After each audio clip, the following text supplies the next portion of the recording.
Үлкен істер әр қадамы жаңа жетістікке жетелейтін марафон. Біз осы жолды сіздермен бірге 10 жылдан бері жүріп келеміз. Тимур Құлыбаевтың халық қайырымдылық қоры. Центр кредит банкімен сіз қарапайым және заманауи шешімдердің ортасындасыз. Нық сеніммен жаңа мүмкіндіктер ашып, тексерілген сапаға сеніңіз. BCC-KZ мүмкіндіктерді кеңейтіңіз.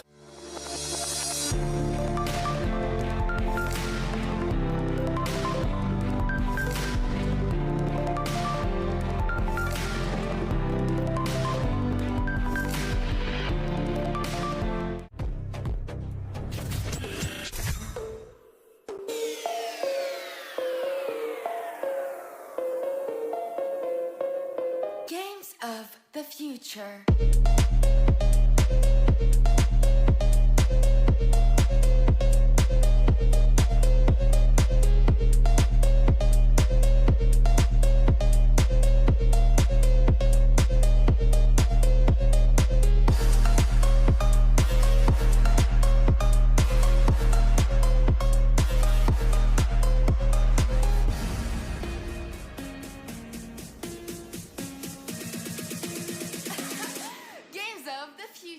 And good morning, ladies and gentlemen. Welcome back here at beautiful Jekpejek Arena at the Game of the Future 2026. My name is Ilyas. I'm joined here with Haiti here. We're meanwhile watching a beautiful virtual world of Astana. So welcome to the final day of the tournament. I mean, we are really excited. This is the day that we all have been waiting for the last couple of days, because now, today, we're going to find out who's going to take that trophy and the cash prize, which is very attractive. I mean, we saw the breakdown. And also, which is cool, that all the 4 teams actually get paid today. That's really cool. All the 4 teams that are playing today, they are walking away with something for sure. But everybody has got their eyes on. I mean, one of the 2 teams, SRG, the Bigatron and Onyx has got eyes on the trophy plus the winning prize. But everyone's getting something today, right? That's cool. That definitely is. And while we're flying here, I would like to mention to you that everybody who have participated here at the Game of the Future are getting with something, are not left behind. They'll get some cash prize, and because of that, we would like to appreciate our beloved sponsor, Freedom Bank. Thank you very much for hosting and supporting this event and being general partner for MLBB here, MOBA Mobile. We appreciate you so much. Without you, this all beautiful event wouldn't be possible. That's so true. I mean, before we jump into the game, pretty soon, let's just take a step back and look at the Phygital Games, because literally this is the last day for the whole Phygital Games of the Future 2026 here in Astana. I mean, what a beautiful city to talk about. This is one hell of a city, I would say. I mean, very futuristic. Everything, you've got everything, and perfect weather as well at the moment, right? We've been having a great time here in Astana. And of course, Phygital Games of the Future, the final day of this season. It's coming to an end, and we are slightly sad. Let's say final day once again. Welcome to Phygital Games of the Future and MLBB, the final day right here. My name is Heidi, and I've got my handsome co-host right there, Steel Borko, right there with me. And today is the day that we all have been waiting for, the finals for MLBB, and we'll be seeing 2 matches today, and God knows how many games, how many maps they're gonna go, because we have a best of 3 going for this for the 3rd place, and of course the finals, the grand finals, going for a best of 5. That's gonna be one battle to watch between Onyx and Bigatron by Vitality, and I mean, this is what we've been waiting for so far. Yeah, and not only about that, we're also going to play 3rd place. Yes. So as in traditional sports, we'll be having on the 3rd place, it is going to be Selangor Red Giants against the Aurora Gaming. Yes, Aurora just lost in the very tilting match, I would say, because it was relatively close. They were up on 1-0 against Bigatron by Vitality, but nonetheless, Bigatron Vitality is here for the reason, and they'll be participating a little bit later. We'll be focusing more on Team SRG against Team Aurora Gaming. Of course, I mean, we're going to start with SRG and Aurora Gaming pretty soon, and then we move to the grand finals, which we are keeping for the last, of course, to get that excitement running with everyone, with Onyx versus Bigatron by Vitality. I mean, everybody here in the arena, everybody's pumped up. I mean, I could see Steelwalker coming very excited today. I mean, all the energy up all over the place. So this is going to be interesting to watch. We have up next SRG versus Aurora. If you look at the performances yesterday in the semifinals, everybody actually put up a really good fight. We had SRG facing Onyx yesterday, which they unfortunately had to lose, but they still got a chance for grabbing that third place today. We only went 2 maps yesterday with SRG and Onyx, and I mean, both of the maps, Onyx took it. Unfortunately, that doesn't mean SRG is bad. I mean, they really put up a fight yesterday. The scores were, I mean, for the first game we had, for the first map, we had 7-14 kills, and where Onyx took the 14, of course, and also 9-20 yesterday for the second game, I mean, second map, and that was the end of yesterday's best of 3 for SRG. So, but again, it's a good thing they got one more chance today. Definitely is. Like you were saying, there is no bad teams. There are only good teams. That's why they're participating here at the Game of the Future here at 2026 here in Astana. I would like to mention to you guys that Team SRG versus Aurora Gaming, they actually met each other at the group stage, and SRG won them 2-0, actually, surprisingly. And before that, let's get back to our history of the Game of the Future. Let's take a look at the beautiful video. Hello everyone, and welcome to the Games of the Future 2026 here in Astana. For the next several days, Astana will host one of the most exciting sporting events of the year. But this isn't a regular sports tournament. The Games of the Future bring together the best of both worlds, traditional sports and cyber sports, in a unique format called Phygital, which combines physical and digital competition.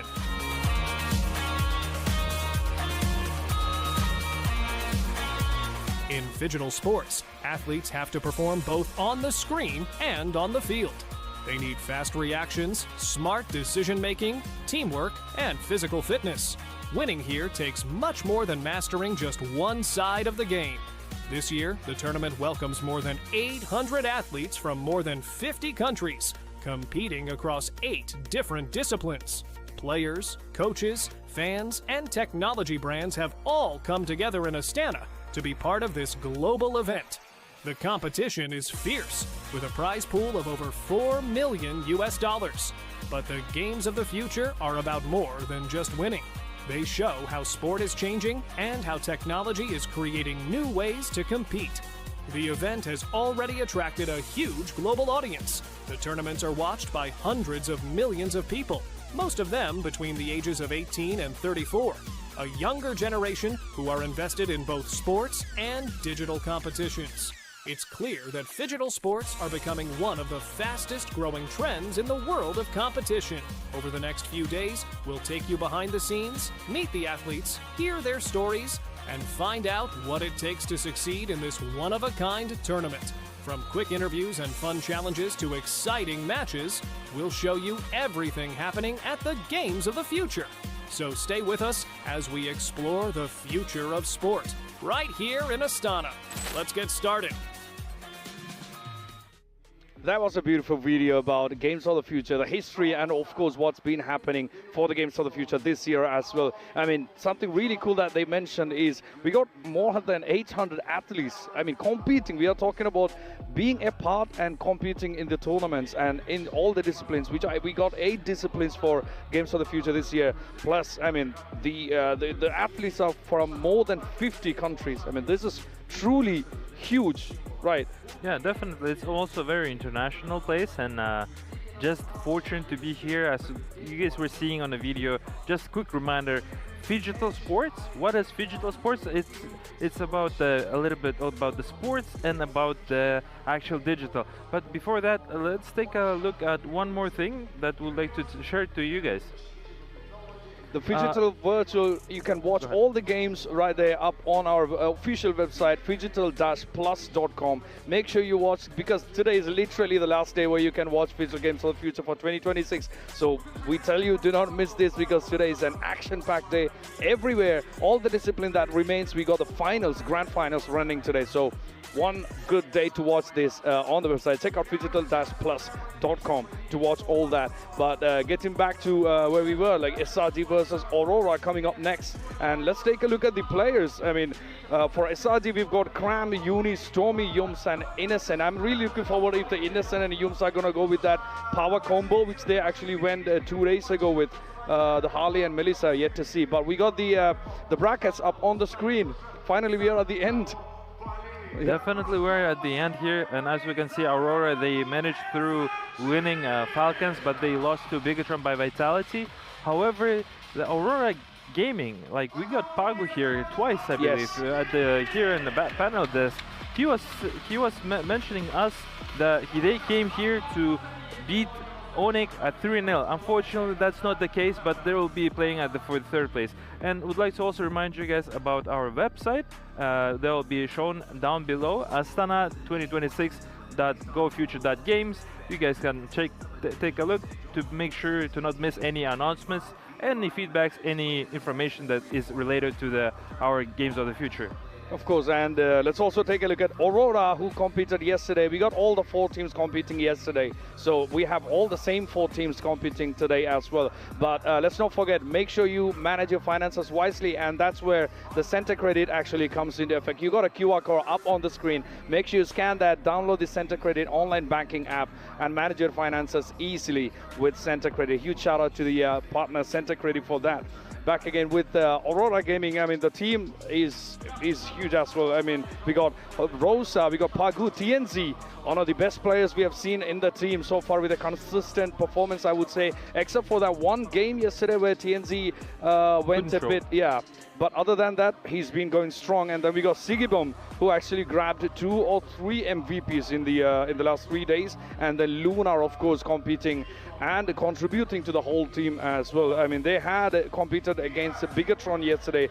Bigatron's going to be the grand finals today, but against Bigatron, there was 11-4. They went through 3 maps, right? And it's going to be interesting to see how many maps they're going to go today. But before we move on, huge shout out to Sven, because something cool that they're doing. They're gifting their high quality audio equipments to all the finalists for every discipline that's happening in Games of the Future 2026. Huge shout out to them, because that's so cool what they're doing, right? Yeah, definitely. They're giving, as Heidi just now was explaining, they give premium audios, and thank you very much, Sven, for doing that. Let's get back to the Selangor Red Giants. Here we see Innocent, Yum, Stormy, Uni, Cram, as you were pointing it out earlier. Yeah. About Aurora Gaming, though. Like Aurora, here we go. Sigibom, Pagu, Rosa, and TNZ, and Lunar. The team itself, it's actually doing very well. I mean, playing consistent.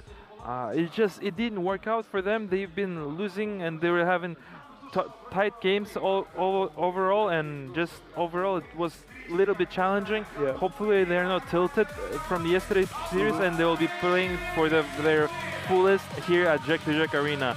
We're hearing now teams are getting ready, players are getting ready, the fans are even getting ready, guys. I hope you're guys getting ready as well, and we'd like to pass our words to our beloved casters, Wolf and Niso, in any time soon from now. Meanwhile, you have any final words before I mean, I'm really excited. The first map of this day, I mean, the day that everything is getting decided. So we will see how it goes. Over to the casters, Wolf and Niso.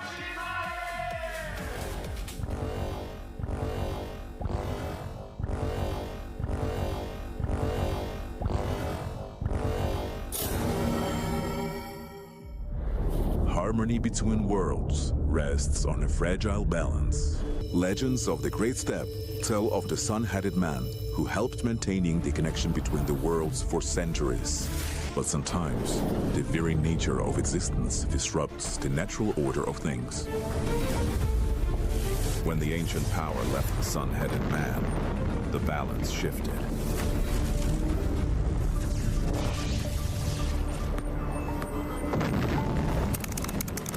Attention. Massive energy surge detected. The energy within the sun-headed man's artifact has awakened. So, the chosen ones are already there? Newbies without a guide.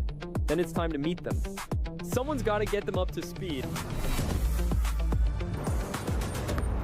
Look what my robot can do. Not now. I'm playing. In search of those destined to restore the lost harmony, the energy split into 3 parts.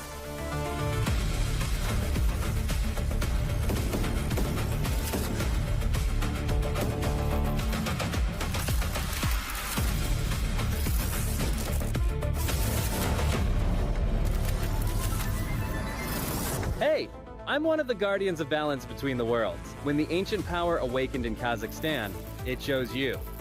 You're the ones who can restore the sun-headed man's power and bring the worlds back into harmony. Guess even ancient powers can surprise you. Looks like the squad's finally complete. But until the sun-headed man is fully charged, the 2 worlds will keep drifting apart. So no pressure, but we're counting on you.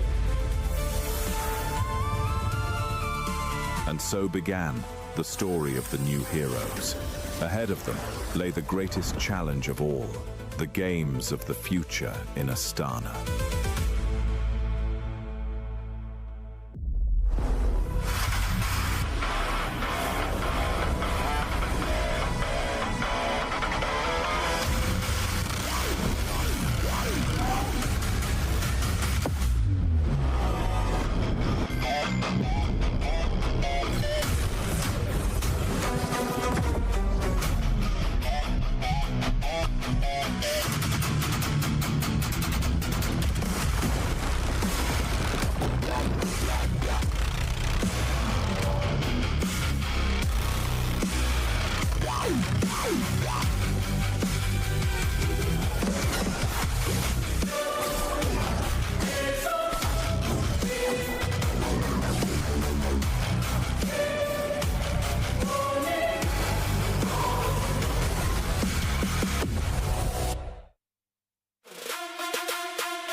Ladies and gentlemen, welcome to the last and final day of Games of the Future 2026 happening in Astana, there in Kazakhstan. Of course, if you guys are joining us, we are coming at you live online. It's me, Naisu, and Wolf to bring you the action today throughout this final day. We got a match for thirds here, and then we've got the grand finals to follow after this. So first, we're gonna have to focus up on this, and you know there is things at stake here, Wolf, and the biggest thing that we can talk about is obviously the prize pool. It's absolutely massive, 900,000, almost $1 million across this.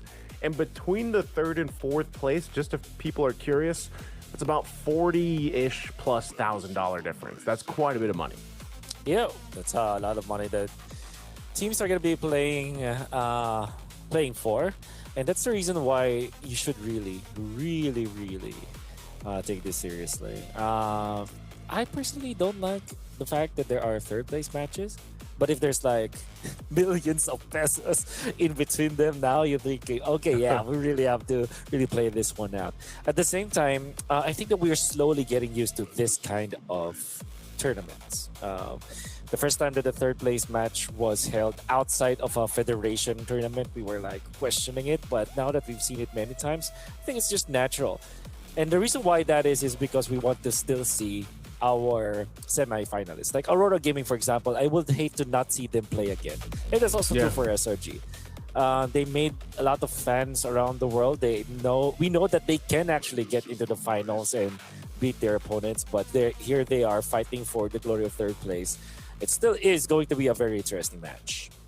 Yeah, I think that was a nail-biter that we had yesterday in the matchup against with Aurora Gaming and Bigatron by Vitality to see who was going to make it to the grand final. Honestly, you know, it was a 3-game series after the sweep between Onyx and SRG, and, you know, it was a great one because at Game 3, it was nearly 20 minutes.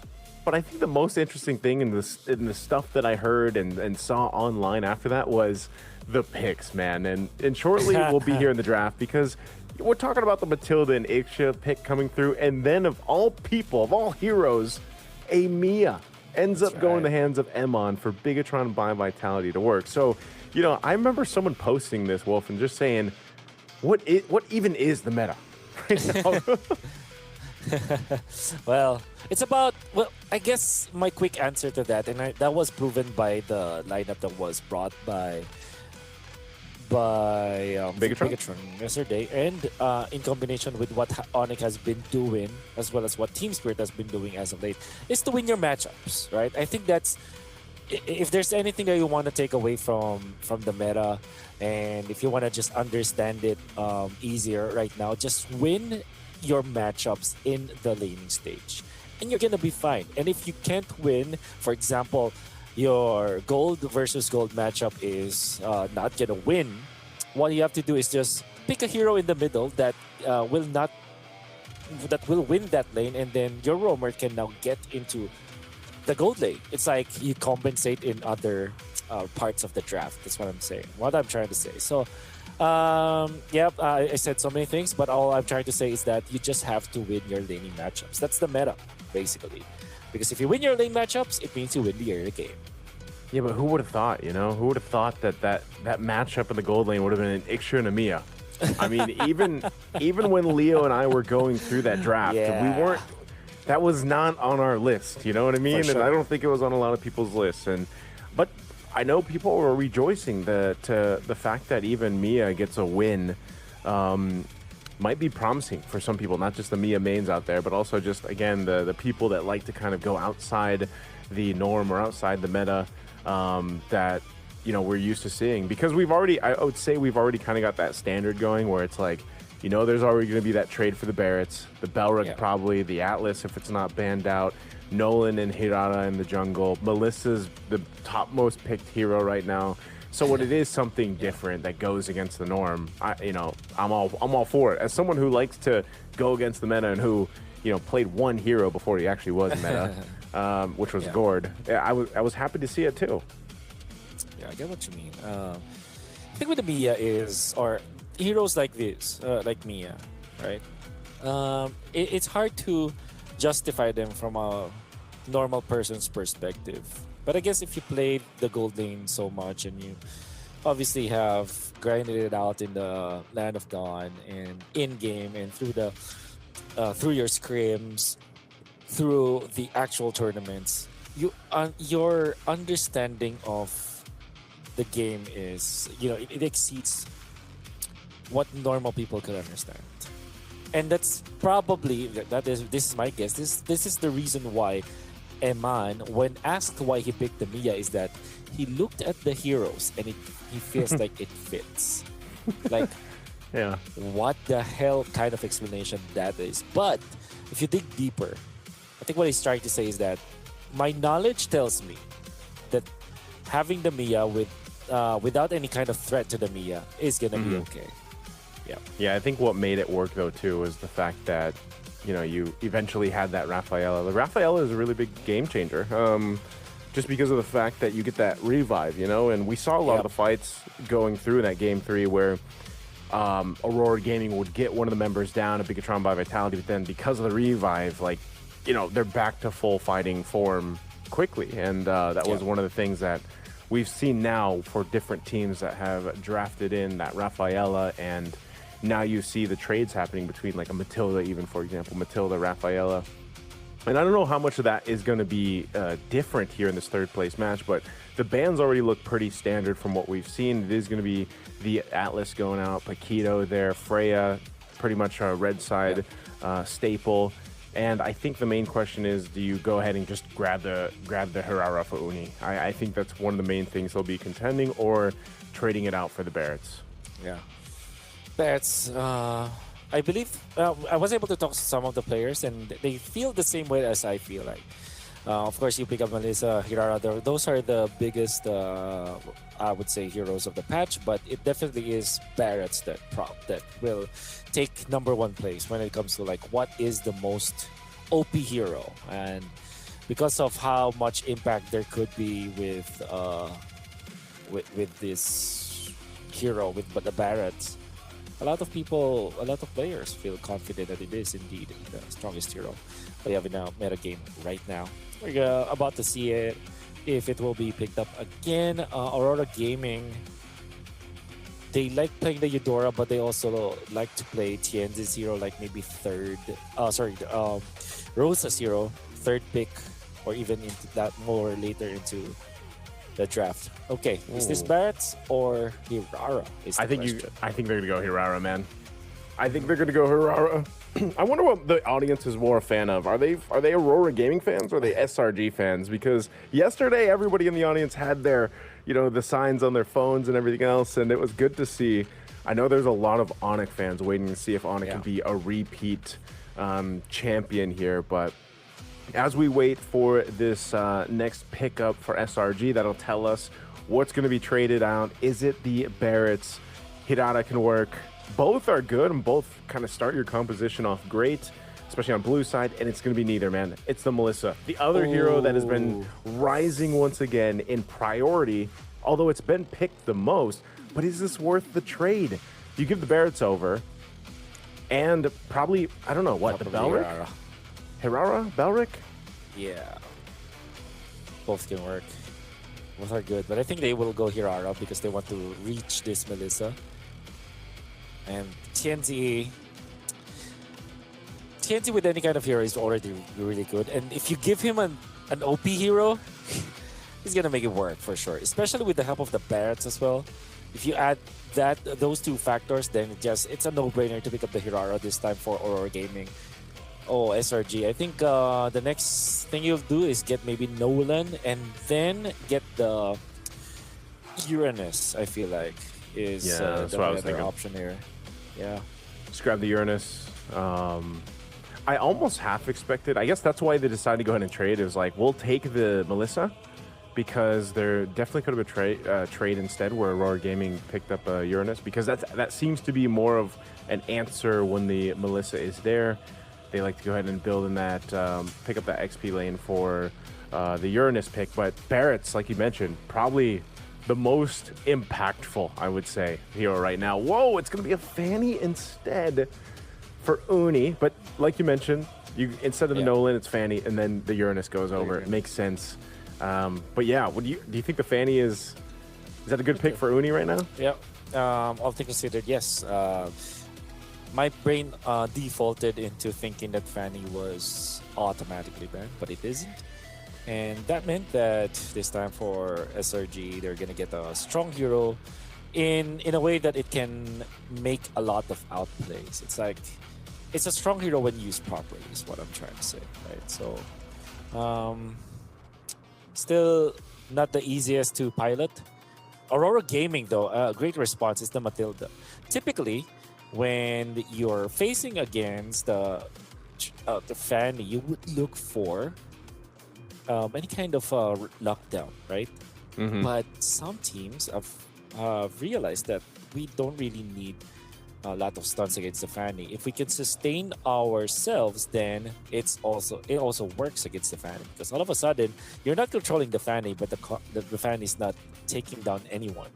So you're gonna be safe. So yeah, I do understand why this is the solution now for Aurora Gaming.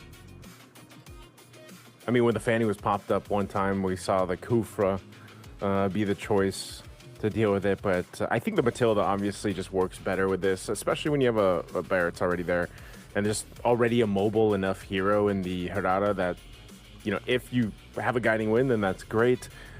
Good ban here, because I expected Rafaela to be picked up by SRG if it was let free, because that seems to be also the typical response, right? There's a Matilda over here. Let's go ahead and grab ourselves a Rafaela. We had this whole debate yesterday, or I shouldn't say debate. We had a discussion, man. You know, it was about the utility provided by the Rafaela, like how she can speed up her whole team in comparison to where, like, Matilda, you basically can guiding win one person. You know what I mean? So it's like we kind of saw that in action a lot, where now this Rafaela, I think, is going to be the immediate answer to a Matilda. So gold lane ban coming out, that Moskov.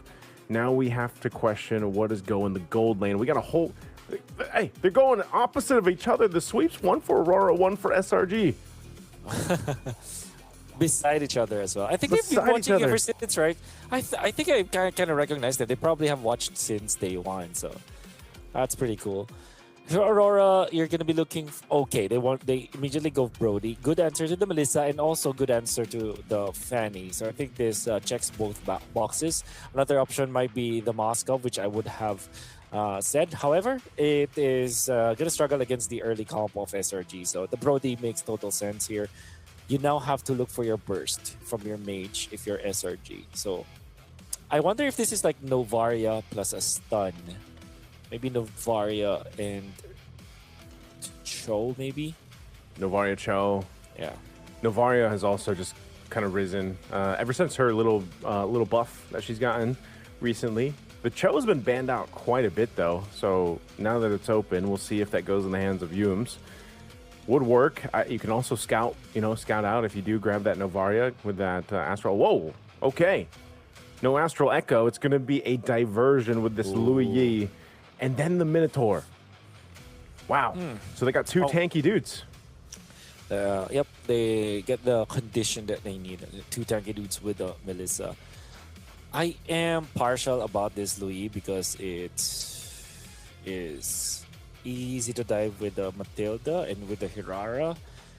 And it does not necessarily solve the Brody problem, but it solves the Barrett's problem, because now if you're fronting so much with the Barretts, you allow for the Louis to just dish out damage from the backside with the duality procs, duality procs through the dispersion. And the Eudora is just a good way to clean this up. Aurora Gaming, they have drafted a very standard draft, I feel like. Very safe, very strong in the metagame. Whereas SRG, this global lineup that they have, it does have a lot of potential to go with it. I'm just scared that this might be such a greedy lineup for SRG. Greedy in a way that it needs a lot to farm. Well, some final words here from the coaches, of course. Coach Midnight, Coach Arcadia on the opposite ends here with the teams. I would definitely say it's one of those cases, man, where I am also questioning what is the meta, because with what SRG brought to the table, it's a very just specific to them. And I think the play style they want to take to a game one, and I'm all for it. Again, I like that there is some of this flavor being thrown around with our current drafts, with our pickings, and I'm all for it. But let's see if that kind of uniqueness ends up working against, yes, a more standard lineup that we've seen before, especially from Aurora Gaming. Ladies and gentlemen, we're going to jump into the Land of Dawn here. It's game one of our third place deciding match between Selangor Red Giants and Aurora Gaming. Wolf, let's take a quick look at the emblems. I would say pretty standard. They're not seeing anything so different in here. Inspire and Wilderness Blessing for Stormy, so pretty standard. And wow. Yep, nothing really out of the ordinary for both teams. Some really good dodges there from Rosa, by the way. A little sidestep here and there. Able to go ahead and poke down. Again, the Eudora has also, it's so funny how, Eudora was just picked and picked and picked until she kind of slowly fell down, you know? And like you mentioned, that Eudora, whoa, there is burst on Uni. Oh, so much damage out there. Did he just show up there and like want to fight Tienzi, or? I don't know. Frankly, Naisu, I lagged a little bit. You know, I was blurred from his. I didn't see the start of it and the end of it. But here they want to contest this purple buff take. That's just Pagu. And that's going to be enough for SRG. They will actually use Cram to zone out Pagu, dropping the Matilda down to 50% HP. But that's a Matilda, so topping up once again is not going to be a problem. Hey, you know what? We'll just say that happened to Uni too. You know, just leave it at that. But yeah, that's an early death you don't want to take, especially on a Fanny. Again, most of the times when the Fannies are brought up, we know that if you struggle early on or you get behind, you kind of default into this. Instead of looking for kills, it's like you're pushing the map elsewhere.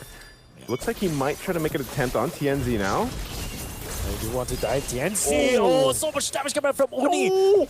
And then dodges Lunar too. Lunar could not go for any sort of exchange, and Aurora Gaming just snoozed for a little bit. They already lost one of their heroes up top. That's Tienzi down for the count. Turtle being started by SRG. Right now, Uni back in action to collect it. That's how fast the Fanny can travel around the map. 3-man stun coming out from Aurora Gaming. Not from Rosa, but SRG will be safe. They get out there. Okay, not too bad, not too bad. You know, Uni getting revenge there. Able to go ahead and take out Tienzi. That's fine. Innocent now. Oh, Innocent, you're in trouble. Innocent is in trouble. Go away, already used, but the damage from Rosa is too much. Innocent actually keeps himself alive. The heal coming up from Victor is enough. Minoan Fury will not hit, but the secondary stun will. In comes Uni once again, but Tienzi is not the best target now for SRG. And if I'm seeing this correctly, you can see that Tienzi actually has a lot more EXP compared to the Fanny. I'm not so sure. I'll have to look at that later. So it kind of means that Tienzi is not too far away from SRG even after the death up top. Yeah, I can't believe no one died in that fight. It was a great use of the ultimate from the Melissa there. Innocent dropping down the go away from me. Knew that they had a diversion. This is one of the things we saw in the past couple days here for Games of the Future, where the gold laners, if they're picking these kind of traditional marksmen, let's say even aside from the Melissa, right, because she's got that ultimate, but before she has the ultimate, you see so much pressure put into that lane to try to like convert a kill early on, delay them as much as possible. This is even what happened to Emon last night. But then eventually, you know, if you have a diversion to bring the team there quickly, all the better. And this is also why we saw, I believe, the Luyi banned out a couple times too, because teams just didn't want to give that to the opponent. Yeah, it's one of those heroes that will always be a problem, right, no matter what, because you're always like looking over your shoulders, technically speaking. Here, for the side of SRG, they really have to control this Lord, upcoming Turtle. You don't want to give a lot more mileage for Aurora Gaming. To be fair, Aurora Gaming are positioning themselves well. Look at how fast the Barretts can move with the Matilda. From top now to mid now, going to be the Turtle. They saw Cram. Tienzi pokes the Turtle this time. Pagu scouts them out. It's a slow take. In comes the Melissa into the fray. Want to go for Cram this time, committing some of their spells and abilities, but not much commitment. Muddles defend of Aurora for a little bit. They go, the patience coming up from Aurora. They do get the retribution, but the kill coming up from the Melissa. Oh, the circling eagle is not that on point, as Yumis is very tanky. Two tanky dudes protecting this Melissa, allowing for Melissa to get a kill in exchange for the Turtle. Okay, Tienzi's gonna get out of there. That was a turtle that they had to fight for. Just couldn't find the opening. And yeah, I would say, you know, this is kind of the case. Whoa, hold on. Hold on, Rosa? they still want to go for more. Rosa will be able to get out. Pagu's just so good with the Matilda, man. That's what Matilda does. You think a fight is about to break out, and it's just, you know, it's a feint. It's not actually going to happen just because they can just disengage, guiding wind on out. Nice stun there, but this is Cram on the Uranus. He'll tank that up. Oh, they do go for the play up top. Uni's down. Just like that. Very simple for SRG. to be able for Aurora Gaming to be able to take out the Fanny, and it seems like Lunar is enough, and they get more as Yums is taken out. They're not respecting the damage of Aurora Gaming. Hey man, every single time I see a Brody tear apart some memories, you gotta walk away from it, you know? Like, it's the cool way to do it. Stormy's gonna be in trouble. Oh, Circling Eagle. Circling Eagle, they go in. Enough for now, but that is just for them to shoo away the members of SRG as they were taking the objective anyways. Great take coming out from Aurora Gaming. Will be able to push into the bottom lane. And in the middle, they put their they place their influence once again in here. Cool. Oh, look at this! They're just farming up top. The Brody with the Matilda again. Oh my goodness! There's so much that Pago is doing. You can just rotate as quickly as you need to. I mean, I guess in a way for SRG, at least you're on flying clouds. A lot of these deaths early on, you know, you'll be back up, you just join the fight, but I think they're getting to this point where they're falling behind. Daytona's welcome. Daytona's welcome for the entry, but the counter from the backline, Snow Stance, Yums is out. And the problem they have with this Uranus is that although it's very tanky, it doesn't really threaten for any stun, so there's no stoppage from SRG. They still want to take this turtle fight. Torn apart memory hurts. In comes Uni and wants to take out Pagu, but Pagu, that's not a good target. It's the Matilda. In fact, Aurora Gaming are returning in kind. They do take the turtle and they actually fend off Uni. The Aurora Gaming siege composition is now online. 5-man unit in the middle. Hirara with a dodge. And they will also escape the Minoan Fury. And there's a 4-man stun coming out from Sigibu. More electrifying damage coming out from both this Eudora as well as this Brody. The double electric composition coming out from Aurora Gaming. It's too much to handle. Is that what Brody has? Does he have electricity in those marks? I think so. You know, he's got the, I don't know what it is, arcane energy or whatever it is, but it definitely hurts. And that's a kill that's easy to get for them. Off the stun, the lightning ball stun.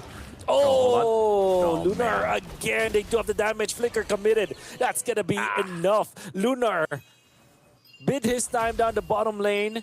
Understood where the Fanny could be.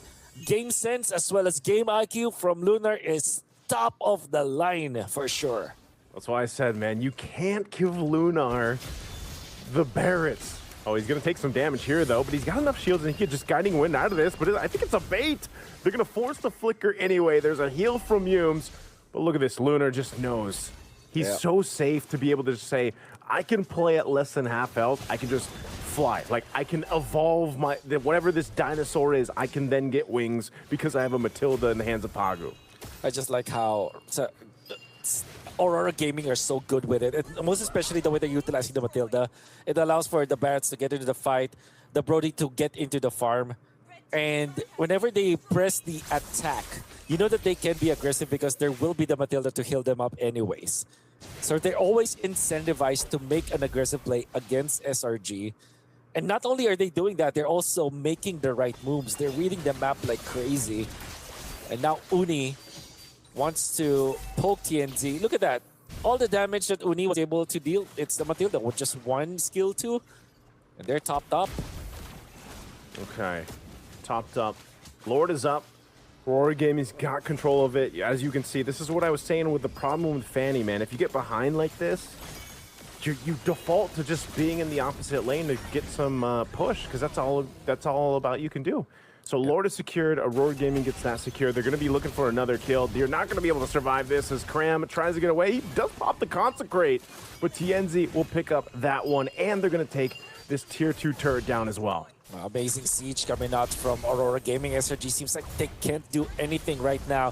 Holy Shields to be popped with just 1 minion up top, so good setup coming out from Aurora Gaming. And they will try to push TNZ going into the backlines just to poke, just to force some reactions. Reactions are there coming out from SRG as Innocent dips himself into that fight. They do defend, and they will only lose about 30% HP on their turret up top. But Aurora Gaming are relentless. They want to try in the middle because they do have the Lord. TNZ, look at that. How brave TNZ is. Forcing reactions again from SRG. No more Holy Shields. Out of the backlines, no. Great initiation from Innocent. Catching the Brody. They take out one. That's an immediate takedown. SRG finding the Brody. The heals coming up from Pagu wasn't enough.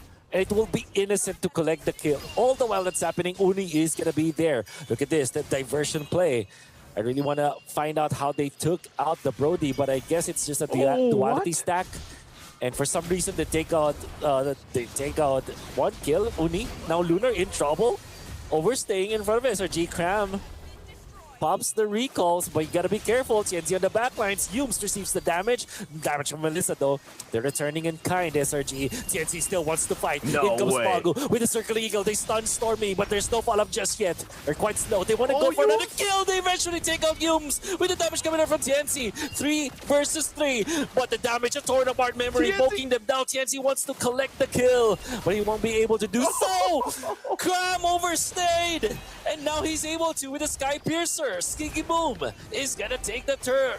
And they want to go for more up top, and they're not stopping. Nice to Aurora Gaming is way too good at it.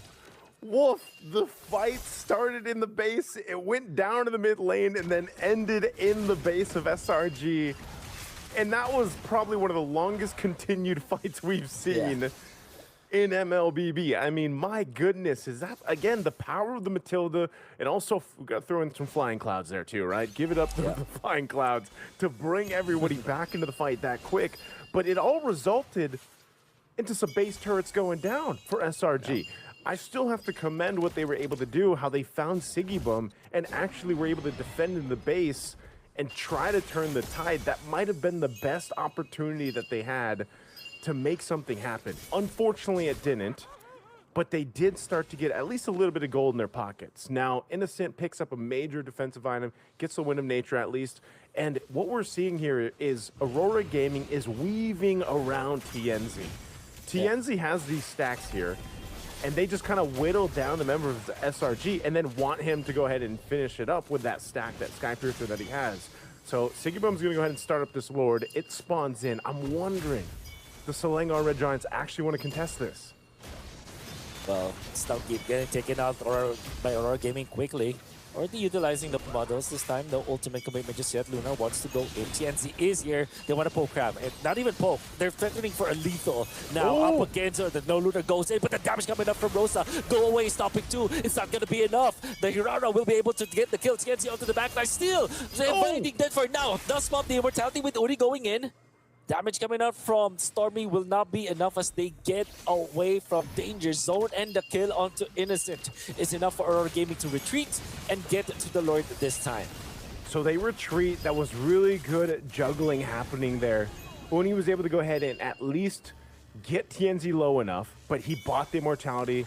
That procced. He was able to get it out with a guiding wind. Then he picked up a Winter Crown too. He hasn't used the Winter Crown, so he still has that, and he maintains that Sky Piercer that he has. But there is starting to show that it's getting a little bit harder to just kind of force into these fights. They have to rely on Lunar to get the Daytona's welcome or the stuns from Rosa, and that's one of the major things. Now that they've got the Lord though, and there's only one base turret for SRG, this is going to be another case of, can they pull off this defense? Can they make something happen? Whoa, Cram! Wow, is not gonna survive. The Sky Piercer from TNZ makes quick work now. They will use the Daytona's welcome for another tank hero. That's Humes. Will not survive long. Siggy Boom feels confident. The turn of our memory is gonna be enough because there are no tank heroes anymore for SRG. They're not taking the base, and Innocent with it. They want to go for a clean wipe, but it won't matter. Game 1 goes for Aurora Gaming. What a clinic put on by Aurora Gaming, and especially TNZ here with the Hirara. Again, 10 kills, I think. And it looks like, you know, they're happy about it. Rosa checking the eye there.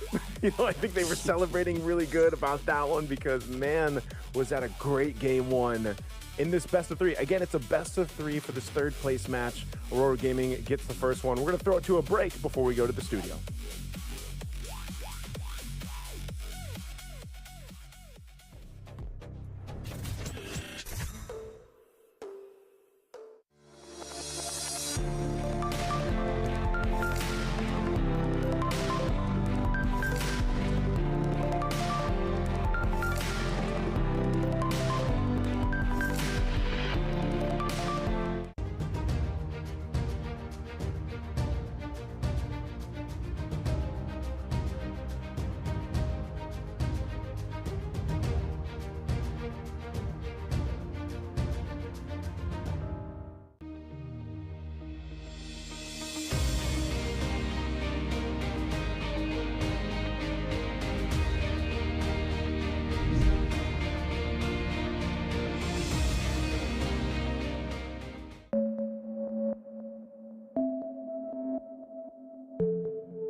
And what a first game here today for the Grand Finals day, but we are here finding the third place at MLBB Championship. But we had just had the game and then Aurora Gaming took it. I mean, what a performance by TNZ and Sigibom. Really nice one. Yeah, I mean, what a game from Aurora Gaming overall in general. I mean, they yesterday I was thinking today that they might be a little bit tilted because they were losing yesterday heavily when they were winning. But you know what? Who's winning? Winning our partner, because Freedom. Thank you very much for making this beautiful tournament happen and sponsoring MLBB tournament here in beautiful Kazakhstan and the beautiful game of the future here in Astana. We'd like to appreciate you so much, so that you're just being nice, and thank you very much for that. Back to the thing. So what I was saying earlier, I was saying that I personally thought that Aurora could be tilted from the factor that they lost to go to the grand finals. However, we see completely different result. I mean, they looked strong and they played phenomenally, and I just appreciate Aurora for stepping up today and actually doing their best and showing their, I mean, why they're professionals, you know what I mean? Not being emotional and just giving their best here at beautiful stage of at the Jack Arena. I mean, we got the highlights up on the screen now. This is how the game started. I mean, they had really good picks during the draft phase. I mean, TNZ with Hirara, which actually did great yesterday by Makairi from Onyx. So great performance by TNZ back at it again. He just backed out yesterday for one game, but today he's back again with the performance. I think kind of Aurora kind of had the map for themselves. To be honest, from the start. Great start by Aurora Gaming here, and by 11th minute they already had 6 kills lead, and of course a good difference in the gold as well, around 5k difference advantage when it comes to gold for Aurora Gaming. Great performance, as you said, Sigibom as well with the Brody. Good play. I mean, towards the end when they took the Uni, that was a good pick right there. I mean, towards the end they just marched right into the base of Sanango Red Giants, took it away. A good play. I mean, this leaves them 1 in lead when it comes to the overall score for the best of 3 now. If Sanango Red Giants really need to come back up, getting that third, they really need to step up for the next game that's coming up right after this one.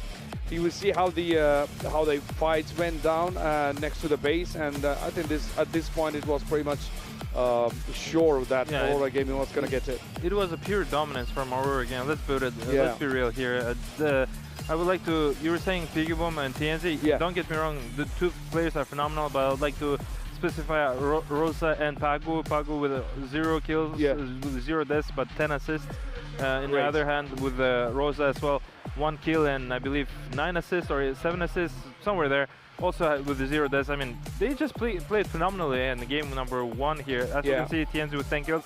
Yeah, like I said, Rosa with 10 assists at the end of the game, and Pagu with 12 assists. I mean, just an incredible performance for everybody from the team of Aurora Gaming. That was clean. That was good. That was by the book, and it was really professional from them, because I personally thought it would be challenging, because Selangor Red Giants, I mean, just to remind you guys, they beat Aurora Gaming before here at the Game of the Future here at the Group A, I believe. Yeah, they did the 2-0. So, and Selangor Red Giants look promising in my opinion, but however, this game actually now surprised me personally, and it will be interesting if Selangor Red Giants have their strength through and they can come back in the game number 2 and after the game number 3.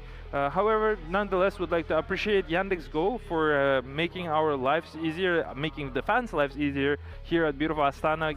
Make sure to download the app, get a cab, use the Yandex Taxi, and just amazing that we're and we're thanking you guys for making our lives easier here in beautiful Astana. Yeah, of course. I mean, we saw during the draft phase, we saw Melissa was picked by Innocent again. Right. I mean, we were seeing. I was really hoping there was going to be that combo again, Melissa and Harley. Yeah, Harley. I mean, Yums love to pick Harley, but that didn't happen. But I mean, Melissa, that was a good pick as well. I mean, by SRG right there, and of course, I mean, Uranus by Cram did a good defense right there towards the end, I believe.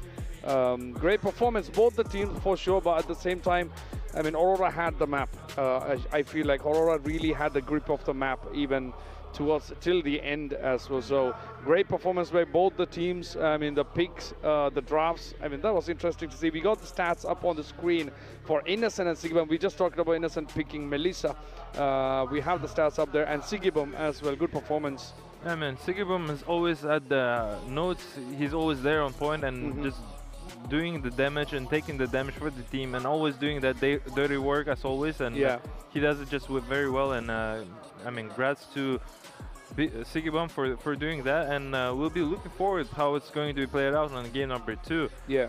Also, most surprising is if there are going to be any interesting drafts we see or we might see in the near future from the Selangor Red Giants, because I mean TNZ here nominated as MVP as always, an outstanding performance as always. I mean the TNZ now it's like default seeing him to make a lot of kills. You know what I mean? His performance was always at the top.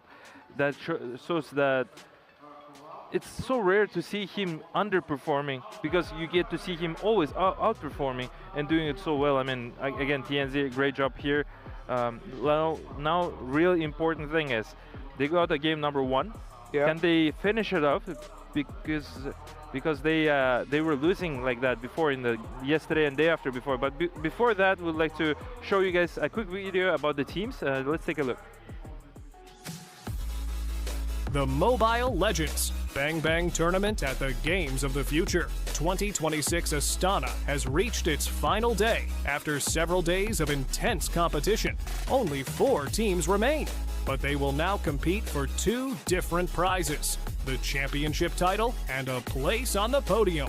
The first match of the day will decide the bronze medal. Aurora Gaming will face Selangor Red Giants in the battle for 3rd place. For Aurora Gaming, this match is a chance to complete a remarkable comeback. Their tournament began with a defeat to Selangor Red Giants in the very first match. Since then, Aurora have responded with resilience, adapting to their opponents and securing a series of strong victories to reach the final stage. Selangor Red Giants, meanwhile, will look to build on their strong start to the tournament and finish their campaign with a place on the podium.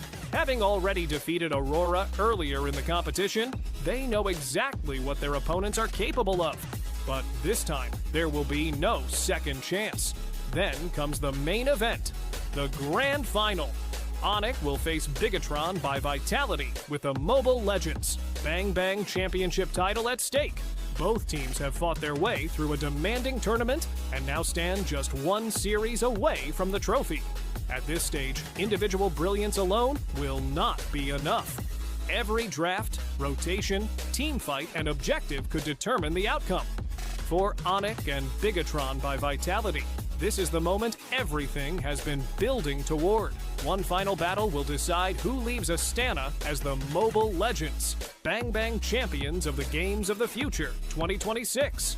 4 teams remain. 2 matches are left. And by the end of the day, the podium will be complete, with a new champion crowned in Astana. Stay with us.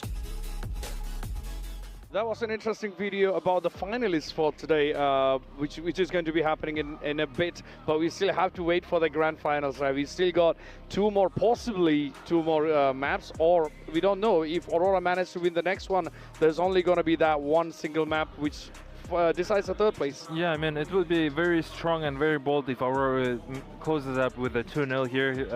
Heidi, I do apologize. I said Group A, but it's actually Group C. Yes, as we were seeing in the video, they were saying that they already meet each other in the first game of their matches, and Aurora lost 2-0 to the team of Selangor Red Giants here. interesting to see how the playing strategies and the games how unfold differently when we compare the past experiences. I mean, the past performances as well.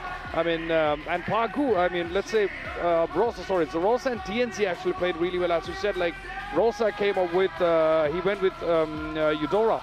And Eudora and Hirara by TNZ both really played as a proper team. Like Rosa setting up for the kills and then TNZ finishing it off with the kills. I mean, TNZ ended up getting 10 kills in the last game. I mean, good performance by both of them. Yeah, I mean, also I'd like to pinpoint on Rosa and Pagu. I mean, those duo, for me, they're considered to be support players. They, even though they roam and there's a little bit different terms in this discipline. For me, they did a lot of assists, let's put it that way. They didn't steal any kills. They got, like, TNC got all the kills that matters. And the thing is, like, those kills were helped by those two players that always are stand behind and like stood behind, and we tend to forget about those because they're not notable.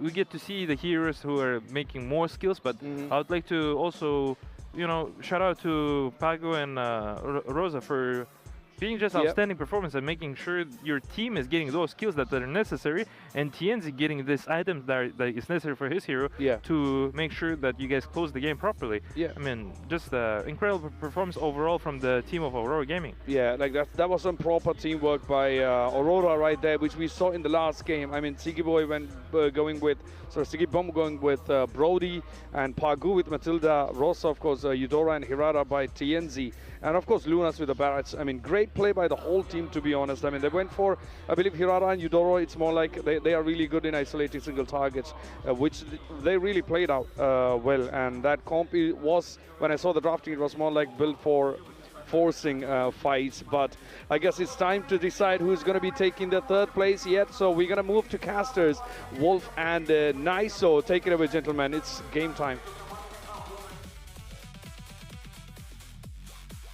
Thank you so much, Ilyas and Heidi, once again for breaking things down there from game number one.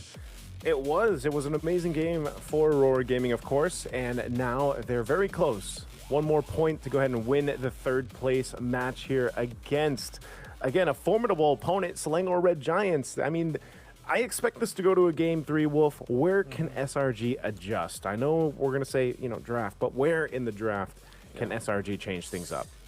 I guess they're giving away too much meta picks for Aurora Gaming. I feel like it's always criminal right now to give away both the Hirara as well as the Bats together.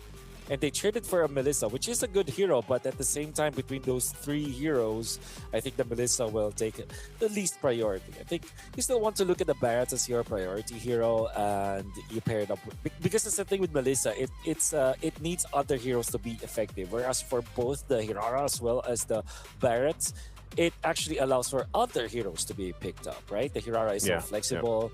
You can easily pair it up with any kind of marksman. As you see, the Brody just walked in seamlessly with that. And that's also true with the Barretts. It allowed for the Brody to be confident, and you also have the Eudora, which, if you think about it, doesn't really care about anything in that game because she is surrounded by a lot of tanky heroes anyways. Yeah, those are my thoughts about what they could have improved on. Let's see if they change it. They got first pick blue side here. Since they took out the Barretts, they're probably going for the Hirara themselves. In this case, I would assume, just because, you know, Uni on the Fanny, like I said, he wasn't really able to do too much around the map until eventually, like, they really had to dig down for them to potentially turn a game over, and it was just kind of too late because, yeah, like we saw, TNZ had the Hirara. He probably, you know, he was like nearly, or for the majority of the game, he was fully stacked on that Sky Piercer. And even if he wasn't fully stacked, he was still a threat just because of how they could kind of weave in and out of those fights. And that was what we were basically talking about with the Matilda, right? So if the Matilda isn't brought up here, I'm wondering if SRG would say, you know what, let's try to run it back. Let's go ahead and take the Matilda for ourselves and make it happen here. Yep, I could see that happening because what do you answer with the Hirara? Usually you go for assassins, and assassins generally hate playing against a Matilda. Rafaela and the Beleric, though, that prevents it, actually. That prevents the Matilda. Well, you They can still already pick up the know. Matilda, but yeah, but they already know. At least when the Matilda will be picked up, you do have your answers already. So, Aurora Gaming are drafting and answering, responding really, really well against SRG's choices, first pick choices. This is Aurora Gaming understanding that potential Matilda can change a lot of things, but they've got an answer for themselves because, again, like the Rafaela yesterday, that was played against them. Mind you, buying Big Tron by Vitality when they picked up the Matilda. That's the thing they had to keep dealing with. You know, this kind of quick to revive and then get back to the fight. And it just kept going and going and going. And, you know, you've already got a great front line with that Belric. You need to be able to activate it. So at least things change up. Solango or Red Giants say, you know what? Okay, we see the Rafaela. We're not going to go with that Matilda. We'll grab the Badang here. We get the Melissa. These are still really good 2 power picks, I feel like, in the first phase for SRG. Yooms, he's kind of known, like, I feel like he's known for this Badang pick, but sometimes it doesn't work out the way you would think, right? But it is still a solid choice just because, again, you can kind of slow down some of that momentum. The fist crack, fist break combo is obviously great, and it should keep who you need to keep safe. Now, you're not going to be, you know, letting people fly around with you like Matilda, but at least, you know, you're that protector, but you can also set things up. Yeah. And with the Batang and the Melissa pick here for SRG, I feel like they want to go aggressively against Aurora Gaming. At the same time, do you really want to? Because this is a Belric with a Rafaela. And the idea is that you fend off the early game. You fend off the early game rush coming out from SRG, which means that you will have a better mid-game compared to SRG with this composition. So, although I feel like SRG, they do have a good synergy between their 3 heroes with the Badam being picked up. I really like that idea. But Aurora Gaming have set themselves up for a good Claude game. And remember, Claude is not a hero that we favor in the meta right now. But with the Beleric as well as the Rafaela, the Beleric can be flexed to the EXP as well as the roam. Rafaela can be roam or mid, as we've seen before. They're making it so that they will be the ones to decide how can they move forward this Claude and with this Claude. And I feel like this Claude is going to have a good game nonetheless because of how much supporting there is from both the Beleric as well as the Rafaela. So yeah, really good drafting here that I'm seeing from Aurora Gaming. I wonder if TNZ is going to, since it's already the Nolan banned out, the Harley, Paquito as well. You know, these are all junglers that TNZ has played. I wonder if he'll play something new or if this is just, maybe he gives it a go and they just swap junglers, right? What if he ends up with the Fanny here? Or maybe like what we've seen previously where it's like the Leomord has popped up in the jungle now too. So because of choices wise, and you know you're up against a Hirata, like your common choices are gone. Yeah.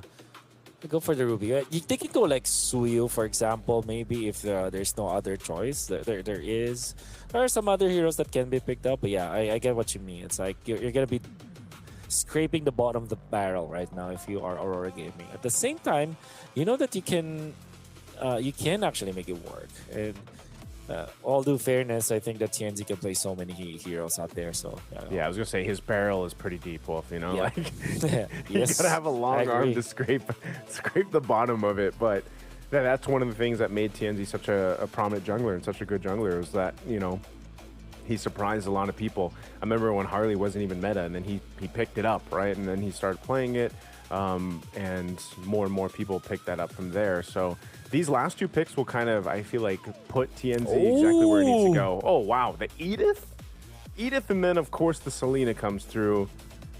Oh, man. And then he goes the Balmond. Okay, he's going the Balmond. I wasn't expecting the Balmond, but this serves a purpose, man. You're all setting things up great here for your Claude, for Sigaboom. Oh, that's interesting. Dark System, here we go. But the Edith... Is Edith part of the Dark System? Wait, is she? No, because she not hasn't anymore. been picked up much. Oh, sorry. It wasn't before, but now it is. Think about it, like especially. But it's like you're just temporary in a dark system, maybe dark prison, perhaps not really, or dark jail, maybe holding cell or something like that. I do understand where it's coming from. I think you tank so much damage from the pokes of Rafaela and all that. I'm just not confident about this overall lineup of the side of SRG when it comes to like dealing with the early game prowess. It's like Rafaela plus the Balmond. It's almost like Angela and Balmond, but this time speedier. And you not only amplify one hero, you amplify so much. How are you peeling through that? How are you going through the skin of Aurora Gaming is what I'm gonna ask. But if they do get to the late game, SRG are scary. Well, let's see. It's again, I have to say this is like the same thing as game one where we're like SRG brings something flavorful to the game. But they're facing match point here for Aurora Gaming. I don't know if that flavor is going to be good enough. Oh, nice flicker. Oh, they get one with return. So Lunar pops his. He's fine. Again, battle spells usually in this first minute or two is kind of what we expect to go down. Not too many first bloods unless, you know, there's a crazy setup with an assassin jungler like we saw from the previous game. But with that being said, we know how this can work. Stormy on the arrows, if he's landing them, think about the combination that can come through with that. Either you're landing the arrows and setting it up for your Benang there. Oh. Okay. Yeah, looks so like he was just chilling there. He wanted to get that gold card too. Yeah. I think he'll grab that. But okay, going back to that, the arrows that you have to follow through on it, the only thing I don't like about this Selena, because we even saw this happen to the Maestro Moreno yesterday, where it's like, yes, you can land these arrows, but if you're not, eventually in a certain part of the game, it's going to fall off here. Rosa burns the flicker too. He'll be able to go back, heal back up, but this turtle's coming up. So I think that's one of the main things, is making sure that that damage profile from your magic damage doesn't fall off. But hell, if you get all full stacks, you're good. Yeah. That's what you're trying to look for right now. Fast speed of clearing coming up from Aurora Gaming is really good here in the middle. They are waiting for Rosa to be level 4 this time. And I think he will be able to reach that. It's making sure that it's always on top of Pagu, like always there to support his teammates right now. Gonna be able to get the Holy Baptism available, up and ready. Turtle not gonna be started by anyone yet. Cram will actually lose one or a few minions up top because of them staying in here. They're waiting for Uni to be available. They're gonna go for it. There's the stun, there's the knock up. The arrow will not land. Aurora Gaming are still taking the objective, and they will. Look at the initiation coming up from them, but don't know follow-up. Has to figure out. Yumes doesn't have the ultimate. Cram now lifts up one. They do follow it up with a stun. They do have the chain, and Pagu goes down. By the way, Selena and Edith, this is a classic combo from a long time ago. That's what I was getting to, you know, the layering of arrows, tossing people in the air with the onward, Earth Shatter combo. Like there's so many multiple ways that SRG can combo. I'm just surprised again that they really couldn't find the opening there to go ahead and contest the turtle the way they wanted to. Aurora easily able to get it. There's an arrow though. I'm gonna be moving forward there. But the Holy Baptism as well as some of the heals will make it so that SRG will not be moving forward again. It's an even game for now, with one kill going in favor of SRG, but the turtle into Aurora Gaming. Cram is low. Knockup is there. TNZ wants to chase. They do have the Rafaela soon. They can speed up this Baman. And that's what they're doing. Flicker in, coming out from Lunar. Cram is going to be safe. A flicker for a flicker. Cram will actually lose some of the minions again up top. He's not farming well, this Edith. Whereas for Aurora Gaming, they're taking this top lane turret. Just want to take a moment to appreciate this new Balmond skin, by the way. This is part of the new Titan lineup. One of the first times that I've been seeing it. I know it just came out recently, so it's good to see. Balmond's there. Nice flicker burn. There's an arrow. Oh, they go away, and they do have the stun to Yumes. They have so much firepower. 4 people just to invade. And they don't care. They can group up as 4. This is the way that they are going to protect this Claude. Take away the attention from SRG so that it will be a pure 1v1 in the bottom lane where Sigiboom can outplay his opponent. They're going to be very happy about this kind of laning configuration for Aurora Gaming, because now you're getting so much mileage out of the Rafaela as well as the Balmond. The early game is the meta game right now, Naisu, and it feels like the top teams are showing us why that is the case.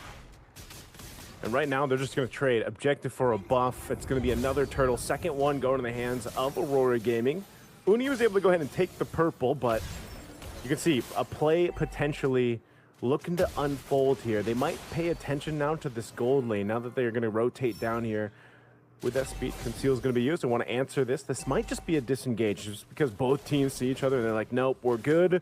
We don't want to overcommit just yet. Aurora Gaming did this in the last one. In game one, they kept it relatively even across the board until all of a sudden they flipped a switch and then they just took things under control. I feel like that's where things are going, even for game two right now. For Selengo Red Giants, this is again why we were wondering, you know, how do you utilize this kind of lineup that you brought to the table? You're playing around arrows and walls right now, essentially. Cram has been pretty much delayed. I mean, he's tried if the flicker is up, if it's available, maybe something can happen, but right now it's just kind of a farming game for them. Oh no. Speaking of, wow, that damage! Of course, that's a lethal counter, which will be an execution no matter how tanky you are. The flicker from Cram wasted. And now they still want to go for this buff. Uni stunned up and Uni dead!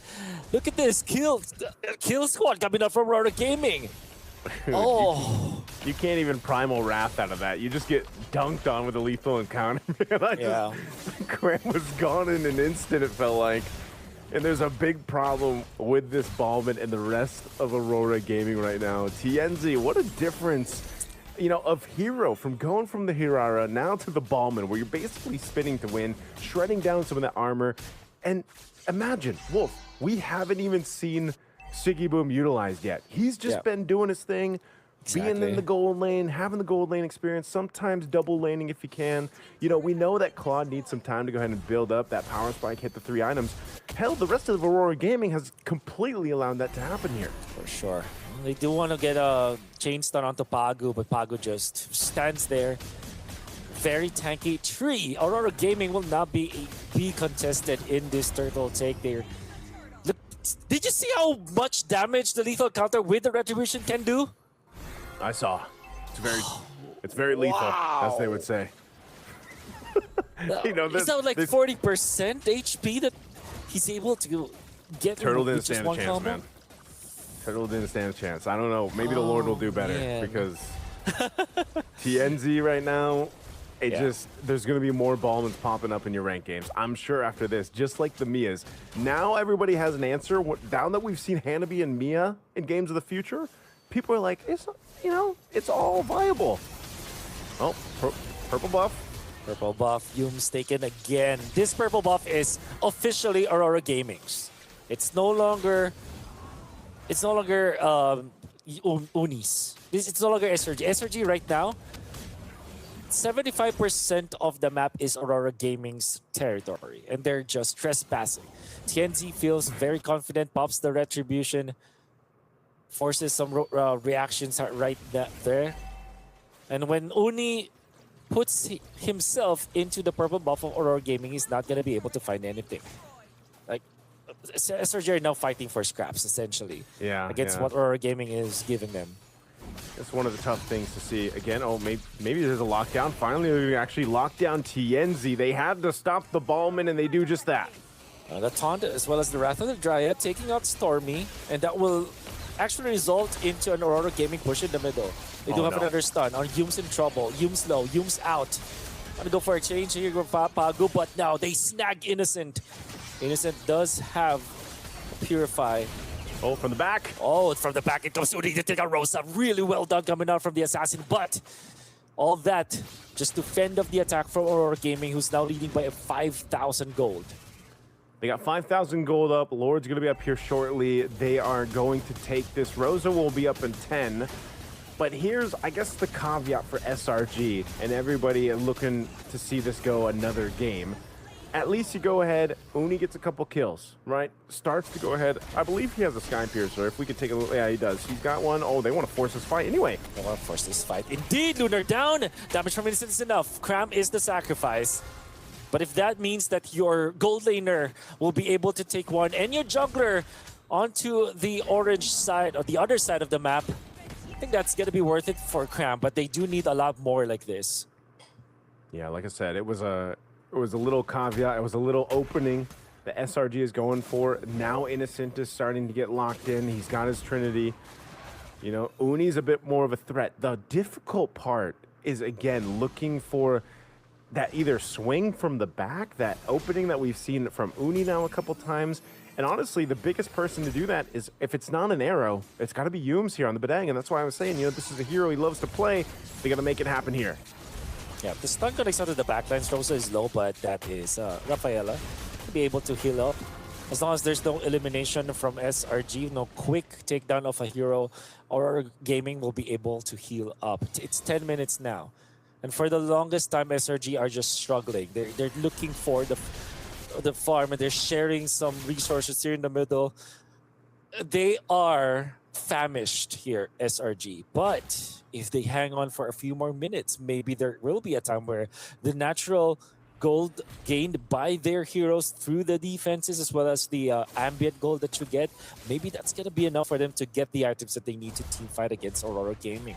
It's all going to be a matter of, can they get to that point? Let's see. It's Aurora Gaming pushing down here in the bottom lane. They do get it. And they're taking away some green camps from SRG. Yep. It looks like they were happy with that, you know? Like, go grab some tier 2 turrets. They didn't necessarily have the Lord lined up probably the way that they wanted to, just with the way that SRG kind of fought with them, but that's fine. I think Aurora Gaming, again, maintaining a bit of a lead, getting two tier 2 turrets are fine.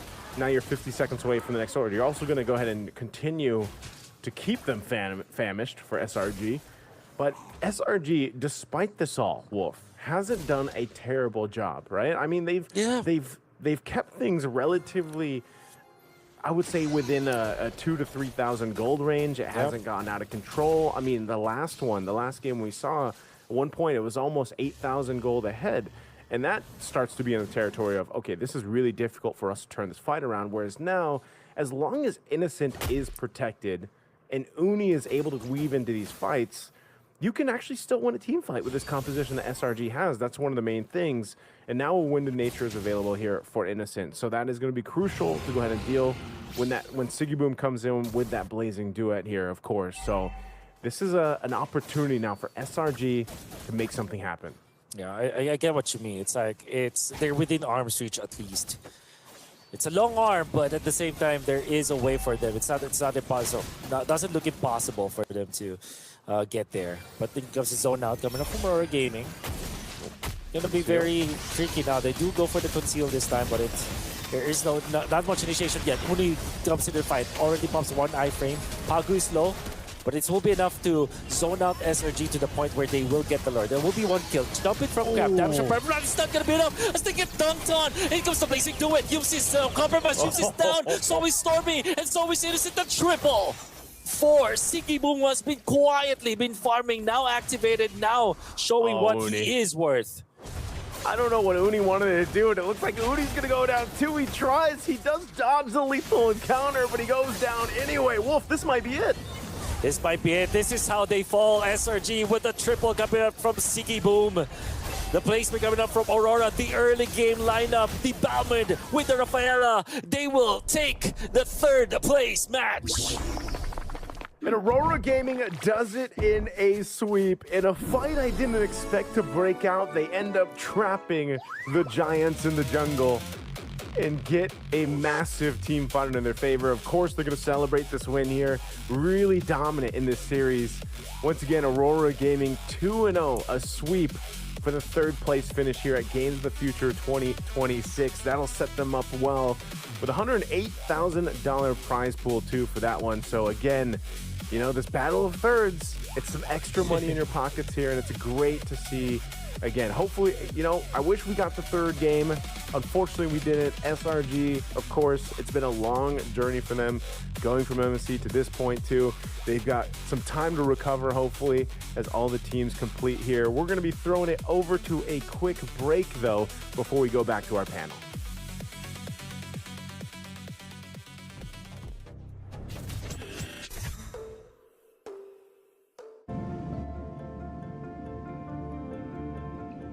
Welcome aboard Air Astana. Our airplane flies into the realm of dreams. Relax as if at home with satisfied reflection throughout your flight. You will rest and regain curiosity for new discoveries and encounters. After all, dreams are also part of the journey.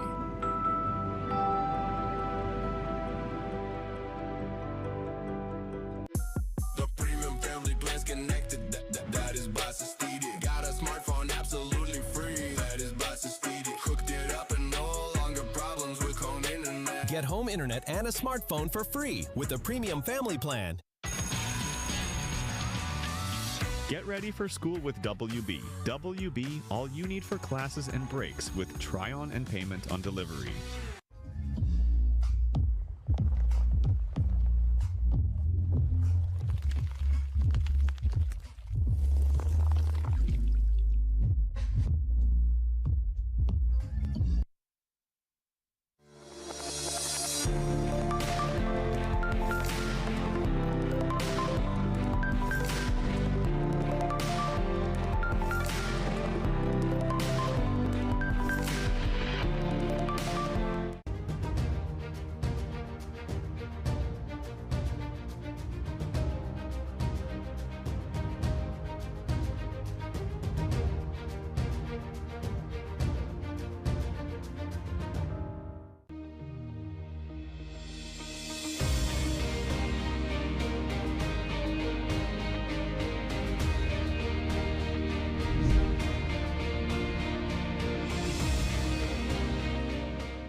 And we are back here once again at beautiful Jekpejek Arena. We just witnessed to see 2-0 from Aurora Gaming.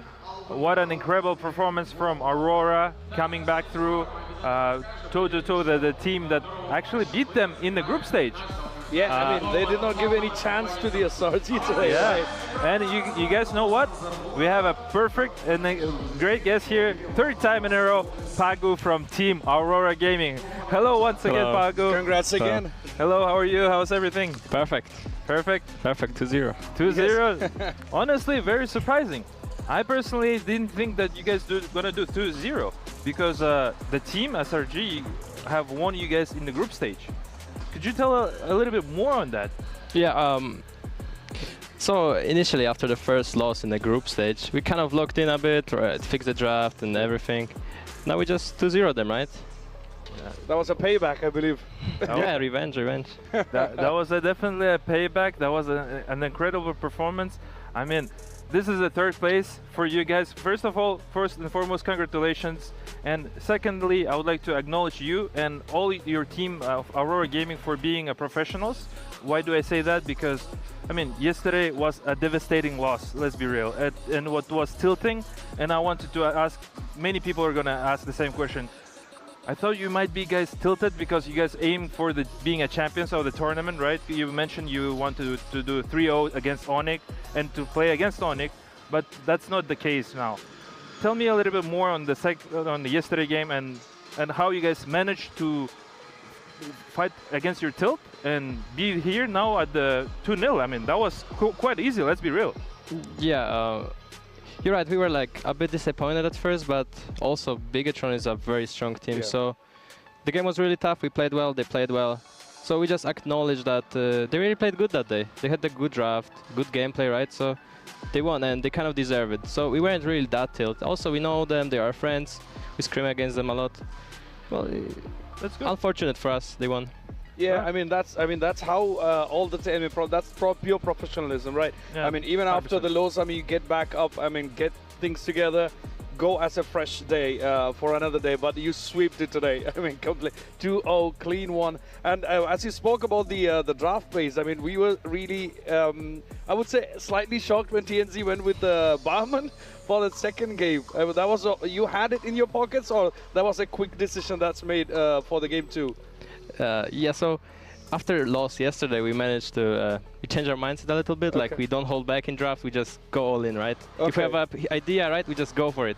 So I feel like Balmon's perfect hero here. They cannot focus him, Badanke cannot also like jump in him. He gets punished easily, right? So see that? I mean, TNZ just said, I want to play Balmont, and we just trust him. We just go, right? Yeah, we win. I mean, that proved right. Even when the Barman showed up, everybody was like, really? But then it's they proved it. I mean, we can do it with the Barman. Now, yeah, after yesterday's Mia pick by the other team, everybody is surprised. I think now you brought another one to the pack. I mean, Barman. I mean, this is what the pro players do. Yeah, I mean, also TNZ, always an outstanding performance by him all the time. I mean, he is always on top of the skill board. I mean, he's been killing everyone in this tournament. He's been always more than 10 kills. Yesterday wasn't so much so, but you know, you and Rosa, on the other hand, are the at the back, let's put it that way, because you guys don't get that much kills, but you guys get always assists, and you guys make sure that TNZ have that game. I mean, that's just another acknowledgement towards you guys, because you guys are on the back, but you guys are always there. You are all the time. Make sure you guys get those kills that are necessary. I mean, once again, congratulations for making a top 3. I mean, great play by the team. I mean, that's proper teamwork, that nobody's going for their own kills. And also, I believe that's kind of your core strategy as well, right? I mean, are you going to go with whoever gets the kill, or you were already prepared, like, okay, we are going to set up the positions and everything together, and this person's going to go get the kills? Yeah, right. So we had like 2 tanks, let's say, because Rafaela is a support, right? Yes. So when we pick that comp, TNZ is supposed to get the kills. If he gets the kills, it's easy game for us. Even if he dies, we just respawn. So it's kind of easy. He's meant to get those kills. If he gets them, GG. Of course. I mean, as long as the game, you win the game, it's all that matters. And you nailed the 3rd position, I mean, in the tournament. Great work. I mean, one question. What did you find more appealing here in Astana, the weather or food? In Astana? Yeah. Well, the weather is so nice. Like, the air is so fresh in the morning. It's not too hot, right? Yeah. I like it personally. Yeah. The weather is nice. Have you explored the food yet? No, so far not. We mainly eat the hotel food or like the local like restaurants. Yeah, but we don't want to try too much in tournament. Yeah, of course. Of course. I mean, once again, now it's officially over for the your guys' run in 3rd place. Is there anything you would like to tell to the fans, to your teams, anybody maybe who have been also eliminated from you? I mean, you guys had the rough games. I mean, you guys played against Falcons. You guys had against the other teams. I mean, was really challenging. I could see in the games always three games that you guys were back to back. Like, can you just share your thoughts all throughout the process of at the Game of the Future? Yeah, so throughout the GOTF, right, we met a lot of fans. I received a lot of like friendly messages, supporting messages. So I want to thank those fans, of course, right. There was never really a moment where we like, felt bad or anything. Yeah. Oh, that's good. Because always there was someone supporting us, and I really want to appreciate it. So thank to all the fans, our fans, right. Thank you, guys. Oh, no, that's 100%. Yeah. Great game. I mean, great game. You have Pagu here for the 3rd time. I mean, that's in itself is an achievement for us and the fans. I mean, you get treated with Pagu again and again. But again, good teamwork, we should say. I mean, everybody played, I mean, better than each other. There was nothing that tops. But great teamwork. Congratulations again. But even if it's not the finals, I mean, you got the 3rd. You didn't back out. Yeah. For sure. Yeah. And, last one question. You've been always at the top of the roaming, ganking every time. I'm pretty sure you have a big tons of supports all throughout the world, and people want to be just like you. How to be for those younger generation, younger players, just to be like you? How to be Pagu? What could you suggest them to be at the same level as what you are doing right at the moment? So the important factor is you either win or you learn, right? Whenever you lose, you just try to fix the mistake, try to make it better, fix some, let's say, communication, draft. There's always something you can do better, right? as long as you just keep improving over a long time, let's say, then you're gonna be as strong or maybe better than me. Who knows? I mean, that's a perfect message. I mean, don't let the emotions get over the strategies. I mean, stay cool, stay calm, and then move on. But again, thank you so much for being with us. Great one. I mean, it's never the last tournament. Thank you once it's always again for your one. time, and we appreciate you so much. And good luck to you guys next tournaments. And thank you very much for coming here and just being nice. I mean, I meant it.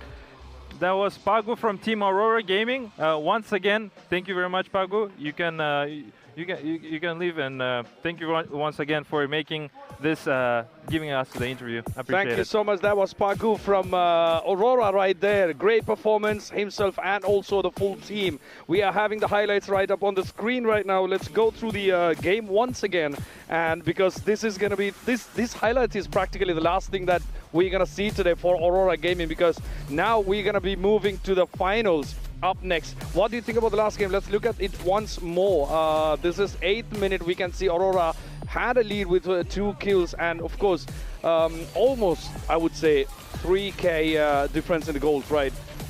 Yeah, I could agree with you. Yeah. Like I said to Paco earlier, I personally was surprised seeing 2-0 from the Aurora game to Selangor, because once again, Selangor is the team that they actually lost to, right? Selangor is the team that won 2-0.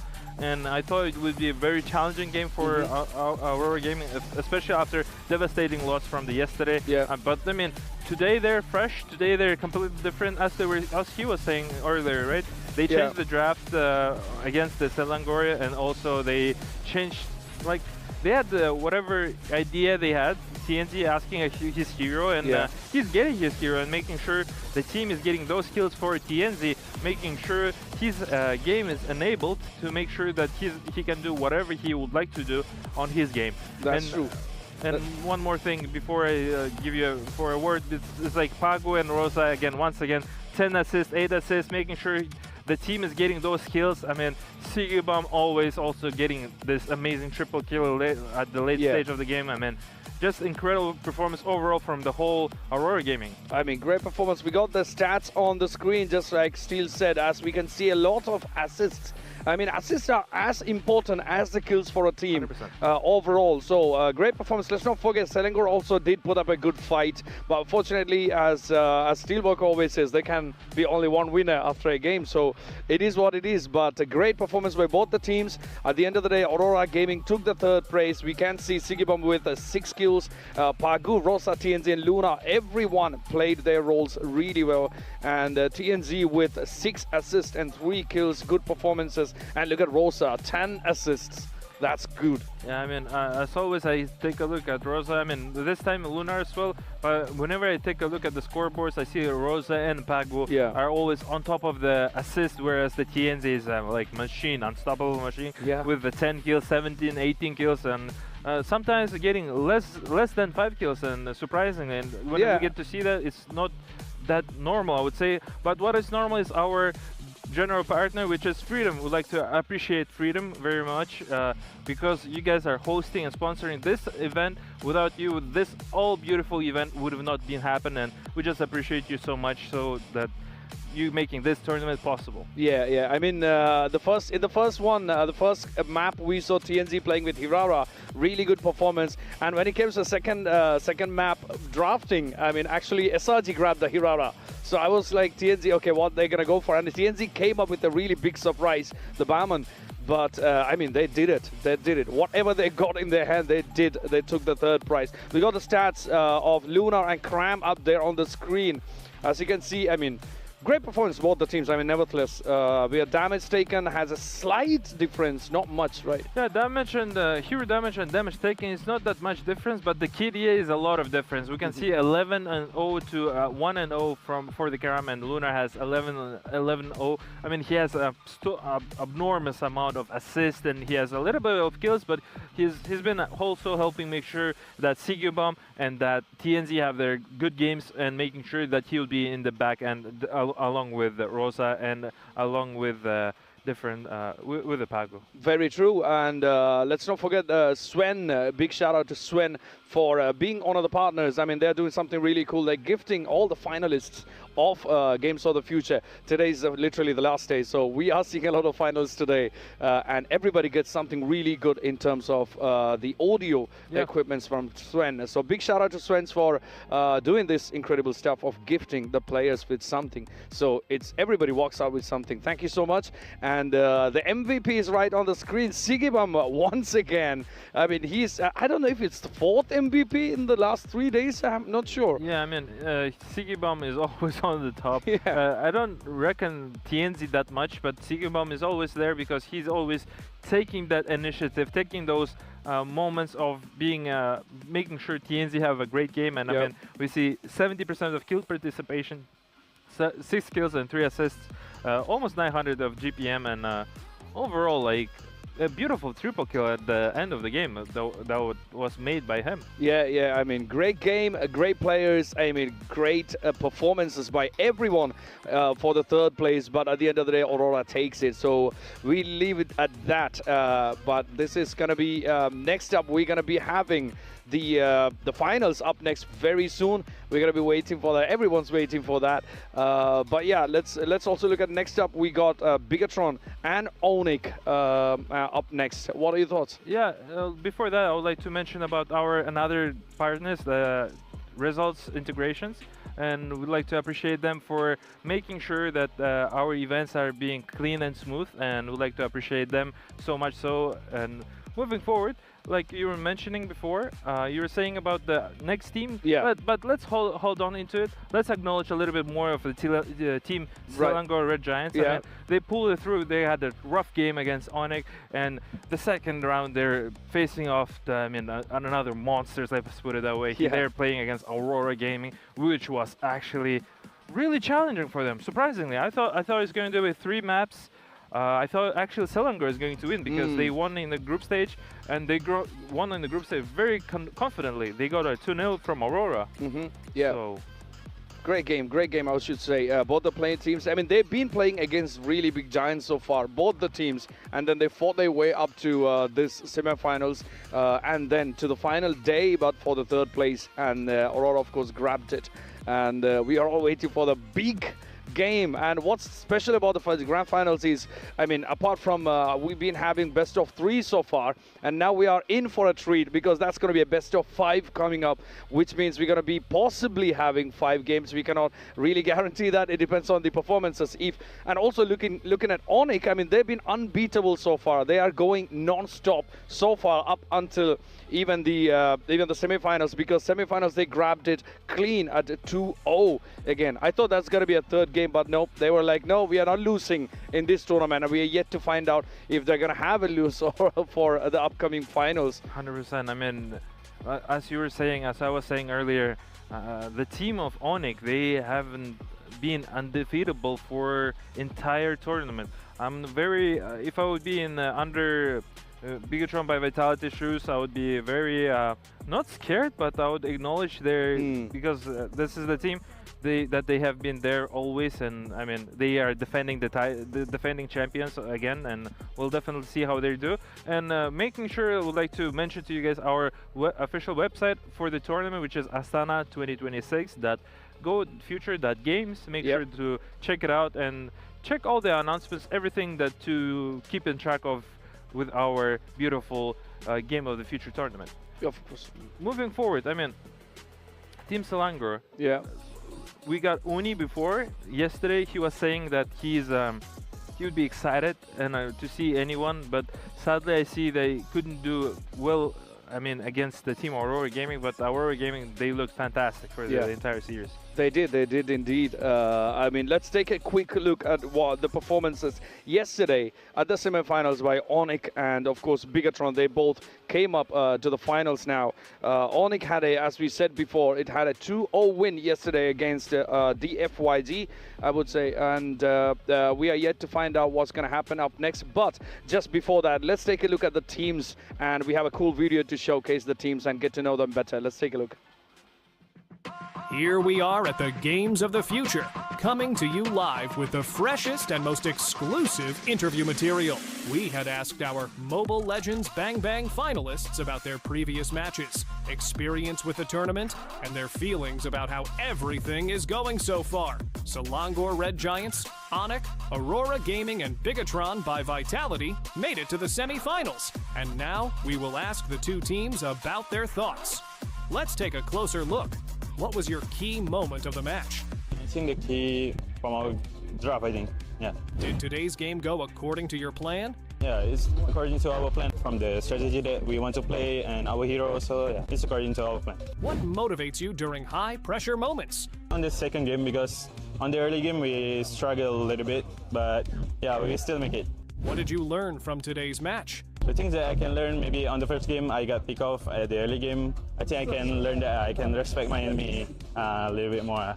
What can you say to your fans? For my fans, yeah, thank you for supporting us and hope you guys can still supporting us till the grand final. How does this victory feel to you? It feels nice and we're still looking forward to our matches tomorrow.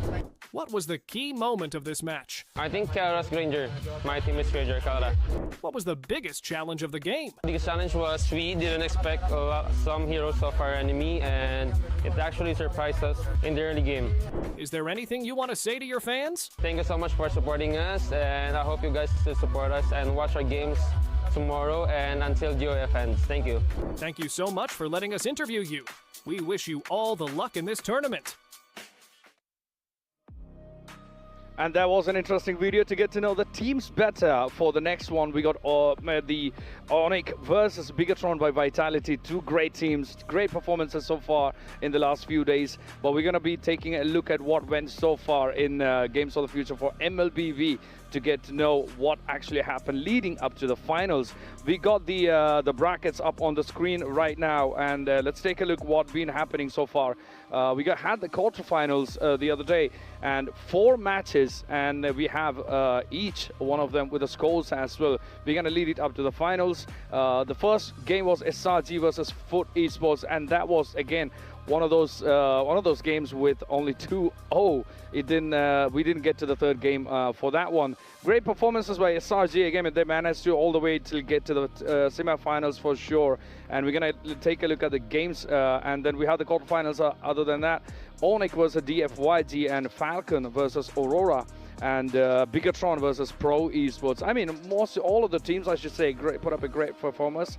And it's been great to see how these teams win, advancing each stage and play them towards their dream trophy of Games of the Future. And after that, we're gonna go the semifinals. We had yesterday semifinals, great performances. I mean, as usual, I think we've been seeing the pattern as you see the brackets. Yeah. The first 2 games went 2-0. And then it comes to a 2-1, right? Yeah, you were talking about the quarterfinals, right? Yeah, I mean, even if when you're looking at semifinals yesterday, the same pattern actually happened. The first game went 2-0, and then we got 2-1. What are your thoughts on the previous games so far? The previous games, I would like to pinpoint on Food Esports. I mean, who actually won who stood out toe-to-toe against Team Spirit. Yeah. Right. And that was first an upset day because day one, how it started, because the Food Esports, they eliminated the current champions. Yeah. From the previous tournament, which is Team Spirit, and then that was following up the game that we remember. It was DFYJ playing versus Team Vamos, and it was also convincing, interesting match. 2 different regions are facing each other, and Team Vamos actually, unfortunately, were eliminated from that game, and they were moving forward. But we're looking at the Team SRG Food Esports, actually 2-0 here. As soon as Food Esports, they eliminated the champions, they couldn't stand against the Team SRG. Let's take a look at the game itself. I mean, what an incredible game from Team Selangor. Red Giants over there, they've been dominating all game, like with the Uni and the combination with Uni and Melissa. Yep. I mean, they had that that combo as we were mentioning before. I mean, Innocent and Yoms with the Melissa and of course Harley. Great performances. We didn't see that coming initially, but then it turned out to be a pattern. As you can see it on the highlights, the previous game versus Foot Esports and Selangor Red Giants, the quarterfinals. It went all the way towards Selangor Red Giants. As you can see, around 12th minute mark, we were still at around 8 kill differences. And also we had, I mean, I wouldn't say much difference in the gold, but we still had around 7k difference for the gold, right? Yeah, for sure. I mean, we saw how they were taking the incredible stomp, let's be real here, 17-6 for Selangor Red Giants, and they're just keep pressuring the map from the Food Esports, and the Food Esports, unfortunately, they couldn't fight into those monsters, Selangor Red Giants. I mean, let's be real, Selangor Red Giants is a team who advanced as the Group 1 winner, like from the Group C actually, and they were the team who actually won the Aurora Gaming at the group stage, so therefore they were favorites for the match, and due to experience, due to the draft, so let's put it that way, they just outmaneuvered and outplayed the Food Esports at the game 1, and now we're seeing game 2 here. Again, kind of same thing. What I see here, in minute 6, there's 5 heroes for the team of Red Selangor, and they're just keep non-stop pushing them out.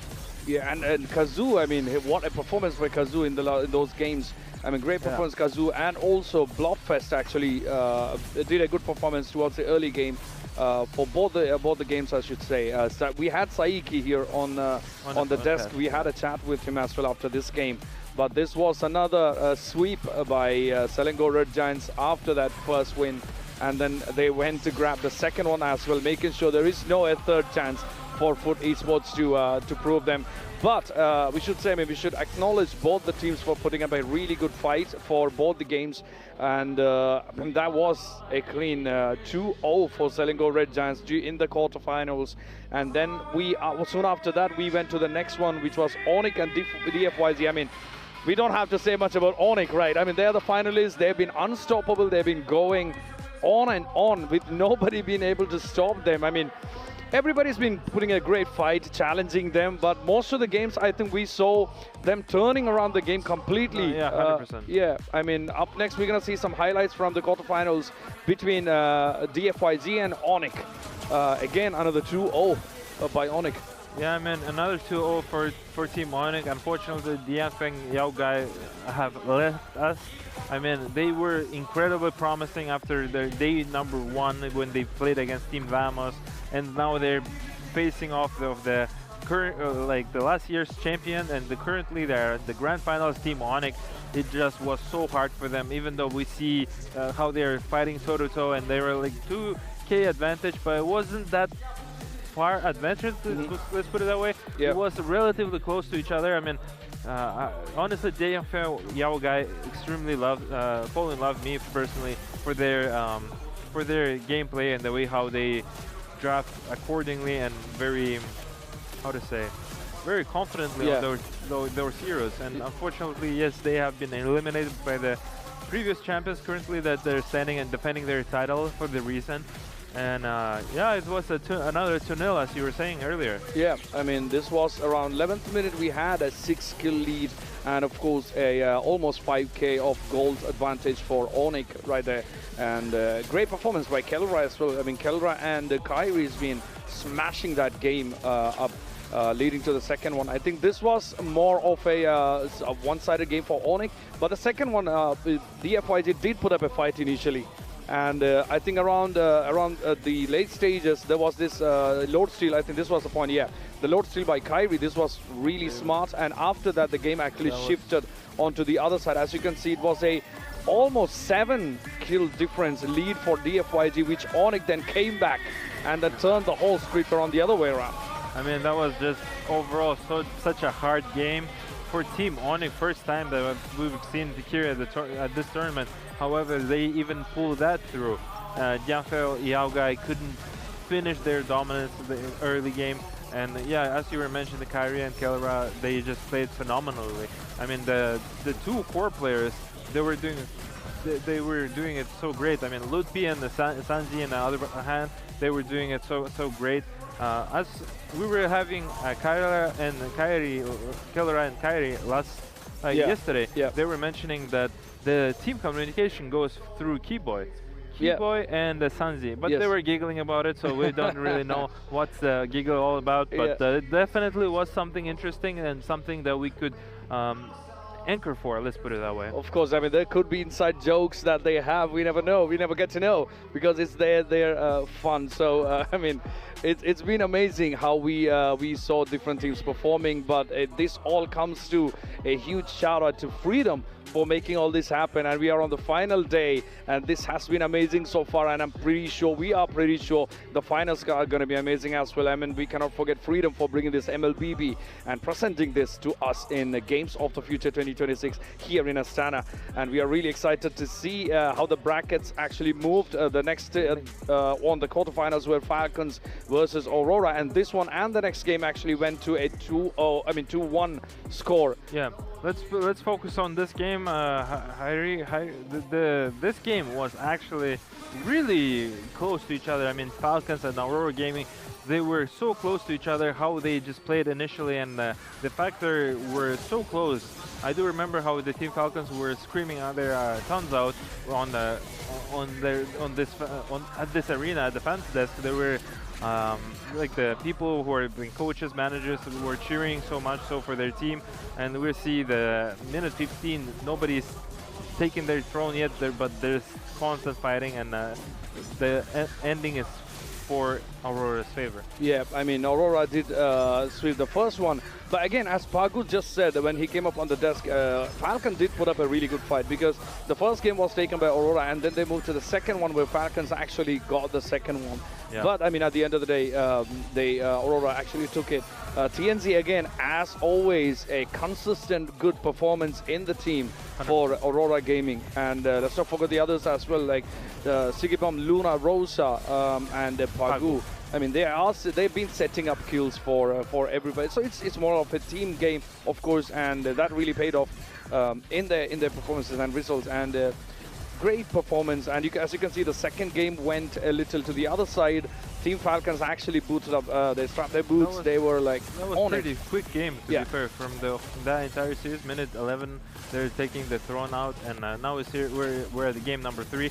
I do remember this team fight that was very close to each other. The team fight on mid is always the base for the base level for the MLBB. Yeah. People are fighting constantly and making sure they are getting. They're fighting for every inch on the map, and they're fighting and constantly applying the pressure. I mean, Falcons, on the other hand, they couldn't do anything on the game number 3. I mean, they early, but they managed to come back here at minute 25. We're seeing there's not a single game that hit minute 30 mark. But this is the first game that was by far the longest map for the entire tournament, and once again that was Team Falcon versus Team Aurora Gaming, and they were very close to each other. Yeah, I mean, almost 27-minute third game, and that was a proper third game, I would say. I mean, after the first one, the second one, and the third decider, which actually great performance by Aurora, but Falcon did put up a fight right there.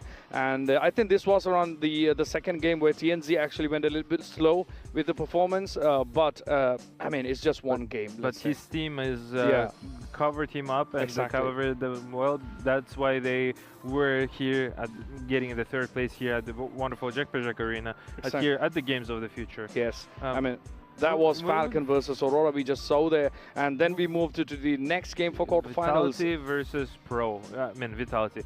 Bigatron by Vitality versus Pro. This team was, this fight was also very close to each other. I mean, 2-1 again.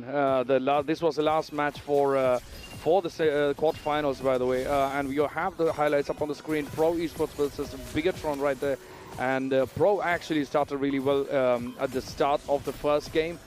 This again, as we said, it ended up going 3 maps for this one. I mean, the final game of the day that actually went 3 maps. We actually love seeing 3 maps, I believe. The audience 100%. Actually loves 3 maps. Tell me who does, Heidi. Yeah. Tell me who doesn't. People are getting the tickets here at the Jack Arena at the Game of the Future here in beautiful country of Kazakhstan, making sure they get to see this wonderful event here at the Live Arena.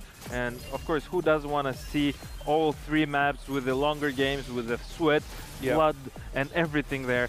I mean, now we see there's a fight on the Lord in minute 13, and this game was initially 6-5. It was very close to each other. Yeah. You couldn't tell who is winning, who is leading. You couldn't tell anything about that. And then game number 1 was couple fights you take here and there, and then we see the advantage is coming back for Bigatron by Vitality. Yeah, again, this was another long game, more than 20 minutes for the first game between Pro Esports and Bigatron. I think we only had a few number of games which went more than 20 minutes, right? 100%. Yeah. Pretty much the games were over around minute 10 to 15, I would say. Yeah. The average. I saw the stats over the other day. It was 35 games approximately ended around minute 10 to 15, and there was a couple, like a single digit were like 20 minutes plus. Yeah, that's true. I mean, this was again another 3-map game right there. The first map, that was 10-15, and then that was very close score, I would say. And then game 2, ended up with a huge lead for Pro Esports. Took the second game, whereas the third one was taken again by Bigatron, making their spot guaranteed for the semifinals for the next day, which was yesterday. I mean, as you can see the score, by 11 minutes we had Pro Esports with 2 kills and Bigatron with more than almost 11 kills lead right there. And even if you look at the gold, that's almost like 10k gold lead. It is a 10k lead, and it's just the way well drafted, well planned, well executed from the team of Bigatron by Vitality. And I mean, heads up to them, they were also losing to Pro Esports, and they were 1-0, 1-0, and then now we see them winning and coming back against Pro Esports, then facing off against the Aurora Gaming. Yeah. And now they are here at the grand finals. I mean, big day. They made it to the big day, the big final day. So, and of course, when we talk about the finals, you really don't want to miss this happening. And also the other disciplines that's happening in Phygital Games of the Future 2026. Make sure you check out the website, phygital-plus.com. You can stream all of our games, all of the disciplines that's happening here at Phygital Games of the Future 2026 here in Astana. Big shout out to them. And make sure you check that out. You don't want to miss the final games of this season, because there's no other chance after this one. Today's the final day, and as we said about the brackets, then after the quarterfinals we moved to the semifinals, which was yesterday. And yesterday was quite a day for the games, and the pattern actually repeated yesterday again, 2-0 and then 2-1. Yeah, I mean, now we see Onyx against Selangor Red Giants. We just witnessed to see this beautiful match yesterday, and Onyx convincingly they won 2-0. I thought it's going to be a close match again. Once again, I was thinking the Selangor Red Giants could do and surprise the defending title champions, but they didn't. Because do you know why, Heidi? Because they are the current champions of the last year, and now they are here to do the same thing and defend their title. So therefore, now they will be playing at the grand finals. Well, nonetheless, let's focus on the game number 1 here, Onyx versus Team Selangor Red Giants.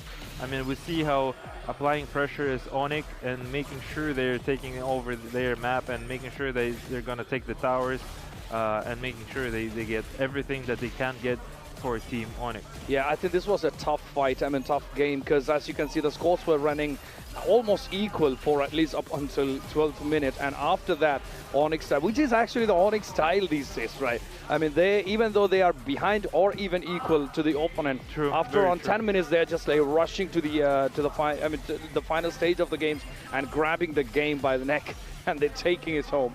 This has been what they've been doing, and as you can see, that was a wipeout right there. And here is a second game again taken by Onyx, and here again, I mean, SRG really did put up a fight yesterday. They did. Yeah, they did. That's why I'd like to acknowledge them, because the amount of pressure they've experienced throughout the entire tournament. Yeah, it was challenging teams that they were facing off, and I mean, now we see Onyx at the grand finals. Yep.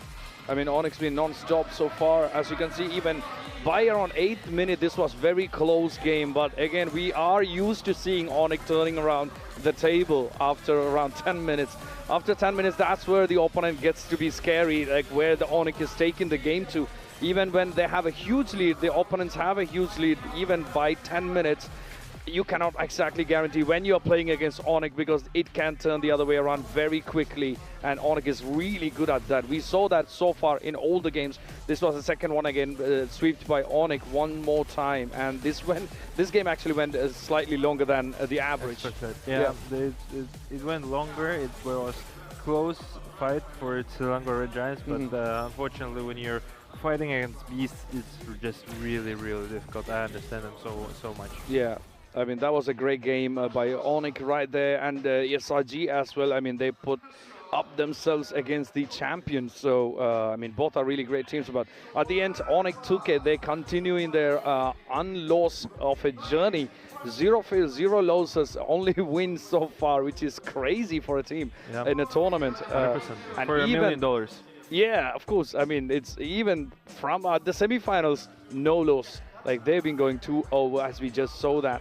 And then there was only one semifinals left, which was Aurora versus Bigatron, which actually Bigatron took it, as we know now, leading to the finals, which is going to happen in a few minutes. But we'll be taking a look at the semifinals in a bit, how they performed, because we are just refreshing the whole thing that went yesterday so that we have a context of what actually happened yesterday leading up to the finals, which is coming right up next. But let's take a look at Aurora versus Bigatron by Vitality, which again went to 3 maps in the yesterday, and that was what's decided. Bigatron took the finals. Here's the first one by around 9th minute. Bigatron was still 4 kills less than Aurora Gaming, and Aurora really fought for that because Aurora was really hoping to get into the finals, to repeat the finals again. They were expecting to play against the team of Onyx, but unfortunately they have failed to do so. But nonetheless, I would like to appreciate Aurora Gaming for winning their game 1 against the Bigatron by Vitality, but that was not enough. Yes, I mean, at the end of the day, you got to get 2 if it comes to a point where 1-1. And this was also one of those performances by Bigatron, really good performance, but tight. Aurora actually gave them a challenge right there for this one. As you can see, around 10 minutes, we were nearing 10 minutes, and Bigatron had a slight lead right there, but it wasn't enough to make sure, but they went right into the base and took the base down, took the crystal down, where the first game ended right there. And this was, Iman actually did play really nice in that game. I mean, all the team members, nevertheless, I mean, we are not disregarding what the team members did, but you know, coach, I want to mention one more thing. Yep. They picked Novaria. They picked Novaria twice for the team of Bigatron Vitality. So we see Novaria here at the game number 2. So they picked that hero, Novaria, and they're going to pick the same way on Novaria for the game number 2. So Marino is going to play Novaria here, and they actually won because of Novaria. Yeah, and also this was the game, I mean, the 3rd game, that's when we actually saw the surprise pick Mia by Bigatron. I mean, nobody saw that coming. We could feel the surprise in the audience here in the arena. Everybody went like, wow, what's happening? They were shocked, definitely. Yeah. They were definitely shocked, but who wasn't shocked? It was Bigatron by Vitality, because they knew that they want to go this hero specifically, and Iman was making sure that he's been practicing that hero on test streams and making sure he's comfortable to play in this tournament. And that's true. I mean, this was a tough fight. If you look at that, this was another long game that we had for 18th, 19th minute, and still they were at just one kill lead, which is actually interesting to see. But they had a really good, slight difference in the gold advantage as well. So that was again another 2-1 favoring the Bigatron, which actually leads us all to the much-awaited grand finals today, coming right up next. We've been waiting for this. Everyone's been waiting for this. Here is one final look at what's been happening so far leading up to the grand finals. We had the quarterfinals, semi-finals, now we're here. A couple of seconds or minutes leading to the finals. We are about to know who's going to take it. If Onyx is going to keep their trophy, if the Onyx is going to keep the whole championship with them, or they're going to need to fight for this. And also, again, as we mentioned, it's a best of 5 that we are talking about, not best of 3. So this is going to be quite some time until we decide who's going to take the championship home. Definitely, but do you think, realistically speaking, do you think BTR, Bigatron by Vitality, have any chance against them? No, I mean, it's interesting. I mean, we are yet to find out. But yeah, let's take a look at an interesting video for the broadcast, and I will come right after that one.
just as promised, we are right back after the that cool video. I mean, let's not forget this team that have put the effort right in to bring all these into a good fruition right up to the screens, of course, for the broadcast. I mean, you are seeing a lot of stuff on your screens.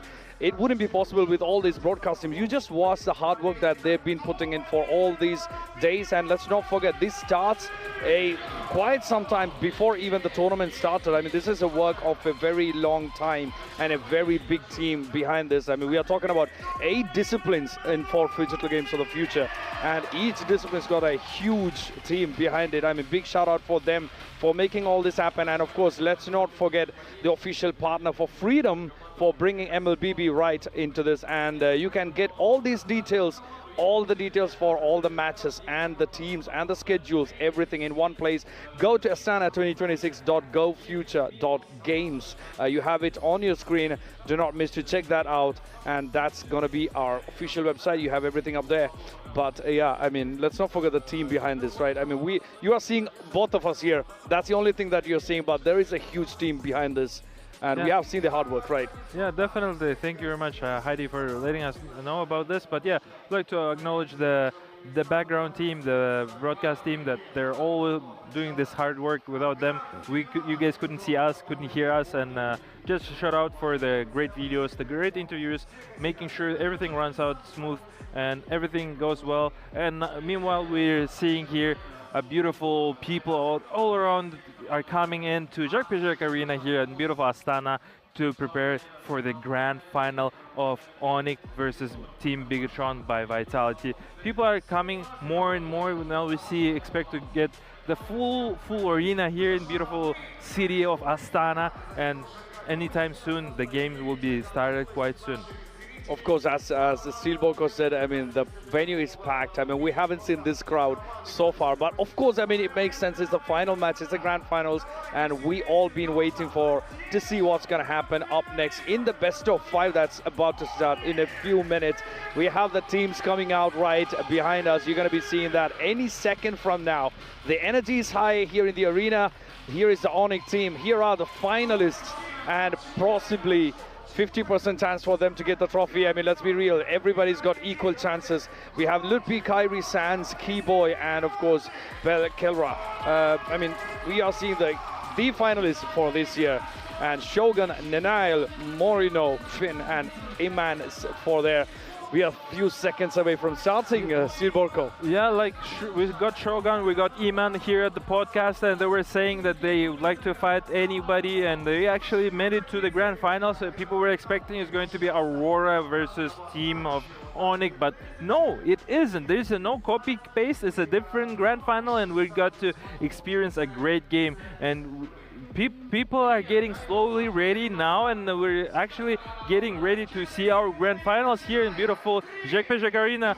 And we'd like to give our awards to our casters. Take it away, gentlemen.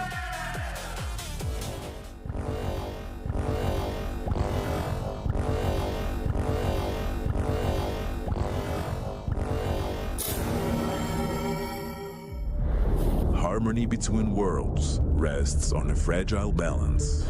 Legends of the Great Step tell of the sun-headed man who helped maintaining the connection between the worlds for centuries. But sometimes, the very nature of existence disrupts the natural order of things.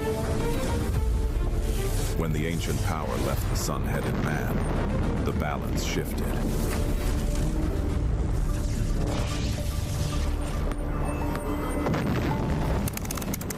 Attention. Massive energy surge detected.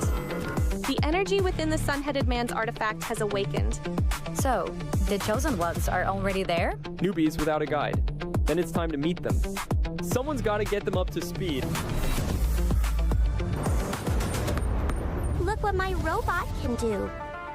Not now. I'm playing. In search of those destined to restore the lost harmony, the energy split into 3 parts.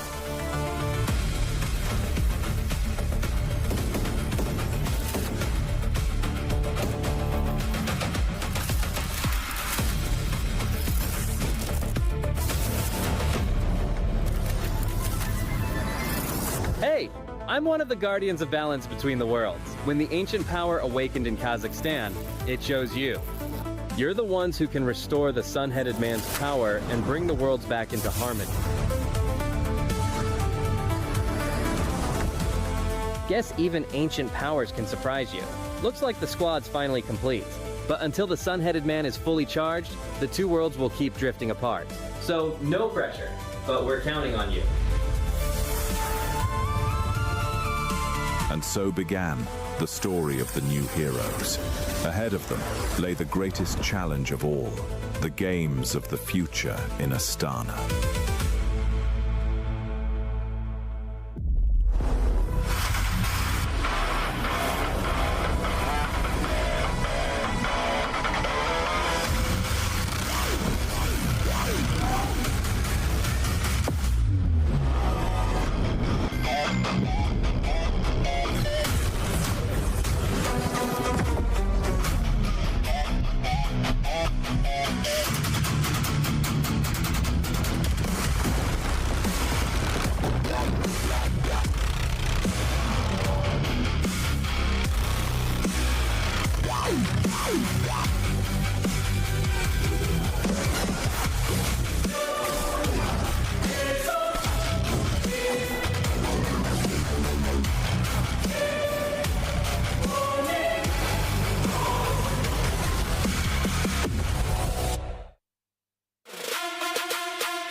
Here we are, grand finals for the Games of the Future 2026. It's Onyx going up against BTR, both from Indonesia, and both have faced each other in a grand finals match before. The last time that they met, it was BTR that got the best of Onyx. But this time, a lot of players, analysts, and viewers out there think that Onyx Esports will take this one. Your casters, Wolf and Naisu, who do you think has the upper hand in this grand final? Oh man, the upper hand, that's a tough one. Luckily, it's a best of 5. Man, I wish it was a best of 7. You know, that's kind of what we're used to seeing for these grand finals. But hey, we can't all get what we want. So we're going to get a best of 5. I hope we get 5 games for this. I do have to go ahead and say that Onyx has really... I feel like, adjusted really well to the current meta. Again, we talk about the meta that's developed over the past couple months. It's kind of changed here and there. There's been some crazy picks, the Mias, the Hanabis, the Ballmans, everything else. But I will say that Onyx, I feel like, could get the upper hand in this. But BTR has showed us, man. Like, BTR has showed us some amazing things. I think now, even if you're Onyx and you're, you know, wondering, oh, how do we play against the potential for Emon to just take a Mia? Or like, again, who's going to get the Hirata pick? Because both junglers can play it amazingly, you know? Or who's going to go ahead and grab the Rafaela or the Matilda now? Now that we're seeing more of that. And both these teams love the Barrett's pick as well. I think that's another standout thing that you're going to have to fight for here, because it's just there's so many power picks, and these two teams know each other so well. And now they know the meta so well because they've all just, everybody's been going through all these international runs, right? And now it comes down to this. So if I had to absolutely choose Wolf, I think I would lean a little bit more now for Onyx. Okay. And there's a lot of science, a lot of mathematics that can prove that that's the case. And I'm already just convinced that Onyx has built themselves or trained in the past few days in a way that they have allowed their players to have so many options in actually getting into the metagame, right? Because we saw how good they were with assassins, with fighters in the gold lane. They can now use, apparently, the supporting heroes for Keyboy once again, when Keyboy was known to be a hero a player that likes to play around the catch type heroes, but now you can actually see him pick up the Matilda in specific scenarios. So yeah, a lot of good stuff that we can expect from the teams right now, but of course Onyx has really figured it out.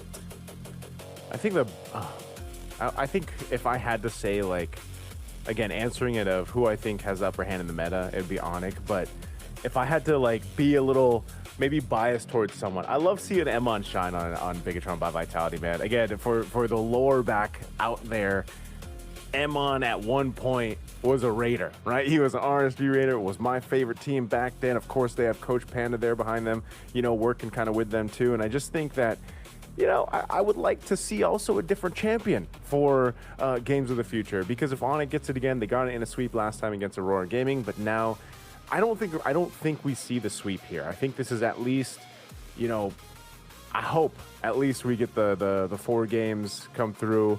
Maybe we get the full 5-game series. If we don't, just please not a sweep. But Bigatron by Vitality gonna be on that blue side, man. I think this is where we start to see the standard stuff, more of the standard stuff and the kind of traditional trades going on. I think we might even see a contest for Selena come through, where they might give one game to Moreno, honestly, to get the Selena, because I think some teams are starting to really figure that out too.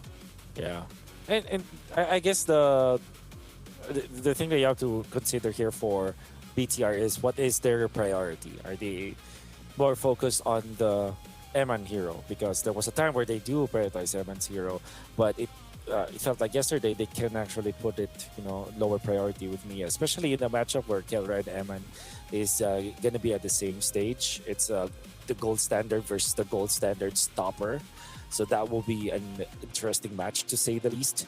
When you said that Eman used to be a Raider, one of his rivals back then was Kelra when he was playing for Omega like that. So there's a long history between these two. So do you prioritize Eman, or do you deprioritize Eman now so that you make sure that the gold lane to gold lane matchup is in your favor? So that's a question that I would love to see BTR navigate around. I guess I'll answer that right now. I think you don't have to really prioritize either of the gold laners unless the Melissa's open. And if the Melissa's open, it's most likely going to go to the hands of Emon.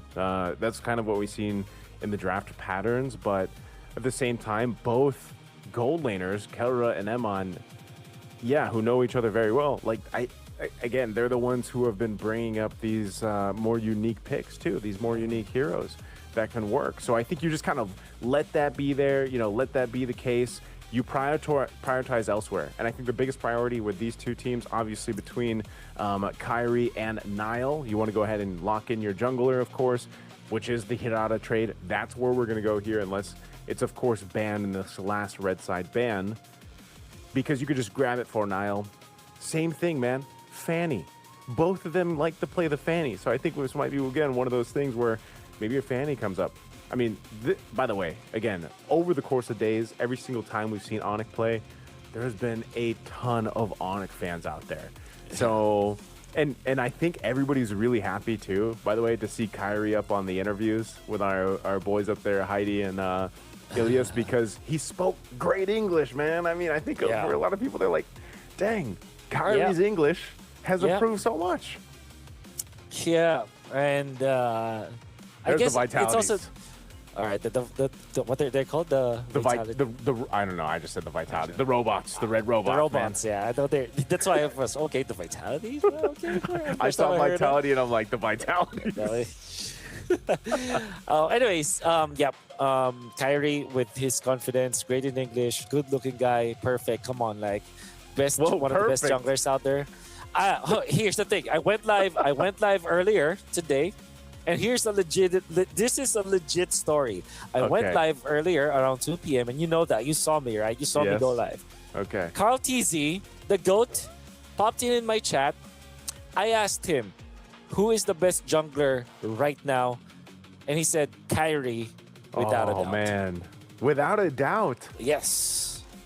And that came from is the from GOAT. the GOAT. That came from the GOAT. Oh, man. You know what? I have to agree, man.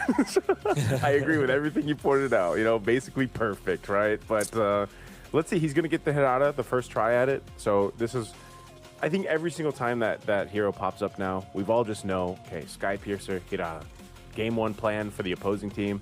Don't let them get stacked, especially fully stacked on the Sky Piercer, because it literally seems unfair, man. If a Hirata is fully stacked, I don't know. It just feels unfair the way that happens, you know? So the answer seems to be the Fanny. Grab a Fanny. You get a power pick over here, too, for Shogun. You grab yourself the Barretts. You have some decent Paquito damage. I didn't know if they were going to flex that, by the way, until the Fanny came through, because I was thinking, okay, is Paquito possibly going to the jungle like we've seen him, you know, or is he going to go in the gold lane, possibly? But now we know. Okay, with I was actually surprised that Onyx let go of the Barretts, but at the same time, the Beric is also a good hero, and they pair it up with this Uranus. So there's not much lockdown for Onyx, whereas for BTR, you already have the Paquito Barretts. So this is like two schools of just meta picks. Yeah. You see the Paquito and the Barretts combined together. Now it's with a Fanny, which has been a development in the meta game here in Games of the Future, where the Fanny now answers the Hirara. Well, this was also evident in MSC in the last day of MSC, I would say, last 2 days, where the Fanny is now being picked against the Hirara. And that's also true for this time, Onyx picking up two tanky dudes with the Hirara. So this is like meta versus meta, and we're going to be slammed by the best heroes that we have in available in the meta game. Hey, get slammed, you know? So, but basically, at this point, too, they're going to go ahead and hone in on these mid lane options for the Maestro himself, Moreno. I think, you know, so far from what we've seen between, of course, in the mid lane, there's some variety there. Whether it's Sans, whether it's Moreno, the way they want to go ahead and approach this is how do you supplement your assassin junglers the best to your ability. Selena was one of them that most people would think for Moreno. That's why it's banned out. On the flip side, the Ruby is banned out mainly for the potential that Kelra picks it up to put it in the gold lane. You know, because again, if you go and just supplement this Hirara to do her thing, maneuver around everyone. We just saw this in the hands of TNZ, by the way, right? Where you get fully stacked and you have these multiple ways of kind of moving around your tanky dudes, but also your crowd control. And then your own kind of iframes. That's why it feels so unfair. So take out a Ruby. I wonder if they'll take out one more. Both of those roam options too, the Matilda and the Rafaela, will be banned out though. So that is not going to be available for Finn. And Finn has been one of the better performing Matildas so far throughout Games of the Future. Oh, yeah. Okay, so going to be the Ruby as the ban. Probably another, I guess another catch or another gold lane. In fact, maybe Harith or Moskov, the ban here for BTR. And although Ruby is typically played in the roam role before, it's now getting played in the EXP as well as the gold lane, more so in the gold lane now, which is also a good hero to pair up with the Hirara. So that's probably why the Ruby has been banned by BTR. So instead of doubling down on the Kelra bans, they just banned the Vexana, which is a hero that Sans showed us that they can actually play. I think the Valentina is the best pick here for Sans, but there is also some merit of picking up Lilia, for example, or Selena. No, it's not available. Selena banned out, yeah. Wow. So other than that, well, the Vexana actually, we were talking about this even a couple days ago, where it's just kind of risen in pick value, stock value. Yeah. But Bigatron by Vitality is going to ban that out. So now, if you are Onyx, you just pick up your mid now. Yeah, they'll do that. Louis Yi.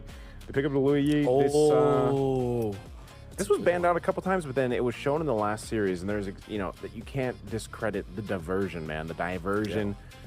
Yeah. Little send your full team if you need to go ahead and back things up, or disengage at the right time. This can also really control the Fanny push, right? That's kind of what we've seen before, where Fanny's just off on the other side of the map doing her own thing. Well, now you can get there faster and potentially even surprise a side lane push from Nile. Yeah. Okay. Fanny, they will round this up with maybe a Farza. Is Farza even good? Or do they go Novaria themselves? I think the Novaria is one of the answers to Louis from a long time ago, and it, I think, makes sense here. They do pick it up.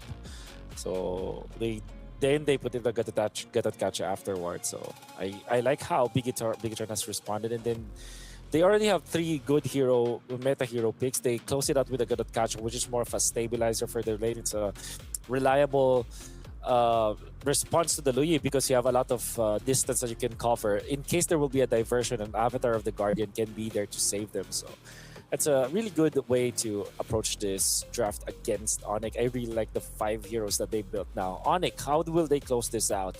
They need some sort of reach and some sort of burst. There's the reach, the burst. I was gonna say, is this the reach though? She's got like the shortest range in the game, but I mean, you're shredding. You're shredding through at least the Barretts and the Gattacacha, you know? And I think in this way too, you're at least kind of protected. You're kind of covered here. If you need help in that lane, again, that's why that Louis is picked up. It's really strong to just go ahead and, you know, ultimate down to that gold lane if you need to. Yeah. And the reason why I say there is, well, all right, the burst, there is no question about that when it comes to like the carry. The carry can just output so much damage in a short period of time. So they got that covered already. When I say that they needed that they can get reach out of the carry, is that you're looking at the heroes that are melee from the side of BTR. So it's not like you have to reach too far when you're playing this carry up against the heroes of BTR. When you pick up the Malefic Gun, then you're already okay. The only problem, though, that I'm going to say about Onyx, and this also pertains to reach, is that there is no legitimate threat to the Novaria. That's why I felt like the Novaria was a good last pick for BTR. I also predicted that it will be the case. If you're looking at this Moreno Novaria, this guy is going to have the easiest game out of all of the people in the lobby right now, because there's not much reach. Well, let's find out. We're jumping into it. It's game 1 here in this best of 5 grand final. Games of the Future 2026. Will Onyx end up being champions once again? Or will Bigatron by Vitality make something happen here? Already in the mid lane, a little bit of action. Of course, poking back and forth. There's only so much that can be done. I feel like early game with the Novaria, but still, no battle spells actually going to be expended just yet. Pretty chill about it. It'll be curious how Onyx will, how BTR will utilize this lineup that is really front-facing against Onyx. Apart from the Novaria, everybody wants to dive in front of Onyx. And Onyx, they do have 2 tanky dudes, but they only have 1 tool to really hold down BTR, and that is this Wrath of the Dryad, which means that Suns will have a lot of responsibilities with a duality being procced. Granted, the Wrath of the Dryad is a good tool to allow the Suns to continuously proc the duality passive, but it is going to be a difficult task for Suns for sure. See if he's able to do it. This first turtle's up. Both gold laners going to go ahead and chill in the gold lane while this is just going to be a 4v4. Niall's going to go ahead and grab his buff, but they might just go for this. A little bit of a taunt. Unbreakable on Keyboy. He's got to go ahead and back off, disengage. Alutbi has got the Consecrate. They got control of this first turtle, so Onyx might be able to secure this. Let's see if they make it happen. Kyrie able to get the Retribution off, but they're going to go for the fight anyway. And Lutfi trying to get away. He's going to get chased down. And they will take him with the Daytona's welcome. Oh, good duality, but here comes Niall to the back line. He's got people lined up, but it's just not enough. And now the diversion going to be used. Already a couple kills for Onyx. They're looking for Niall. And Sands will get him with the double. No way. No way Suns just did just that. I mean, 2-0-1 for this Louis. Granted, BTR, I think that was a mistake coming out from Shogun. Utilizing the Daytona's welcome and then spitting out the Uranus towards the members of Onyx. I think he wanted to maximize the stun that you get out of it, or maybe he just outright misplaced his spit afterwards. But that allowed Onyx to refresh with Loot P.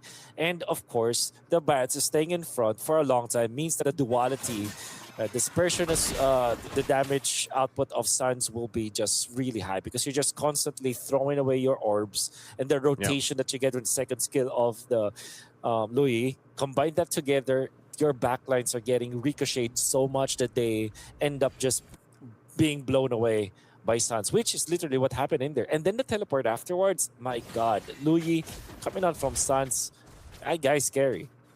I think the Louis is going to just be a pickup that we see more and more, maybe even, unless some major changes happen between now and the next tournaments, of course, but it's working out really well, especially when you have the Wrath of the Dryad from the Velrek. It just makes things happen. Look at this. They're going for the purple buff. They want to put pressure on Niall's buff, and they'll do just that. Notice to Kyrie on the Hirara, he locked in his Fury Hammer. Then he's starting to just go with the Sky Piercer because he wants to start building stacks early on, I believe. And that's all possible. You know, you got an early kill on, you got momentum in your favor. You're 3,000 gold ahead at this point. And now the second turtle is up. Kyrie, go ahead and start this one up. Emon is here though, so now gold laners will be a part of this fight. Everybody rotating down for this objective. Half health on the turtle, unbreakable. Oh, Daytona's welcome. Going to be charged in. Shogun taking quite a bit of damage. Is it the Avatar of the Guardian? Actually, that's quite a bit of damage too as Shogun falls. Niall gets the turtle. He's going to be able to go ahead and do a bit of damage before he gets out. But Bigatron by Vitality might have got the turtle, but they lost two. I see the vision now for BTR. They will go for the aggressive move on Shogun with the Daytona's welcome that was going to be quickly followed up by the Avatar of the Guardian. Not literally quickly, but it will be layered properly wherein after the Daytona's welcome, you already have that Avatar of the Guardian with extra knockup and taunt afterwards. It's the chain stun between the Barrets as well as they cannot catch as they go in bottom lane. Okay, Keyboy unfortunately going to die there, but it made sense what Onyx wanted to do. They give a kill over, and they didn't overcommit because I thought Kyrie with a couple stacks might have tried to do something, but they just kind of pull off there. That turret's almost down. That's one of the main things that Onyx wanted to go ahead and do, give Kelra that advantage. You can already see the advantage building up, though, too, in the jungle, man. Kyrie, again, a couple levels ahead right now of Niall. He's been taking his buffs. He's about to hit that level 10. And he continues to do so. Just as he does, he hits level 10. So that gives him, again, an advantage that he can work with into the next turtle. But so far, Niall at least has been able to swing in, do a little bit. Threat like this on Sands, even doing more than a little bit as he takes him out. Good play there. I didn't know if he'd be able to get him that fast, but he does. Well, with the help of his teammates and, of course, the fact that you have a lot of damage coming out from Moreno, especially if that Astral Echo is already laid up, that allowed for BTR to burst down Suns and shut him down. Has been a problem for them for quite a while now. 6 minutes in, there's a lead that Onyx have already built, and it's 15 seconds before the next turtle. Lutpi already clearing the mid, whereas Keyboy, he wants to position aggressively as well up top. Maybe help his teammate Kelra here push before they prep for the turtle. Yeah, so they got that push going in. Last turtle of the game is up. Still a couple thousand gold ahead right now is Onyx. Kyrie has control of this turtle. We'll see if they do anything, but Niall's just going to go down to the bot. They're going to trade it for a turret for the turtle. So they go for that. Diversion going to be used. This is what we were talking about, though. They send themselves down towards this bottom side. but that turret will be pushed. So this is about as good as it gets for Bigatron by Vitality right now. Daytona's welcome into the turret. Astral Echo combo. The Avatar of the Guardian will be able to catch him, even with the revitalized. Keyboy falls. The tree down again, but now in the mid lane, Kyrie's there. They get the duality proc. He wants to get the stack here on Shogun. Does he actually have it? He doesn't. He has to get away. Too much of a threat there under the turret. See the pressure now being applied by Onyx, and because of that they have a 2,000 gold lead, but it seems like BTR are not letting up. They're already able to push down the bottom lane and are about to push up top. Eman is moving really well. Comes to the map movements, died already twice, but at least makes up for it by split pushing and still gaining a lot of gold. He is unfortunately behind Kelra, his counterpart, but at least he's making something happen for BTR right now. Doesn't erase the fact that Onyx is leading by 2,000 and they have allowed Kelra with 1-0-1 as they go for Kyrie the dodge! Oh, he tried to dodge. What a play from Niall and Emon. Able to make a move. Niall trying to get away. A flicker from Sans. They'll recoup it though as they also take down Emon. And that kill went over to Kyrie, so but he's dead. But you know, the turret did the job there for him. Yeah. Eventually. I'm gonna be pushing in the middle. Great kill to Kyrie. A great shutdown overall coming out from BTR. 22 seconds before the Lord, they needed to make a play. Unfortunately for Niall, is still trailing behind a lot from his opposition right now. So there's still a lot that needs to be done here by the side of BTR for them to come back to this game. But then again, T-Boy already positioned himself into the so-called new bush. Will be spotted out by Finn for now. Okay. Lord is up. Let's see some of the focus here. Let's see what Onyx decides to do. They can play the macro just because they have the Louis in tow. Both junglers wanting to grab their purple buffs, getting situated for this Lord fight. Oh, diversion. Diversion used here, setting them up top. Astral Echo being dropped down. They're just going to go for the fight anyway. Kyrie be able to dodge that with the iframe. Niall's going to have to go back to base, so this is an open opportunity for Onyx to go ahead and start up this Lord. Under half health, Shogun gives the information. Finn's gonna pop the conceal. They're gonna try to delay this so that Niall can get here in time, but it's already gone. Lord secured by Onyx. And now Niall jumping to the backside, looking for a possible kill. He'll find Sans. A pickup there they were looking for, and now Niall again cabling away. Avatar the Guardian, Finn trying to grab their attention. Kelra takes a shot with the shatter. He's going to back off, but they're going to force the fight anyway. And now it's Onyx trying to get away, but Daytona's welcome to spin him up into the team. And now Keyboy and Loopy fall. The front line of Onyx goes down. Oh, great team fighting coming out from BTR. They have erased the lead that Onyx was able to build, and it didn't matter if Onyx was able to blitz the Lord away from them. Their team fighting was great. And at that time, Kera didn't have the flicker, so he didn't feel that confident to command his team into a fight. And Lutpi as well as Keyboy just overstayed their welcome. And BTR utilizing Shogun again, this time offensively. I feel like for BTR, if they play like this, if they are the ones to jump the gun onto Onyx, there's little to nothing that Onyx can do. Again, their lineup is more of a dive composition, and with the vision that they get from Moreno, they are well informed about what Onyx will want to do. Look at that ultimate catching 4. The Astral Echo finding out what Onyx wanted to do, and that already meant that Niall was able to skitter through and sneak a purple buff. Oh, wow. Talk about a turnaround so far. Niall able to make something happen here again. Just able to shred through, you know, who you'd think is the tankiest or one of the tankiest, but so far both Lutpi and Keyboy had a really difficult time at some, you know, fronting up on this front side for Onyx.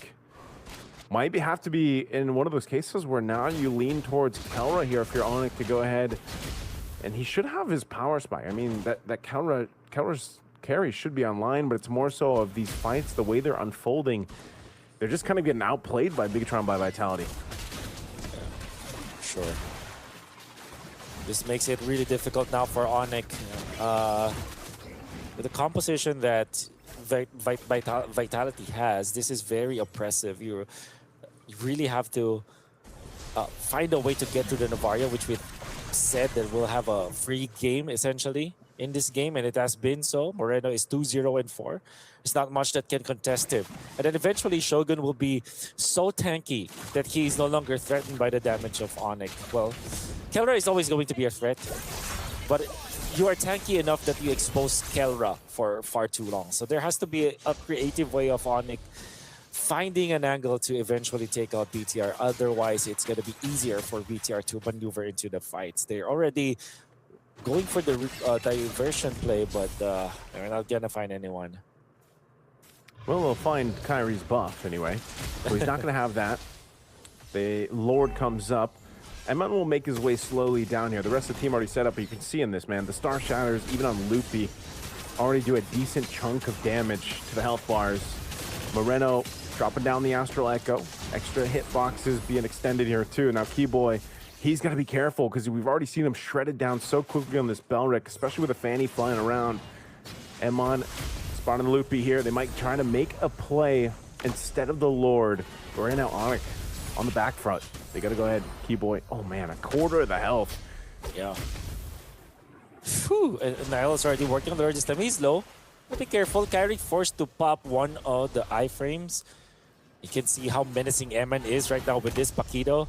He's going to be able to burst down the members of Onyx. And then if you pair that up with Moreno's damage output and the constant Astral Echo in the face of Onyx, it's going to be more difficult. Avatar the Guardian on the defense already used. Onyx comes in with a diversion. And after that push up top by Niall, that wave's going to be managed. Now, they're going to fight for this Lord. Half health on it. Finn charging up the Unbreakable. Goes in with a taunt. They're going to come down for Keyboy. They get him out. Kyrie, he's down too. Make it another as Sans is able to pick up Shogun. So far, a big trade across the board. But now Iman and Moreno trying to keep things together while Niall's also on the hunt here. He's quite low, but he'll be able to secure the Lord. Bigatron by Vitality comes out with a win. And all they had to do was to find the man advantage. It was already enough for them to take out the members of Onyx. This time again, Onyx just can't position themselves properly. They tried to go for a cheeky diversion play, which was, with all due fairness, ambitious, but almost got there. Almost taking out the outplay coming out from Suns to survive against Nael. But that was just for BTR to secure that turret because it will be just the Luyi to defend. It wasn't successful in doing so. Onyx now have lost control of the game as BTR are leading by 3,000. And all it took was for them to punish Onyx when Onyx tried to go for a 5v5 against them. Let's see if they can do it here. Lord slowly making its way. Good push in the mid and top as well. Daytona's welcome. Throwing into the wall. Chopping him up, throwing him down. Keyboy gonna pop the Revitalize. They want to hold down this front side. Niall's just gonna make his way up top. He wants to take out the base turret as Lord goes down and dealt with, but good response from Kyrie. He won't let it happen. Diversion. Where are they gonna go? Into the jungle. They're looking to cut things off. They're gonna go right to this one. And now Finn gets taken out. But Emon, is he gonna try to do this? Oh no, he's fully stacked up. He's gotta get out of enemy lines. He's waiting patiently. It's only Loot B. Yeah, for now, it's not a big threat. Information is important. Loot B gonna be seeing Eman get away from there. Good fight coming up from Onyx. Go for the -1, but it's not nearly enough. Niall wants a piece of this purple buff. They're trying to go for the exchange, but it's Kyrie who secures it. Thanks for the leash, says Kyrie. He's basically do a little damage with the buff. Finally, Kyrie gets his purple. He's gonna go ahead and grab his orange next. Yeah. Really nothing that they really want to focus on until that Lord comes up in about a minute, but if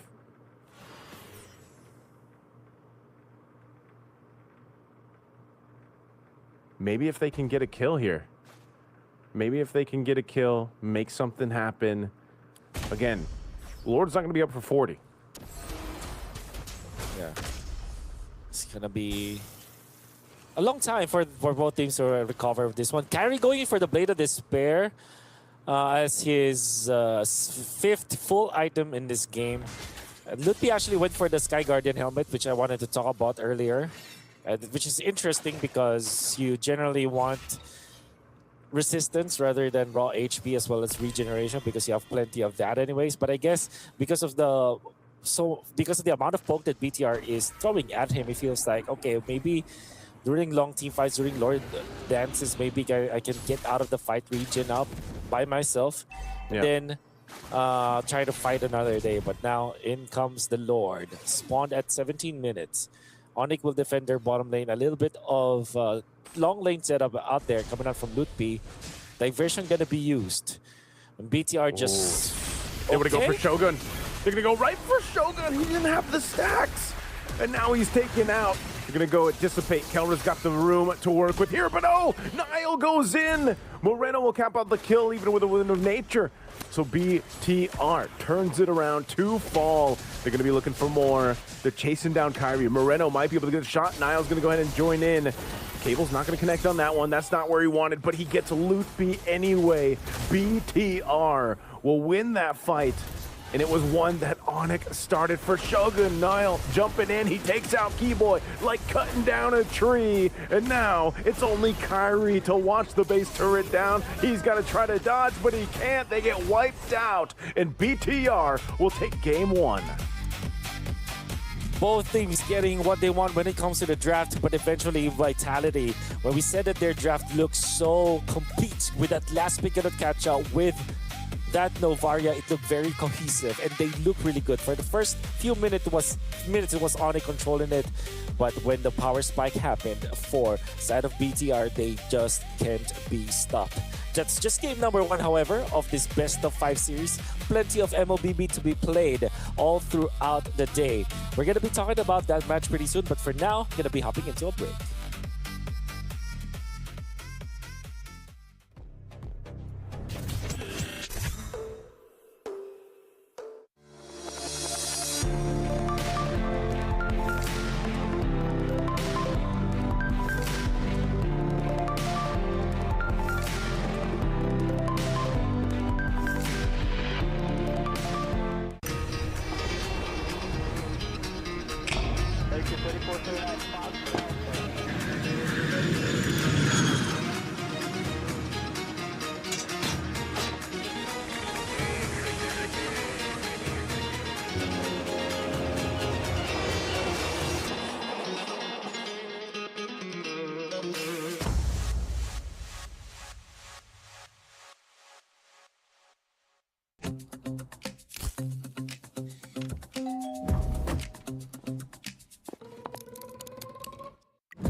Үлкеністер әр қадамы жаңа жетістікке жетелейтін марафон. Біз осы жолды сіздермен бірге 10 жылдан бері жүріп келеміз. Тимур Құлыбаевтың халық қайырымдылық қоры. Центр кредит банкымен сіз қарапайым және заманауи шешімдердің ортасындасыз. Нық сеніммен жаңа мүмкіндіктер ашып, тексерілген сапаға сеніңіз. BCCKZ мүмкіндіктерді кеңейтіңіз.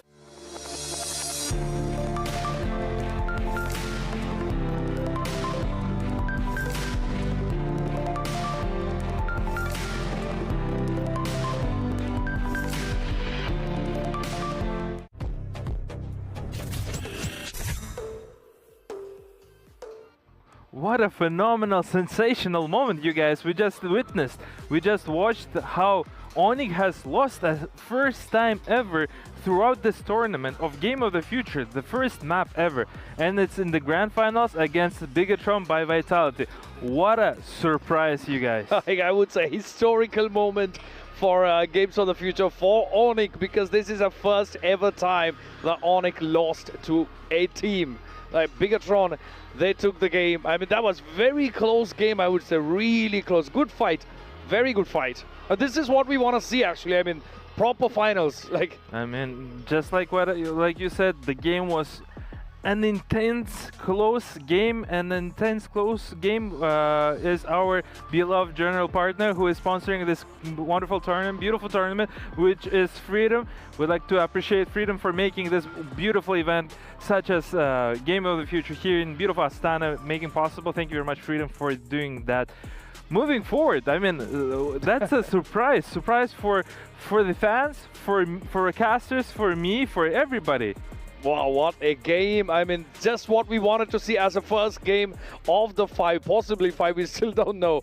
But I think this is going to be a 5 because off the bat, the first game, Onyx has lost the one, but I mean, they might come back again, we can't say. But this is good. I mean, this is good actually.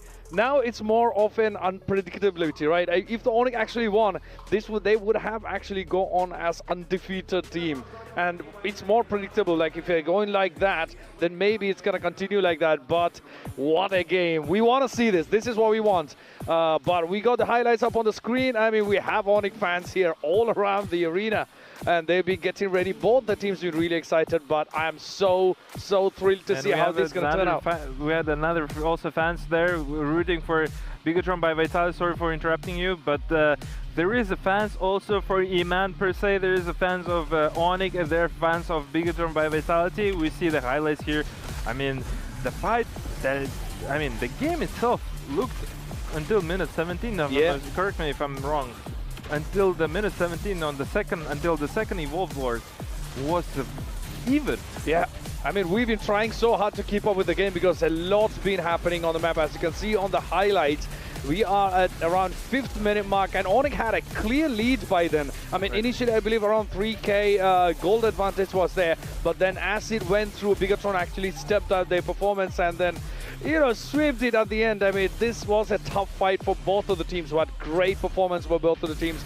As you can see, it went towards the 10th minute and Onyx has still had a 3-kill lead and a bit of gold, but not much to be honest.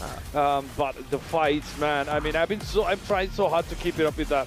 I agree with you, absolutely, Heidi. I have one more thing to tell. Before we, remember what I said pre-draft? I said, Bigatron by Vitality is the team who won Aurora Gaming on a 1-0. Yeah. And twice they picked a hero called Novaria. Yeah. And that Novaria actually helped them to win the second and the third game against Team Aurora Gaming. Yeah. Right? And now that happened again.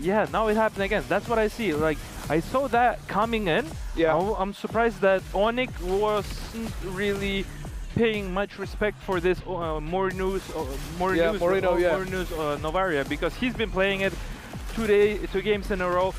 Yesterday against Team Aurora Gaming, and he got a victory, and because of that now he's playing at the grand finals and actually winning Team Onyx. It's just surprising moment from here. And also I'd like to mention, I mean, Barras, the heroes that I was saying earlier, has been picked and being one of the best heroes here at the Game of the Future. According to statistics and stuff, I mean, just an incredible game overall. Of course, I think around the 17th minute we saw a tie. So I really thought Onyx gonna come back again, just how they used to before in every game that they played so far. But then Bigatron was like, oh, they went for it. They really went for it. I mean, this is gonna be a tough grand finals that we're gonna be having here at the arena. We got the stats up on the screen. 4 kills in lead by Bigatron against Onyx.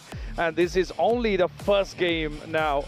This is going to be interesting to see how this goes. I mean, I would be very surprised if Bigatron by Vitality keep the momentum and keep it going, and then maybe get the second game again. I mean, that would be very horrendous if they're going to do that.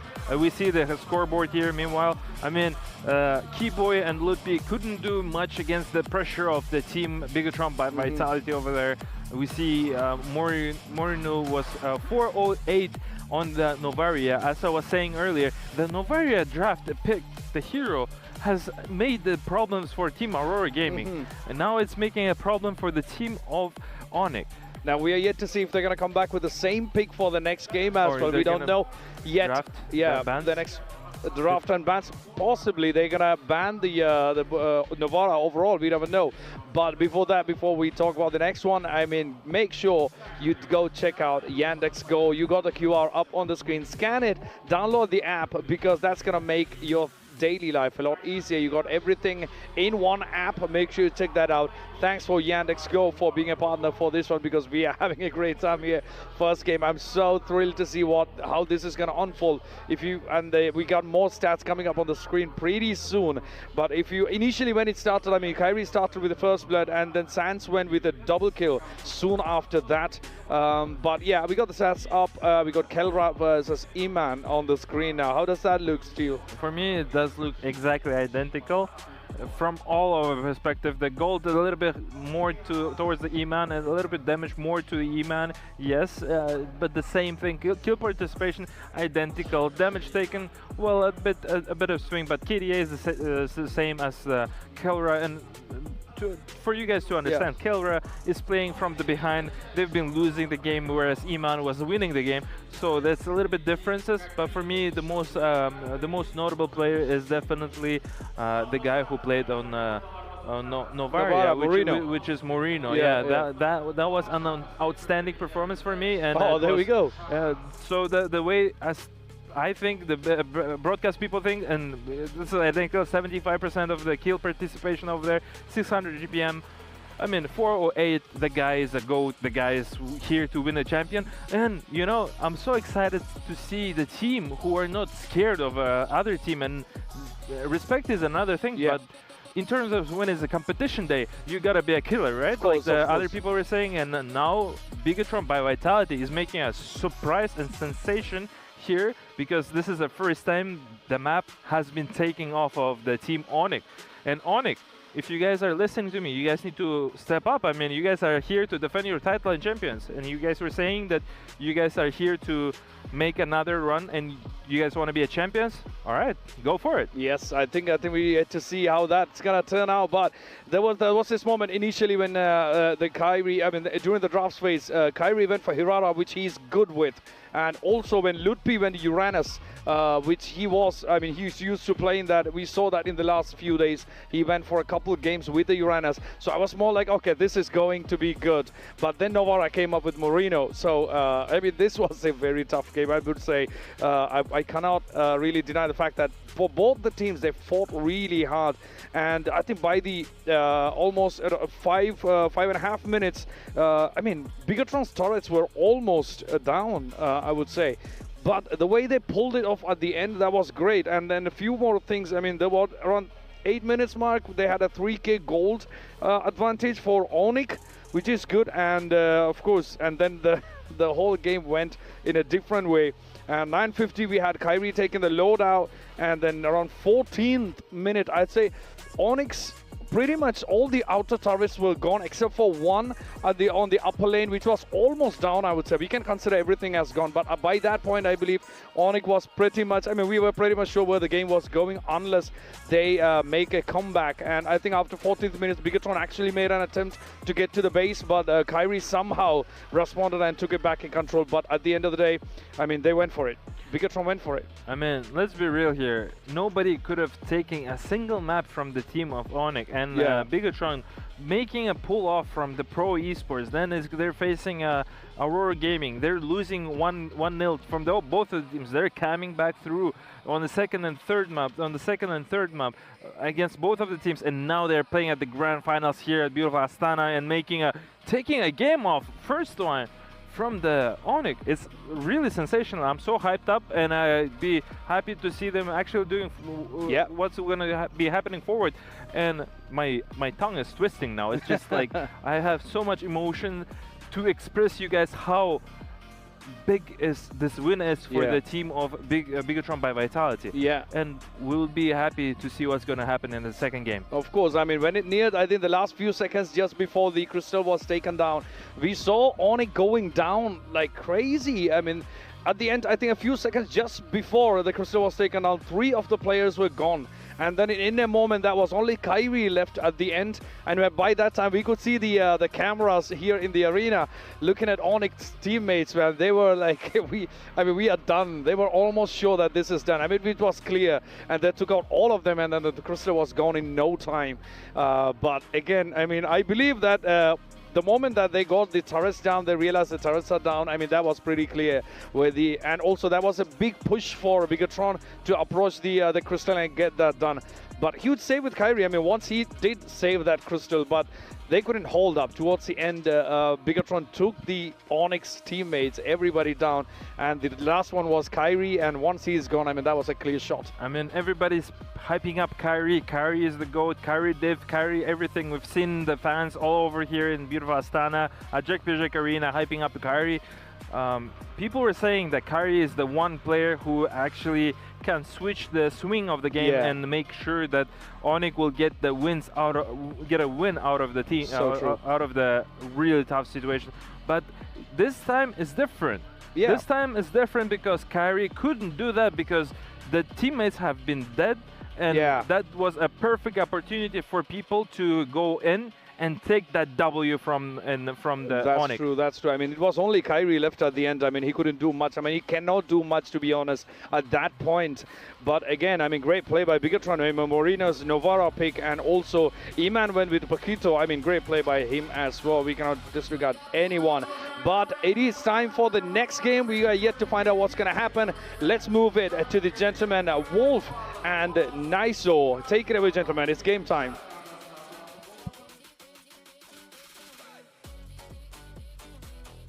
It is indeed game time for both of the teams. It's Onyx going up against Bigatron, and BTR was able to scramble a game win against them. Well, it wasn't really a scramble as it looked hectic only at first, but the moment that they have found their groove, BTR were unstoppable. Naisu, Game 1 went heavily in favor of BTR afterwards. What do you think are some changes here that needs to be done by Onyx for them to get back into their winning ways? That's a great question. I think give something to Keyboy that, you know, maybe I don't want to say it's not Belric, right? Like Belric can work. He's been meta for a while, but maybe give something different to Keyboy. I think he dealt with too many early deaths just because there wasn't too much that they could do in Game 1.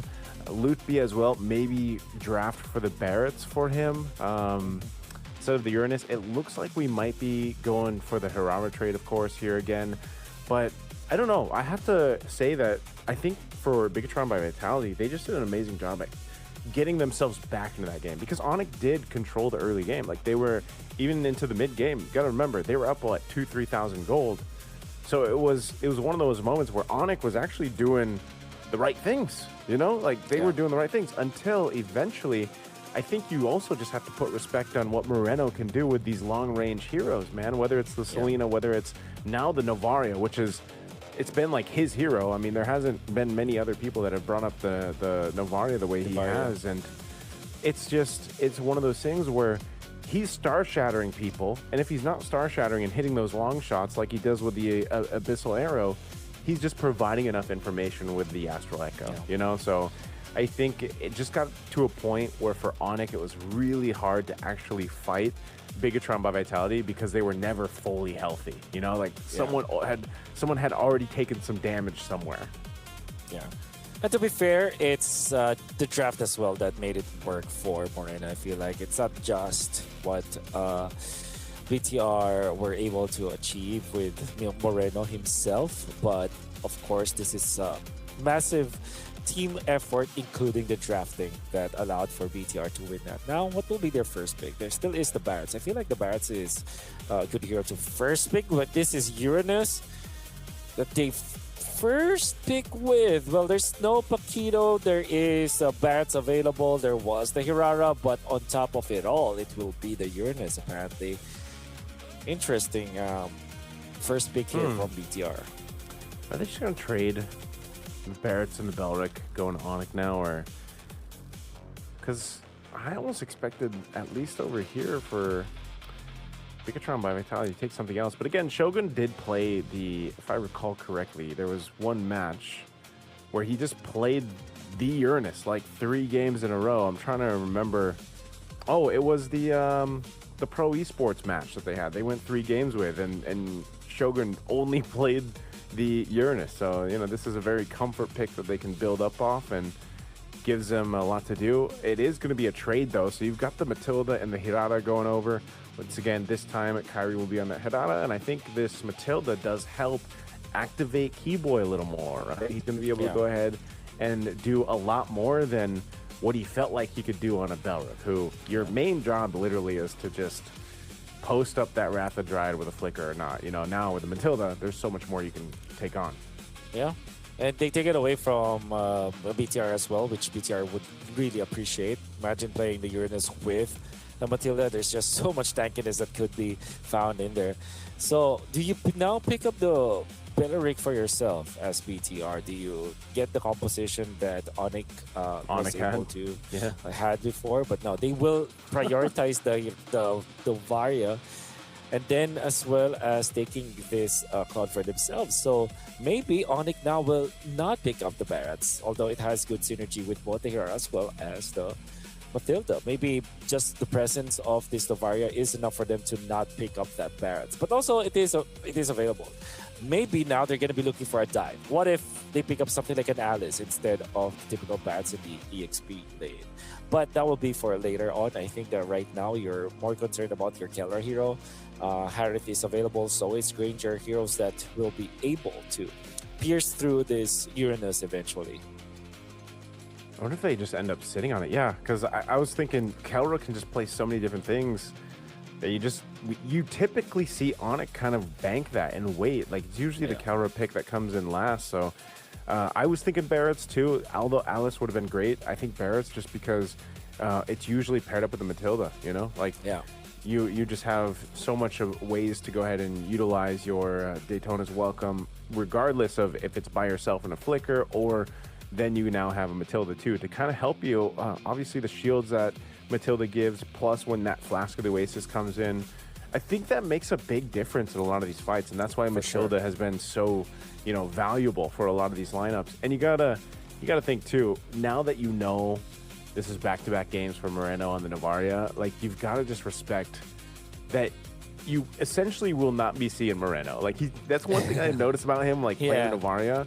Not only his accuracy, like, crazy, it's also just part of the fact that trying to find him, trying to get to him, it almost feels like it's too difficult of a task for Onic to do, because his positioning on the Novaria is just really good. Obviously, that really helps because, you know, she can kind of go through walls and stuff like that. So it's just one of those things where, again, it provides so much vision. And there was a time, remember, when Novaria was like the go-to pick in the mid lane, and, you know, she's had this kind of resurgence back into the meta now.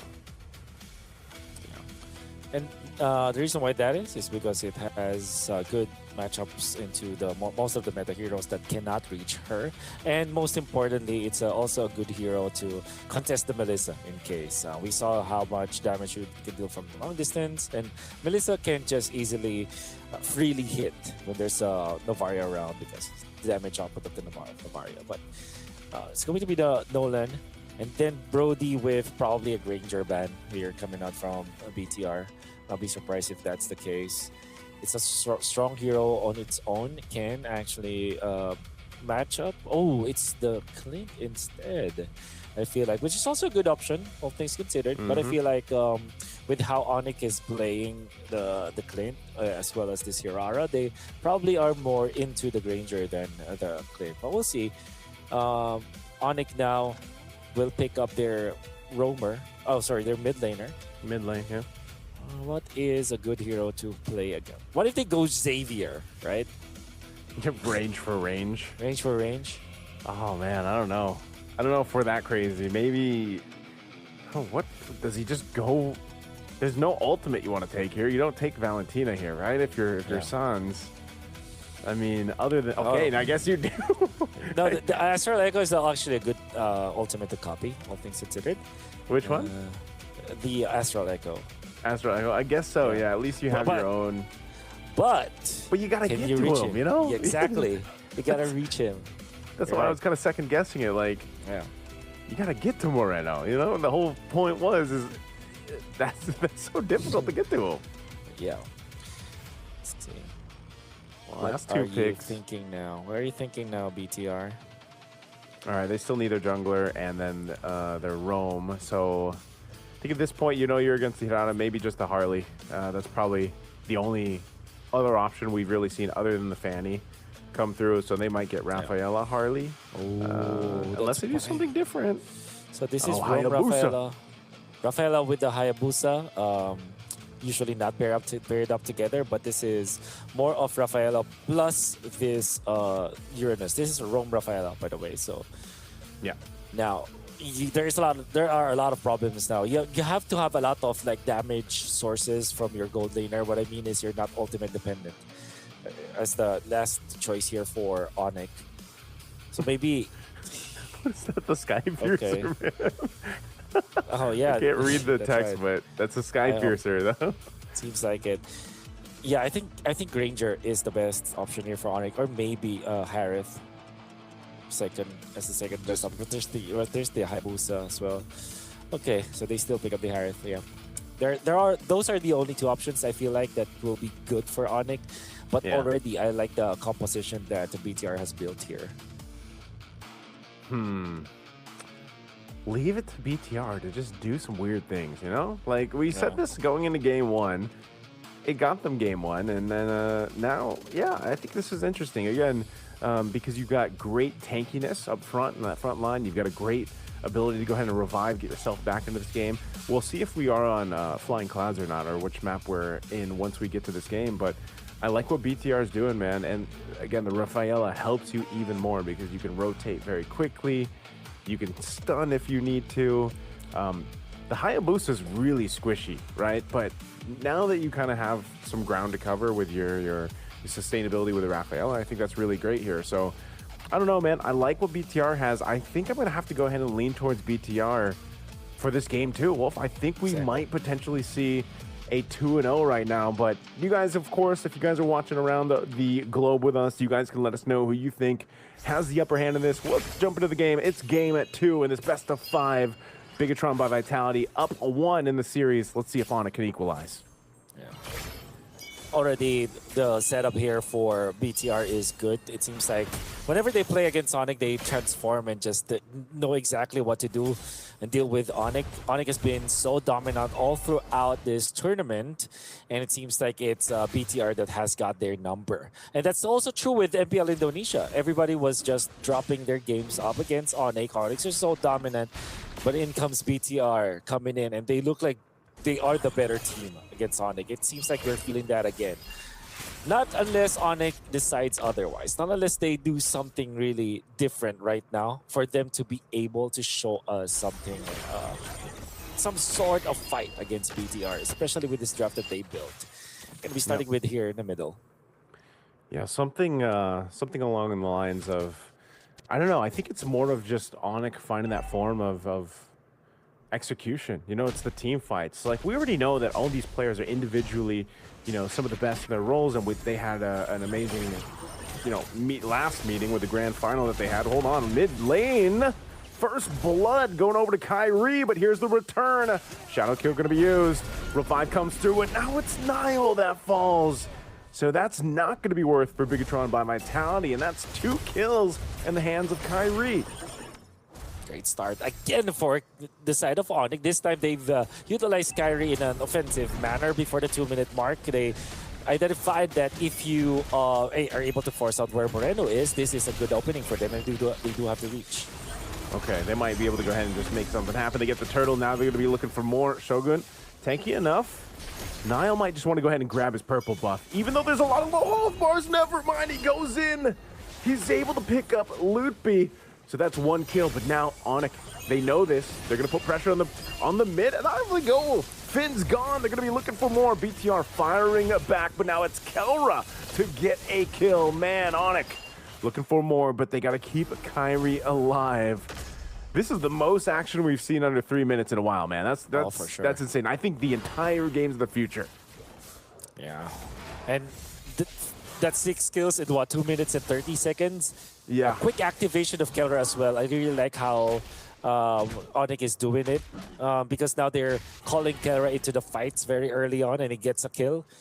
So never mind the fact that Claude versus Harith is more of a farming battle in that gold lane, that you're the only time that you actually will die in that lane is if you really mess up, or if there's an external effort from other players into that lane. But having Kelra in the middle is really good. Can they take out Sans? Yes, he can. I thought they'd have enough shielding there from Keyboy, but Sans goes down anyway. So both junglers are having a hell of a start here, Wolf. You know, 3-1 on Nile, 3-0 on Kyrie. This is going to be the assassin showdown that we wanted to see. Yeah. And we're going to be waiting for that to happen for Nile with 3-1 right now. But it seems like it's all about the targeting. The first time that they used this Hayabusa, it wasn't as impactful because the targeting wasn't that good. But if you see like Sans, for example, getting picked off in the middle, the timing was perfect for BTR. They are looking at the Hayabusa that's really scary, that can be activatable. Because apart from the healing coming out from the Matilda, there's not much that they can do against this Hayabusa. Oh man, Kelra. I mean, the shadow kill's already used up, so Niall's not going to be able to find Kelra here, but Niall building up very quickly. This is very different from the Hayabusa game we saw him play against Pro Esports in the first game, where they actually lost that one. Right now, he's hit that kind of potential to just snowball, but opposing him is the Kyrie snowball. So you got two snowballs going down a hill right now. Oh, they're going to be looking for Niall, and they shut him down. And it goes to Kyrie, of all people, who's already got the Sky Piercer. Cool. They will resurrect him, but what a play coming out from Onyx. As they now use their game sense to find where Niall will be. They secure a purple buff for themselves as well. They take it away from Niall, so that was a costly death for the Hayabusa. Not having... oh, does have the purple buff, but yeah, they're trying to invade as much as possible. Kyrie has lived in his jungle. Yep, for sure. And they're doing it again. Oh, they're doing it again. They know his retribution's down, so they're going to take the buff. And you can see, man, Kyrie's got an XP lead. Oh, they're going to re-engage. Shadow Kill going to be used on Sans. He's still going to be okay with the shields, though. And now the rest of the team join it. Both gold laners going at it. Blaze and Do It was already used. They're going to go for collapsing down on Niall. They'll take up, but whoa, what a shot from the Maestro Moreno. This is what we were worried about. If you're opposing this Novaria, they're going to go for more. Echo drops down. Keyboy trying to bob and weave. He has to burn the flicker, and he should be able to survive. He's got some shields, but hold on. Moreno's going to line one up, and also the gold lane. Kyrie's looking for Emon. Emon goes in, breaking the ankles, but Kyrie goes in to get another stack. Oh, Kyrie is back 5-0-2. Game 1 was more of a warm-up game for him, so it seems that this time is actually showing his prowess as the assassin. Trying to outplay a lot of people out there in the bottom lane, eventually getting 2 kills for himself, 5-0-2. I would assume 3 or 4 stacks from the Sky Piercer. Going to be a really good start now for this Hirara coming out from Onyx. Now, they are just leading by 1,000 though, because BTR, with all due fairness, they are retaliating. And the kill onto Kelra coming out from the Maestro is good. So, Onyx cannot celebrate that yet, this game just yet, especially because BTR are showing their teeth now. They're showing that they can actually fight into this neutral objective. Seems like they want to continue to fight here. Half health, last turn of the game. Will this be a 3-for-3 for Onyx? Moreno lining things up. Both Astro Echoes being used here. They're going to go for it. It goes to Kyrie, able to secure it. Shadow Kill going to be used. Into the Zaman Force they go. Now Loopy looking for an opening here too, but Kelra's able to take out the gold laner, Emon from BTR. They're going to be going for Shogun too, as Sans picks one up for himself. Finn's going to burn the flicker, and Onyx, they're going to be happy with that little sidestep too here. Potentially a re-engage. They just back off. Sounds very low. Threading the needle. Moreno going for the shot, but just not enough distance on there. And they'll take the tier 1 after the fight. Oh, Kelra. Over the dance. Win! 2 quick kills for Kelra. That's not a double, but he did take out Emon before that, which is going to be so good for Onyx. They are now gaining ground. 7 minutes and 40 seconds in. They lead by 3,000. They're feeding kills into Kelra, and most importantly, onto Kyrie. And already, there's a big change when it comes to the non-verbal cues. You're looking at the camera for Onyx. If you're looking at their camera, I mean, everybody's so happier. It's lighter now. The ambience around the Onyx side of the stage. And BTR, can they actually mount a comeback here? It's the War Access was the Hunter Strike only for Niall at this point. Ooh, okay. This is still relatively close, it seems, based on the team fights. Now there's a gold lead for Onyx right now. You're going to be taking the purple buff, though. They continue to put pressure towards Niall. And now Kyrie, level 13. I know Niall's almost a level 11, but still, you're seeing, you know, this pressure on his buff, the pressures on his green camps. Onyx is able to go ahead and take what they can, but amidst this all, you know, they only have two turrets down. They're eventually going to get 3 here as Kelra knocks the top one off. But it looks like BTR wants to go ahead and open up the map a little bit themselves too before the Lord comes up. But they don't just get that turret just in time now. Oh, could this potentially be bad? Good coverage from Moreno though. He's setting up for this Lord this time, and the long lane has been pushed heavily in favor of Onyx. There are 5 members of Onyx around here. They're going to be waiting for the Novaria ultimate. So there's a lot of stuff that's not going in favor of BTR right now. So it seems like Onyx are just going to take this Lord away from them. Yeah, this is a Lord that they control the domain over. They'll go ahead and grab themselves the Lord. Now Onyx can start to look to take down tier 2 turrets. I'm not sure if they're going to get to the base ones just yet based off the way that BTR has been fighting. They can try to maintain what they can again. Emon might have to go ahead and utilize Blaze and do it here, but their clear is pretty good. And he's going to go ahead and push that top one up top, potentially deal with the Lord too. Actually, he's going to go back to base as tier 2 bottom side will be taken by Onyx. So now BTR on the defense. Nile, oh no, he's actually going to get stopped from recalling.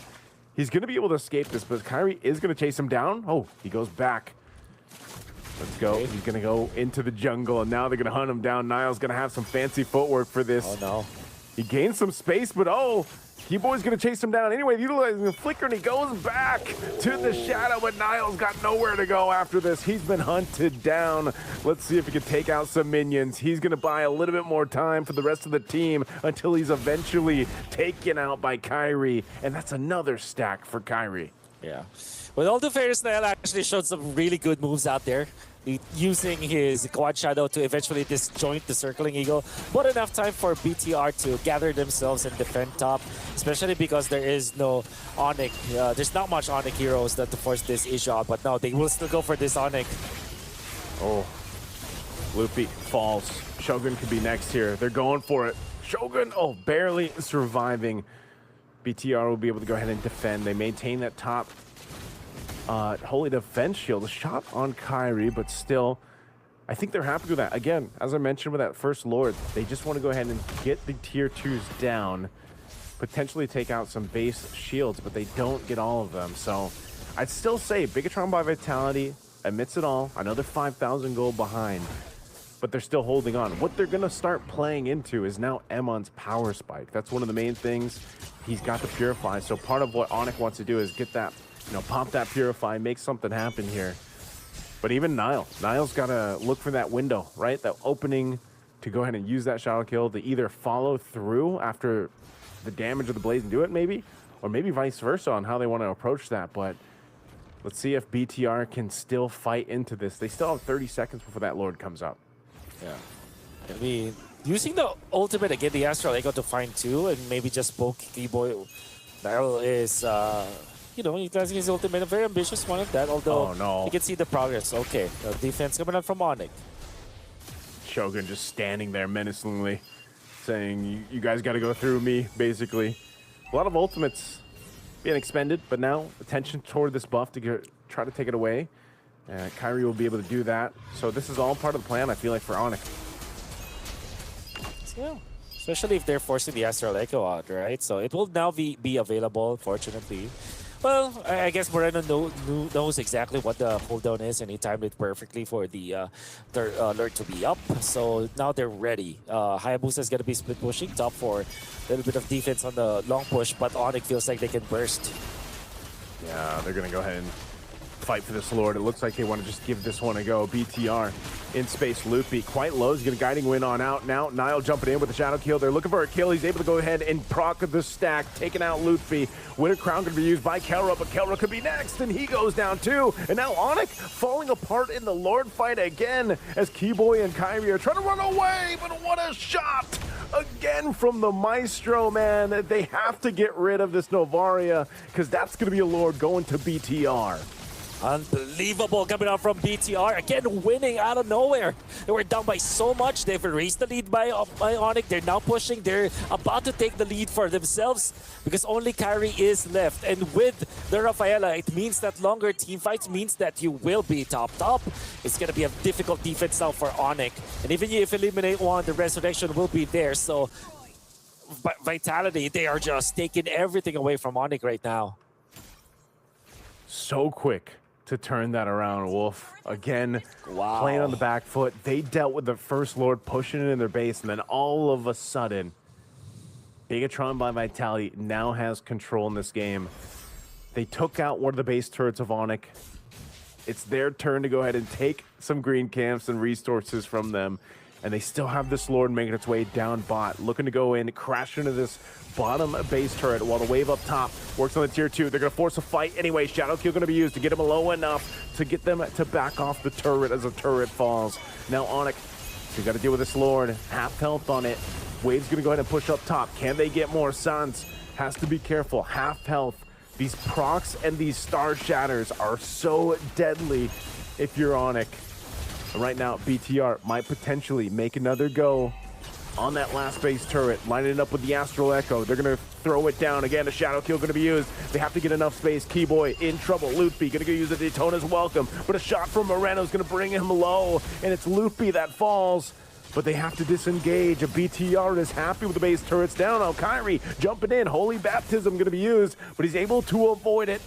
And now it's just 5 full force for BTR. They've got a cannon minion and another wave pushing up top. They might want to end it here to get to a 2-0 lead right now in the series, but the waves are going to be cleared out as Onyx stays in it. Kelra dropping down the Zaman Force. They get a nice stun out with the circling eagle, but Kelra is gone. He's blasted down. Moreno lines up a shot on Sans. He has to go heal back up, but they're still going. Kyrie gets shut down in this mid wave. Should be enough. Loopy, he's got no stacks here. They're going to go for it anyway. An Echo drop down. A double for Iman, the man. And they're going to work on the Crystal to take game 2. The masters of the poke strategy, and with this sustain coming out from the Rafaela, and a lot of good stuff that you see from Nael as well as Moreno. And Eman eventually in the end, Bigatron by Vitality are able to take game number 2. We're going to be discussing how the sustain coming out from BTR was able to outgun Onyx in a snap of a finger. One Lord fight was all it took. That will be after this break. We'll see you guys after this.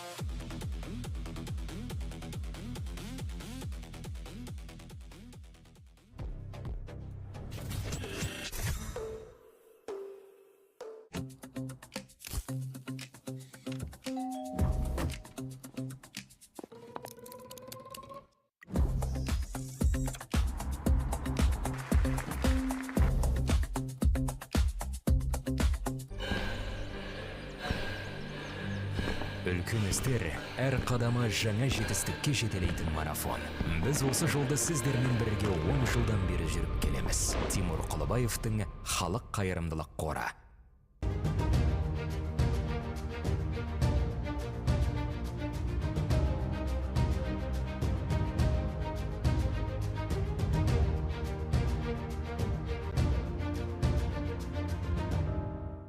Центр кредит банкымен сіз қарапайым және заманауи шешімдердің ортасындасыз. Нық сеніммен жаңа мүмкіндіктер ашып, тексерілген сапаға сеніңіз. BCCKZ мүмкіндіктерді кеңейтіңіз.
And we're back here after a devastating loss once again from Team Onyx. What a surprise, guys. Onyx, if you guys hear me, wake up. Wake up. I have no idea what's happening right now, because this is unlike anything that we have seen until this point for Onyx, right? It's the first time they lost to Bigatron by Vitality. This is the second time now they're losing actual BO3, let's put it that way, to the Bigatron Vitality. I mean, guys, they won 2 games against Team Aurora yesterday, right? With a pick of Novaria. The hero has been, let's be real, it's not the most pickable hero at this tournament, but I mean, you guys are giving them, alright, maybe you guys have plan and you guys are giving them the first game, and then now you guys are risking, and then now you guys are losing to Novaria. Now it feels super bad to you guys. I mean, you guys are in a verge of elimination here. I mean, you guys are verge to get the second place if all you guys won. I mean, you guys need to step up. We'll be talking about this more. Let me appreciate one more thing. It's a Freedom. Freedom, thank you very much for sponsoring this event, and we can see how Bigatron is actually winning the Onyx here because of you guys. I appreciate you so much. Thank you very much, Freedom, for making this event and everything possible. Moving forward, now 2-0. Like, you guys are not banning. Like, you saw how Aurora lost to them when they were doing 1-0. Now they're 2-1. Aurora lost to them. All right. The first game you guys are giving Novaria. Okay, they lose. You guys lose. Second game is the same thing. I mean, they are racing ahead, right? I mean, Bigatron's on a roll so far. I mean, we are yet to see. By any chance, if the next map goes to Bigatron again, I mean, we are done. We are pretty much done with the grand finals. We don't know yet. But great performance, I would say, by Moreno with Novaria. And, of course, Nanel also had put up some great fight right there. We got the highlights up on the screen. As you can see, this was a tough fight for both of them. But I don't know what went wrong with Onyx. Just as last one, I mean, the first blood went to Kyrie again at this time, and starting with a double kill, to be honest. And then I think it went pretty much head to head when the game went on. It was like they were catching up on each other as the game went on. But we are seeing the early games, as they said, it's 2-2, and at some point, I mean, Onyx had a lead of 5k gold, but that didn't help at the end, right? Yeah. Also, I'd like to shout out for Shogun for playing a phenomenal game on Uranus. It's been clearly like really good play from for the whole team of the Bigatron by Vitality here. I mean, we saw the team fights were even all the time, and you couldn't tell exactly who's winning and who's not. It's been always close back and forth game. I'll give a respect to Onyx. They've been playing phenomenal as well. I mean, just to be fair, it's like 2 games in a row we see very tight games, but the end of the game, who's winning is Team Vitality. You guys are taking one bad fight and then it takes your towers down, your turrets down. Yeah. Completely, it just obliterates your all the turrets are down, and it's just so hard to do anything when all your buildings are getting exposed within milliseconds. Yeah, of course. I mean, every time Onyx, as you can see on the highlights, every time Onyx grabs a kill, Bigatron has been chasing them down, and at this point, around 15 minutes there you go. I mean, Bigatron actually crossed the kill points right there, and of course the load strain helped as well. But there we go. I mean, as you can see now, 15 minutes, they did not have any turrets at all.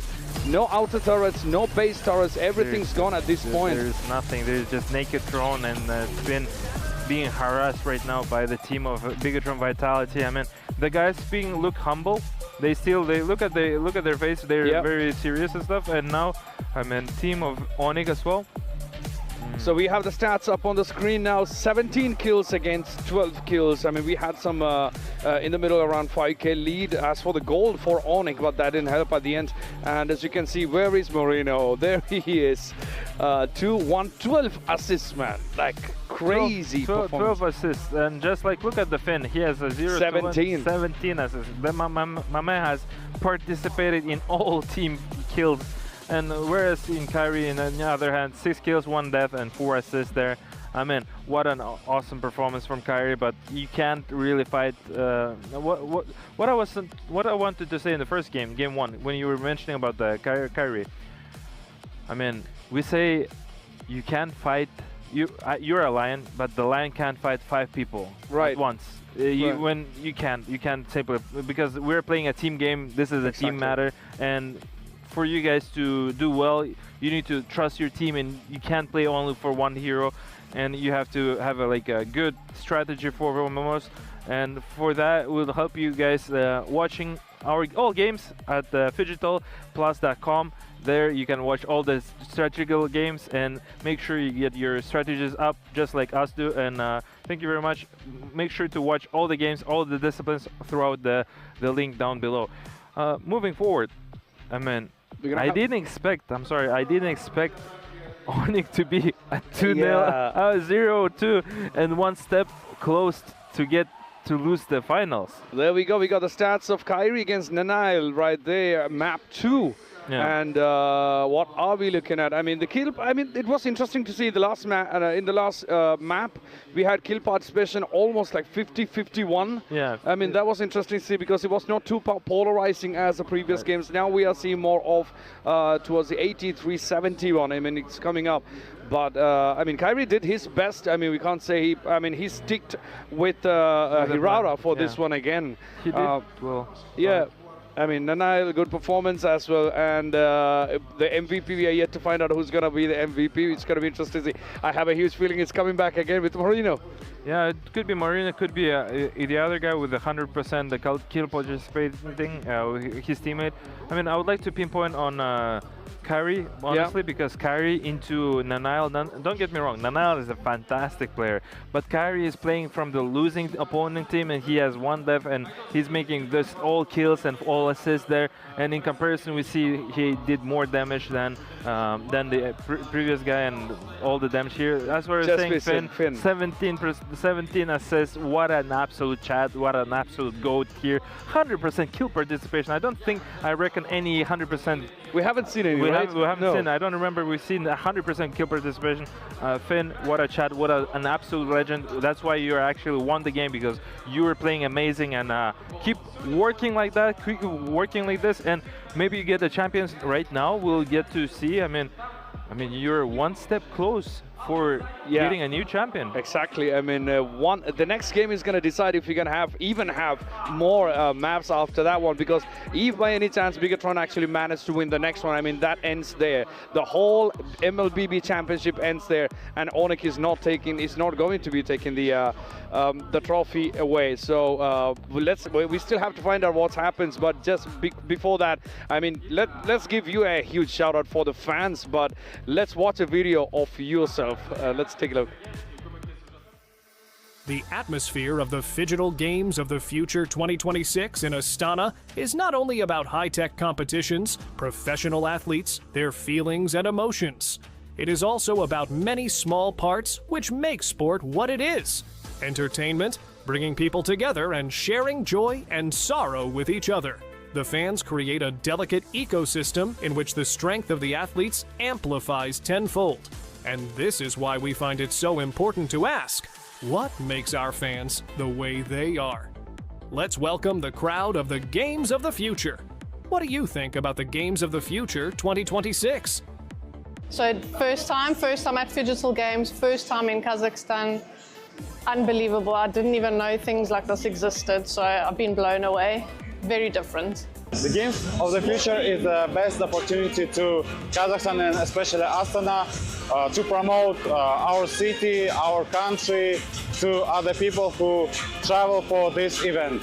I think that the Games of the Future is it's a really nice opportunity to join the video games and the physical activity. So I think this could be the great opportunity to show to the young people how we can do activity also that we play video games. So I think I'm physiotherapist. I take care of professional esports player, and the physical is we need. So I think that is the perfect mix, the perfect match for the future of the video game.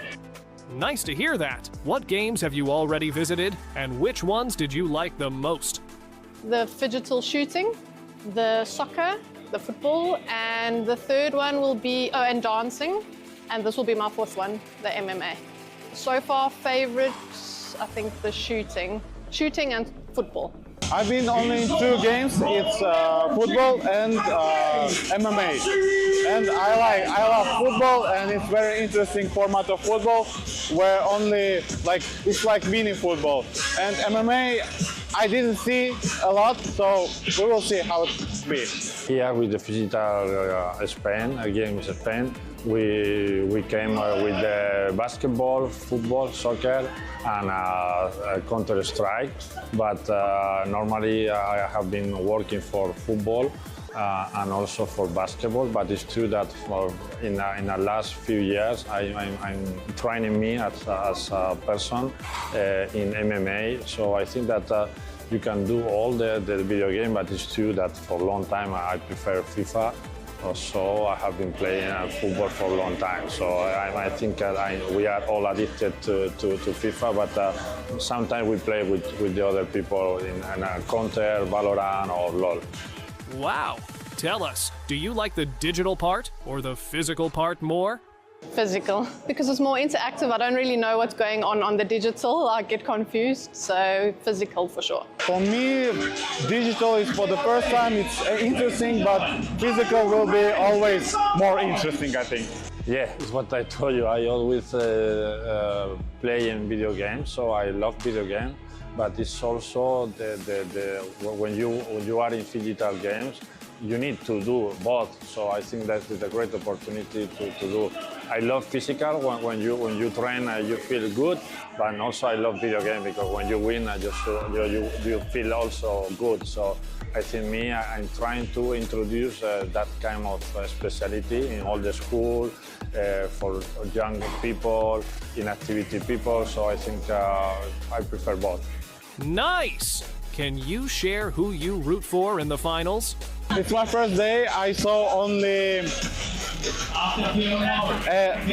NSC football team. I don't know how it's called exactly, and I very like them. I think they went from South America, and the way they celebrated their win, it's very interesting.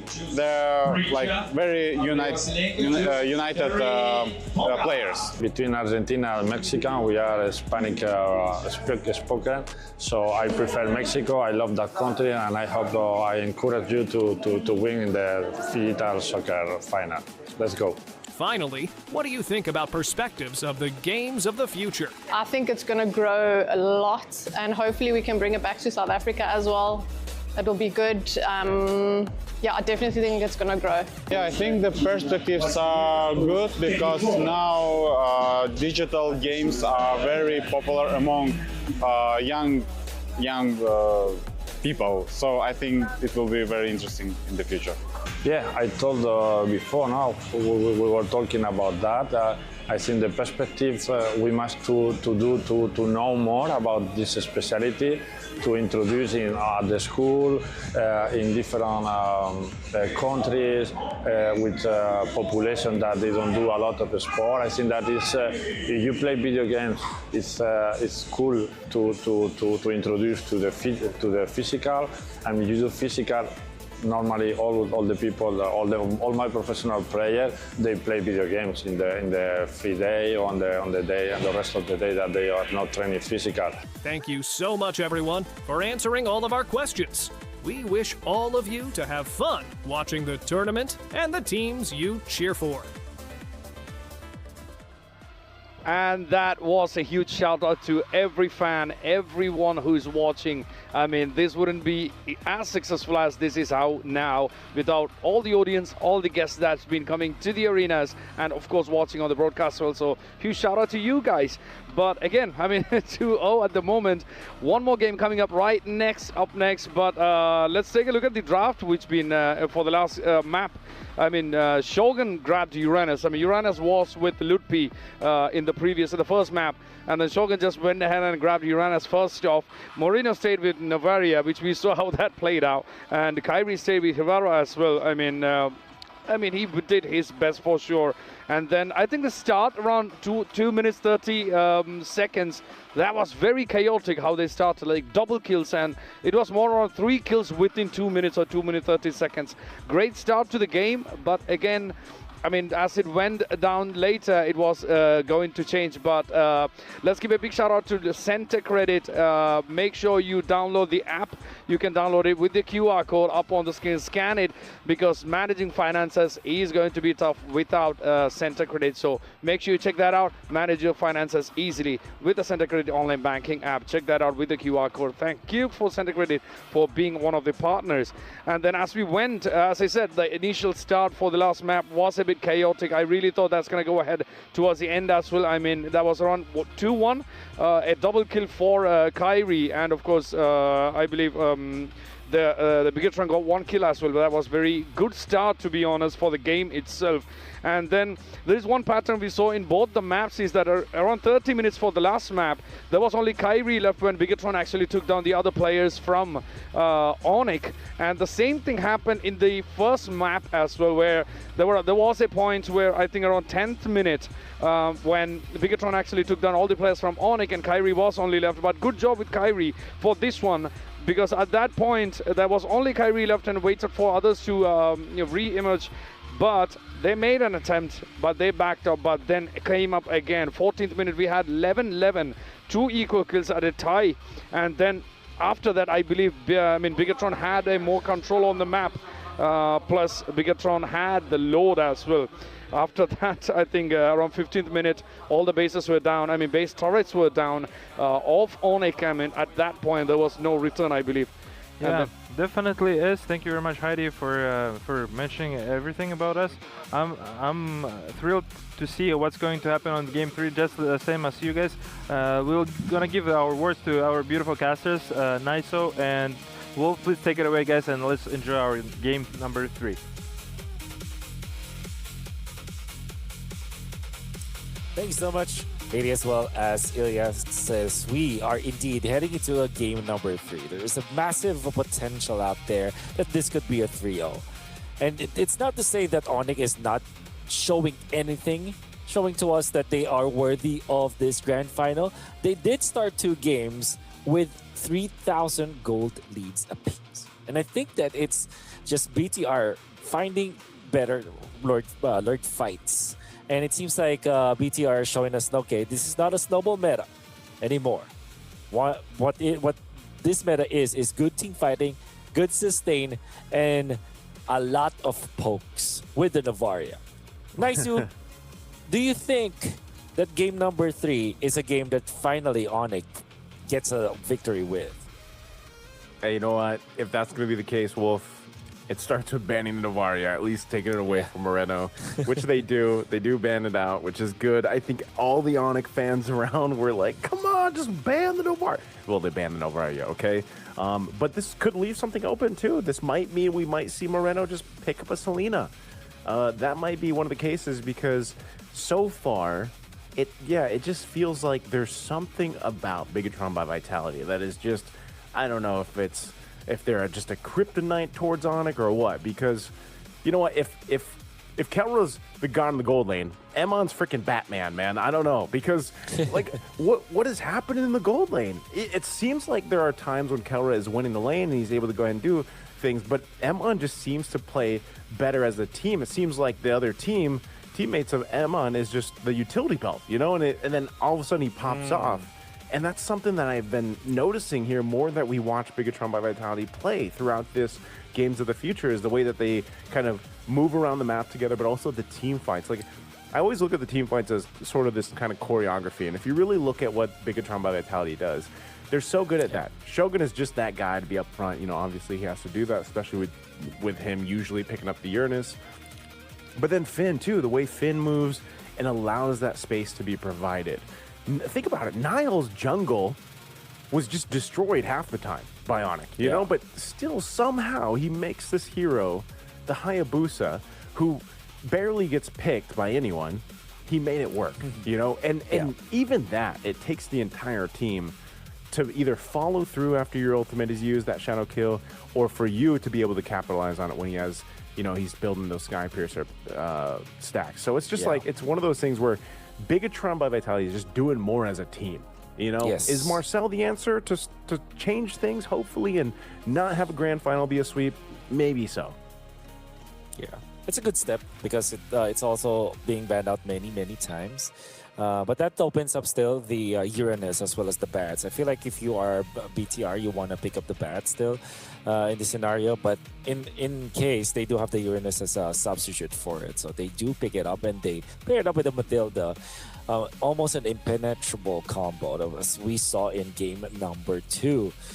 And there is some semblance of that in game number 1 where it was Onyx then that actually used that hero. Use that combo, Rafaela, with Uranus. But overall, we already know that this is such a good combination all throughout that you can really just plug and play any kind of jungler in here. Maybe you can get the Nolan eventually, or as we saw earlier, it was the Hayabusa, because there's so much that the Matilda as well as the Uranus is able to achieve.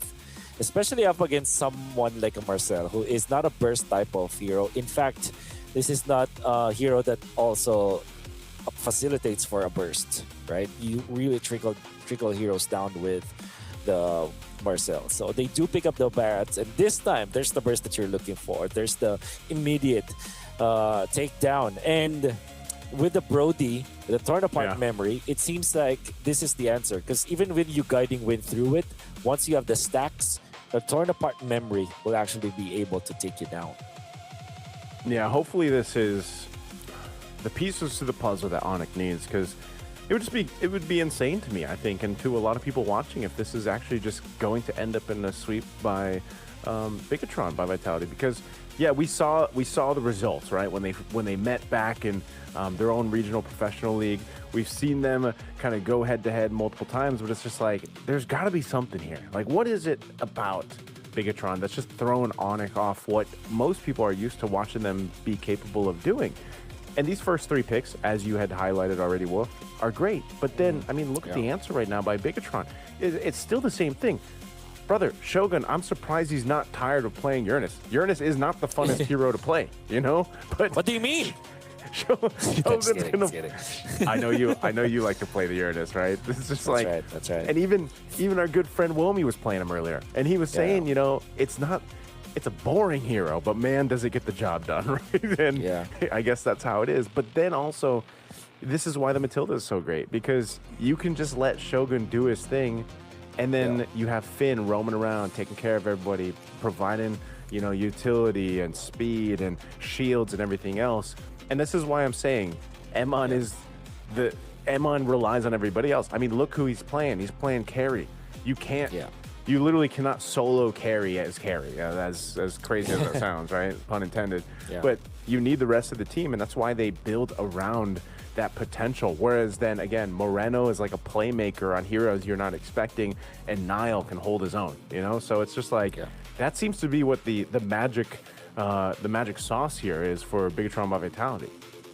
Yeah, and the reason why I would agree with that is because the carry is good versus most of the heroes here for Onyx, especially against this Barretts, and its true damage also is appreciated up against the Marcel, who relies on the sustain and resistances.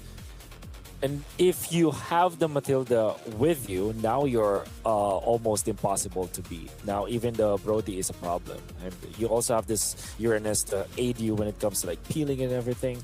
So BTR have mastered this kind of gameplay. If you're Onyx, you want to be able to take out the heroes of vitality as fast as possible. So you're going to be drafting a hero for Kyrie that deals on burst as well. That's why the Nolan as well as the Hardy was banned out, because if you're looking at Onyx, these are the heroes that will probably complement their composition and will be a problem for the Matilda.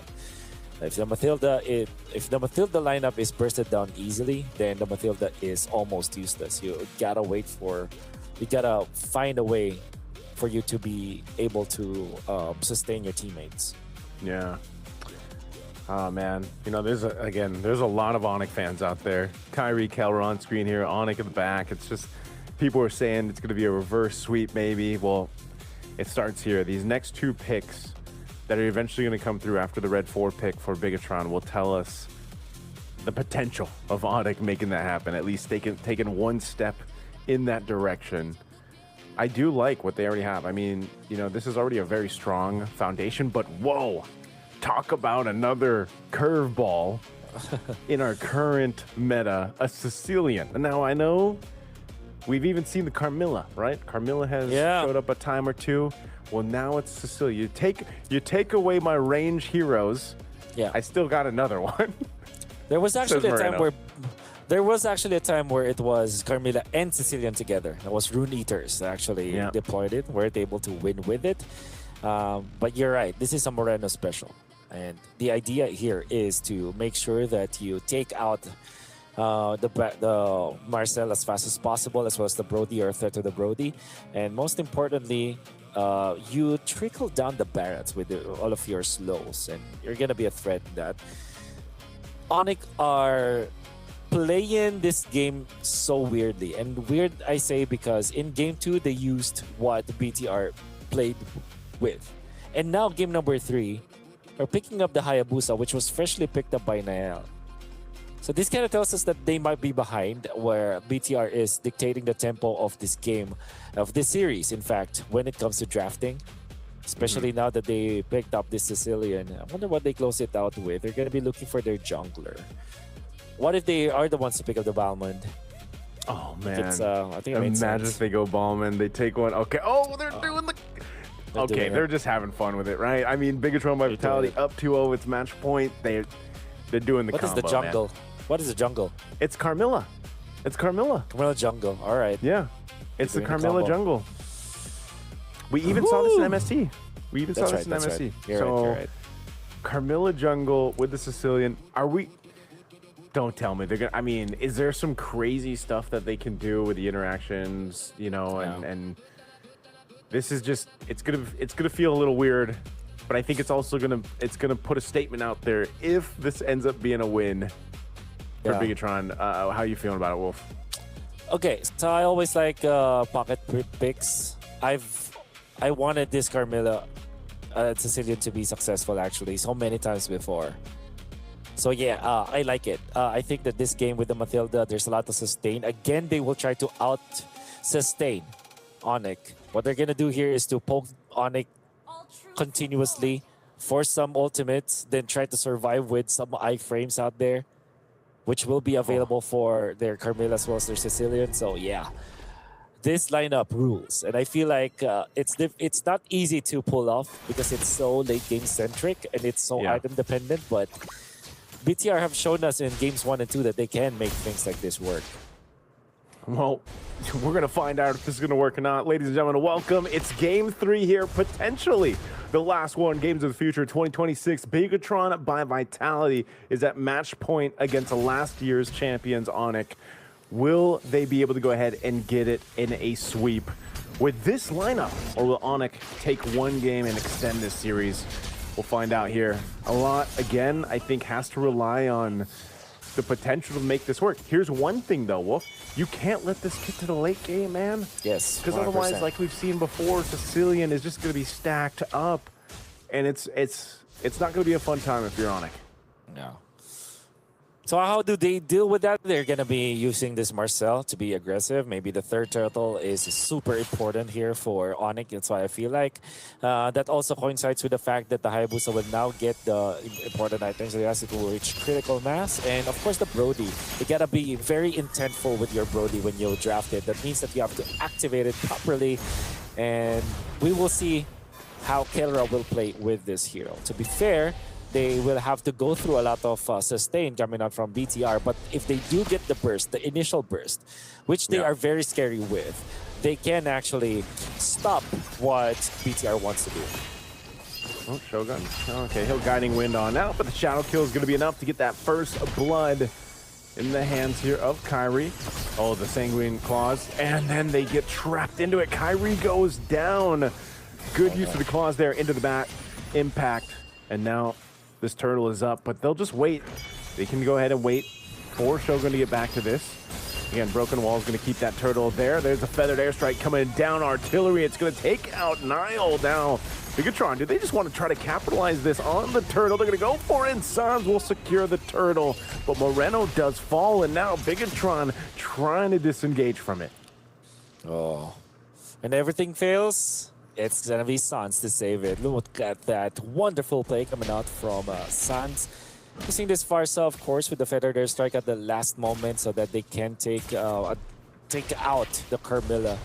And good shot calling overall coming up from Onyx. We don't know exactly who made that call to still fight even when Kyrie has been lost to them, as Lutpi will be able to take a kill down the bottom with the aid of his teammate out there. So again, Onyx starting real strong, just like in previous 2 games. Okay, now they have to maintain the kind of lead that they've already built for themselves up to this point. We'll see if they're able to do that. I think this is just a call for a readjustment that everyone's kind of needed. It's not that they haven't controlled the early game in the past 2 games. It's just somehow it's slipped through, and now they put pressure on Emon. Feathered airstrike dropped down. Kelra's going to be able to get a couple shots off. He already used the torn apart memory, so Emon's going to survive. Are they going to rotate up there? You know, he's still dealing with pressure, but they want to go for this anyway. Golden hour used up. Niall's looking for his own steal. He's going to get trapped into this, but the fight's already going to break out, so Niall is still there. Shadow kill going to be used. He's going to take the majority of that damage. Oh. So Niall is gone, and now next is Finn. Sans, and they're looking for more, and Moreno will fall too, so Onyx will find nearly everything they wanted. Every single thing that they want. They can even take out their third energy shield Samir with Kelra being in there, so that's a lot of extra gold that you're given to your gold laner. Gets back and pushes it. Oh. Gets a kill afterwards, Eman then taken out. Sans is on a different planet right now. We always say that Sans has always been one of the best mid laners out there. He plays so well. Whenever he is on, man, he is really, really on. Yeah, this game, Sans decided, you know what, guys, let me take this game in my hands, at least for now. But it's just been different because of the pace that they're able to set. You know, this is also Onyx Turtle go ahead and take. You got Kyrie swinging over there. Everybody is a big threat to Bigatron by Vitality right now in this game. And Keyboy, too, on the Marcel, which we usually see banned out. There's a reason why it was prioritized, picked up. He's able to go ahead and provide so much information and just be annoying. I mean, look at him right now, just staying in the jungle over of Bigatron by Vitality. And also, again, with this kind of unique pick, maybe this is one of those cases where they oh my goodness, Lutpi, yep, he took the purple. Lutpi got the purple, okay. So that maybe it's one of those cases, Wolf, where they just kind of overcooked, and Sans gets another one on Emon. Yeah, sometimes there are just games where you are so ahead and you are incentivized by being so aggressive. Sometimes you're not, but this game definitely is a game that incentivizes aggression from Onyx, as they are now controlling the map and they're taking so much away from BTR. However, it still is the early game, right? If there's anything that we've learned from the past 2 games that we've seen, is that you're never going to be complacent if you're Onyx. There could be a lot of angles for BTR to eventually come back from this game. Yeah, this is, okay, Shogun, he just tried to do what he could. He knew that he was caught out. The rest of the team's fighting in the mid lane, though. There's just not enough damage. I mean, Loopy enough, able to take those bad impacts, and now jumping forward, Keyboy has to flicker, but there goes a kill to Emon. He's able to go ahead and trade, so it's the XP laner for the roam. A kill that Bigatron by Vitality needed here, but they're still massively behind. Yes, we've seen this before, but not this much of a deficit in between both teams, and it's about 6,000 gold. So we'll see. Bigatron by Vitality needs to cover some grounds. BTR, though, they can try to push this tier 1 turret, but look who's around the corner. Kyrie's here. They know it. They've got to go ahead and get back, because Sans is also rotating up. They want to go ahead and fight this. Looking for a feathered airstrike. They're going to drop it down. Retribution used. Emon trapped by himself. Doesn't have Finn next to him, so he goes down. That's unfortunate. No, unfortunate, but at the same time, Onyx are now in a spot where they can control this turtle because of that. The push up top also, my comments as the Brody is there. As long as they see the Moreno Sicilian, they know that they can push. From the other side, of course. Yeah, this is one of those things where, yep, 3 for 3 turtles go in the hands of Onyx. Onyx has ballooned the lead up a little bit further now, almost 8,000 gold. And it's this is why we were saying, you know, it's the case of you just don't want to allow this to get to the late game. There's still potential that it can, but I mean, in this case, for Onyx, it would look really bad if somehow this game got away from them.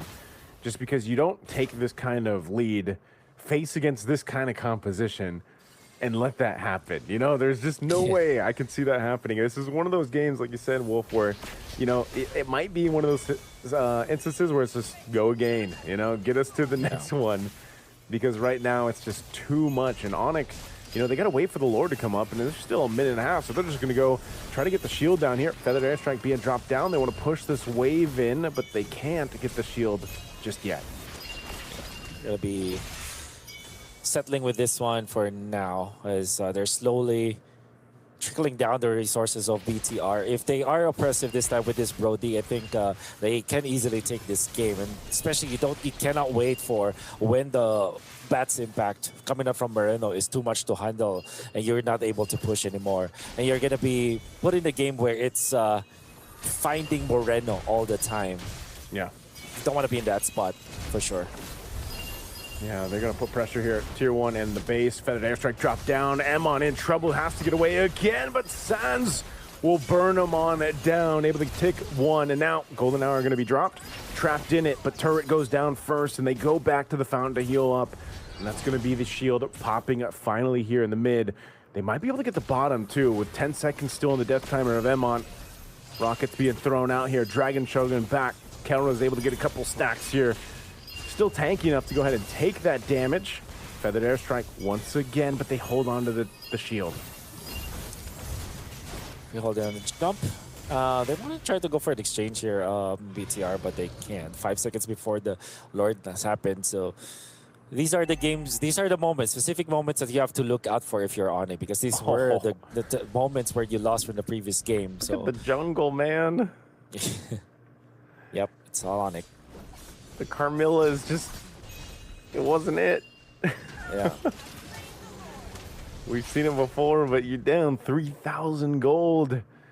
And I think all he had was, what, Cursed Helm and another half item, basically, at this point. I mean, that is not where you want to be. I'm sure this one, once again, is probably, I don't think it's going to be an ending push here with this Lord, despite being up this much, but because they can still relatively clear out these waves, they can still hold on, but they might lose all the base turrets, especially since the shields were worked on, and Onyx got all these waves lined up. So they're going to start approaching the base here. Yeah. The last time this happened, though, BTR were able to find something, so you got to be careful if you're Onyx. Feather Airstrike being thrown down. Golden Hour already used, too. They're going to clear out that Lord. It's nearly taken down this mid turret. They're going to jump in with the Shadow Kill. I thought Kyrie was going to use it. He actually holds on to it. So still, the Lord is cleared out. Now this bottom wave pushing forward. Bigatron, this is what we were talking about. This lineup allows them to clear these waves. And this whole time, this is the thing. Moreno's getting stacks here. Once again, they got to press onto this turret. A Feathered Airstrike dropped down. They're holding on, though. Clear out the waves. Okay. Not too bad at all. Not too shabby at all for BTR, but they do lose their mid lane turret, which is going to be annoying for them to deal with. And now there is going to be the purple buff take coming out from side of Onyx. 90 seconds. That's another important milestone here for Onyx that they have to really be careful about, because not only were these moments the turning points in the previous games, but also it is a point where you're gonna see whether or not you can actually take out the Sicilian, because Sicilian eventually will be a problem. Right now it isn't, but eventually it will. Daytona's welcome. You're gonna go ahead and throw Shogun down really low. Can't escape, and now trapped in the golden hour. Finn circling Eagle. The rest of the team taking the shadow kill here too. They're trying to get back to the base, but Keyboy jumping forward. Moreno's still going to be able to survive because of the health. And now Finn in trouble. Kyrie will just go ahead and grab this one. It might take him a little bit longer, but Finn knows it. He's gone. And now the rest of the team of Onyx in this base with a wave pushing in. They've got the full force. Kyrie might not even need to be here for this, but they're going to do what they can. BTR on the defense, trying to clear out the waves. Daytona's welcome. Going to be used. Winter Crown. There's the Feathered Airstrike. They take out Nile. Lootby is in trouble, though. He does fall as Shogun's able to get it. The Shadow Kill is already going to be used. Now they have to heal up, but they're looking for more. They have the stacks there, and they're going to go for Emon. They're going to lock down on the Crystal. They've got a wave of cannon minion, but BTR will still be able to defend. They hang on. They use the golden hour, I guess, to stop any kind of progression coming out from BTR. But I guess they just are aiming to get this Lord for themselves, which they will freely this time. They have inflated their own lead by about 13,000 now. 13,000 gold. And there still is a chip on their shoulder. Because of whatever happened in games number 1 and 2, you cannot be complacent if you are Onyx. But you have a titanic lead now, though, with 2 turrets also down in the middle. So there's a lot that they can work with. Naisu, would you feel like there is still an angle where BTR eventually wins in this game? Oh, man. That's so... I feel like that answer lies on if Moreno can stay alive.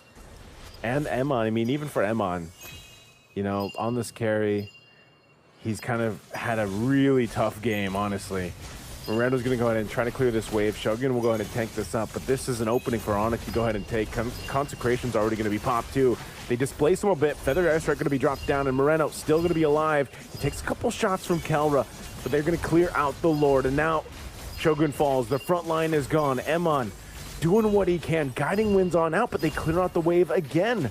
And now BTR, they got to clear out this Canyon Mid and the wave in mid, but Onyx eyeing the base, eyeing the crystal here. They want to go for it. They're going to go in, just a last-ditch effort, trying to stay in as Finn is gone, and now it's too long for Shogun to be up, so a Feathered Airstrike's dropped down. Emon is working on what he can, but the crystal's going to go to Onyx anyway. Finally, Onyx makes it a series. And with the amount of lead, about 13,000 and even more afterwards, they use it as a battering ram to push their way and force their way into game number 4. The series is not over yet. Another good start for Onyx this game. However, this time BTR were not able to resuscitate themselves. Unfortunately, this decision with the Carmilla is still not working, at least for games of the future. That is game number 3. This time, Kelra quickly gets out of their booth, as it seems like Onyx have found their way again back to this series. More of that after this break.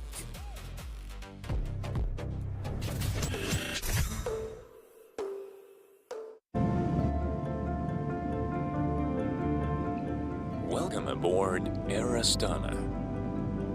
Our airplane flies into the realm of dreams.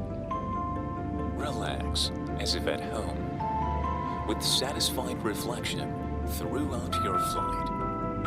You will rest and regain curiosity for new discoveries and encounters.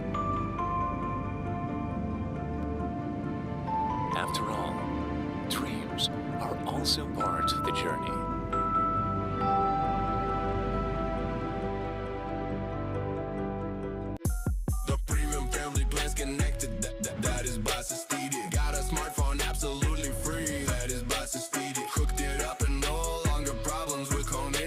Get home internet and a smartphone for free with a premium family plan. Get ready for school with WB. WB, all you need for classes and breaks with try-on and payment on delivery.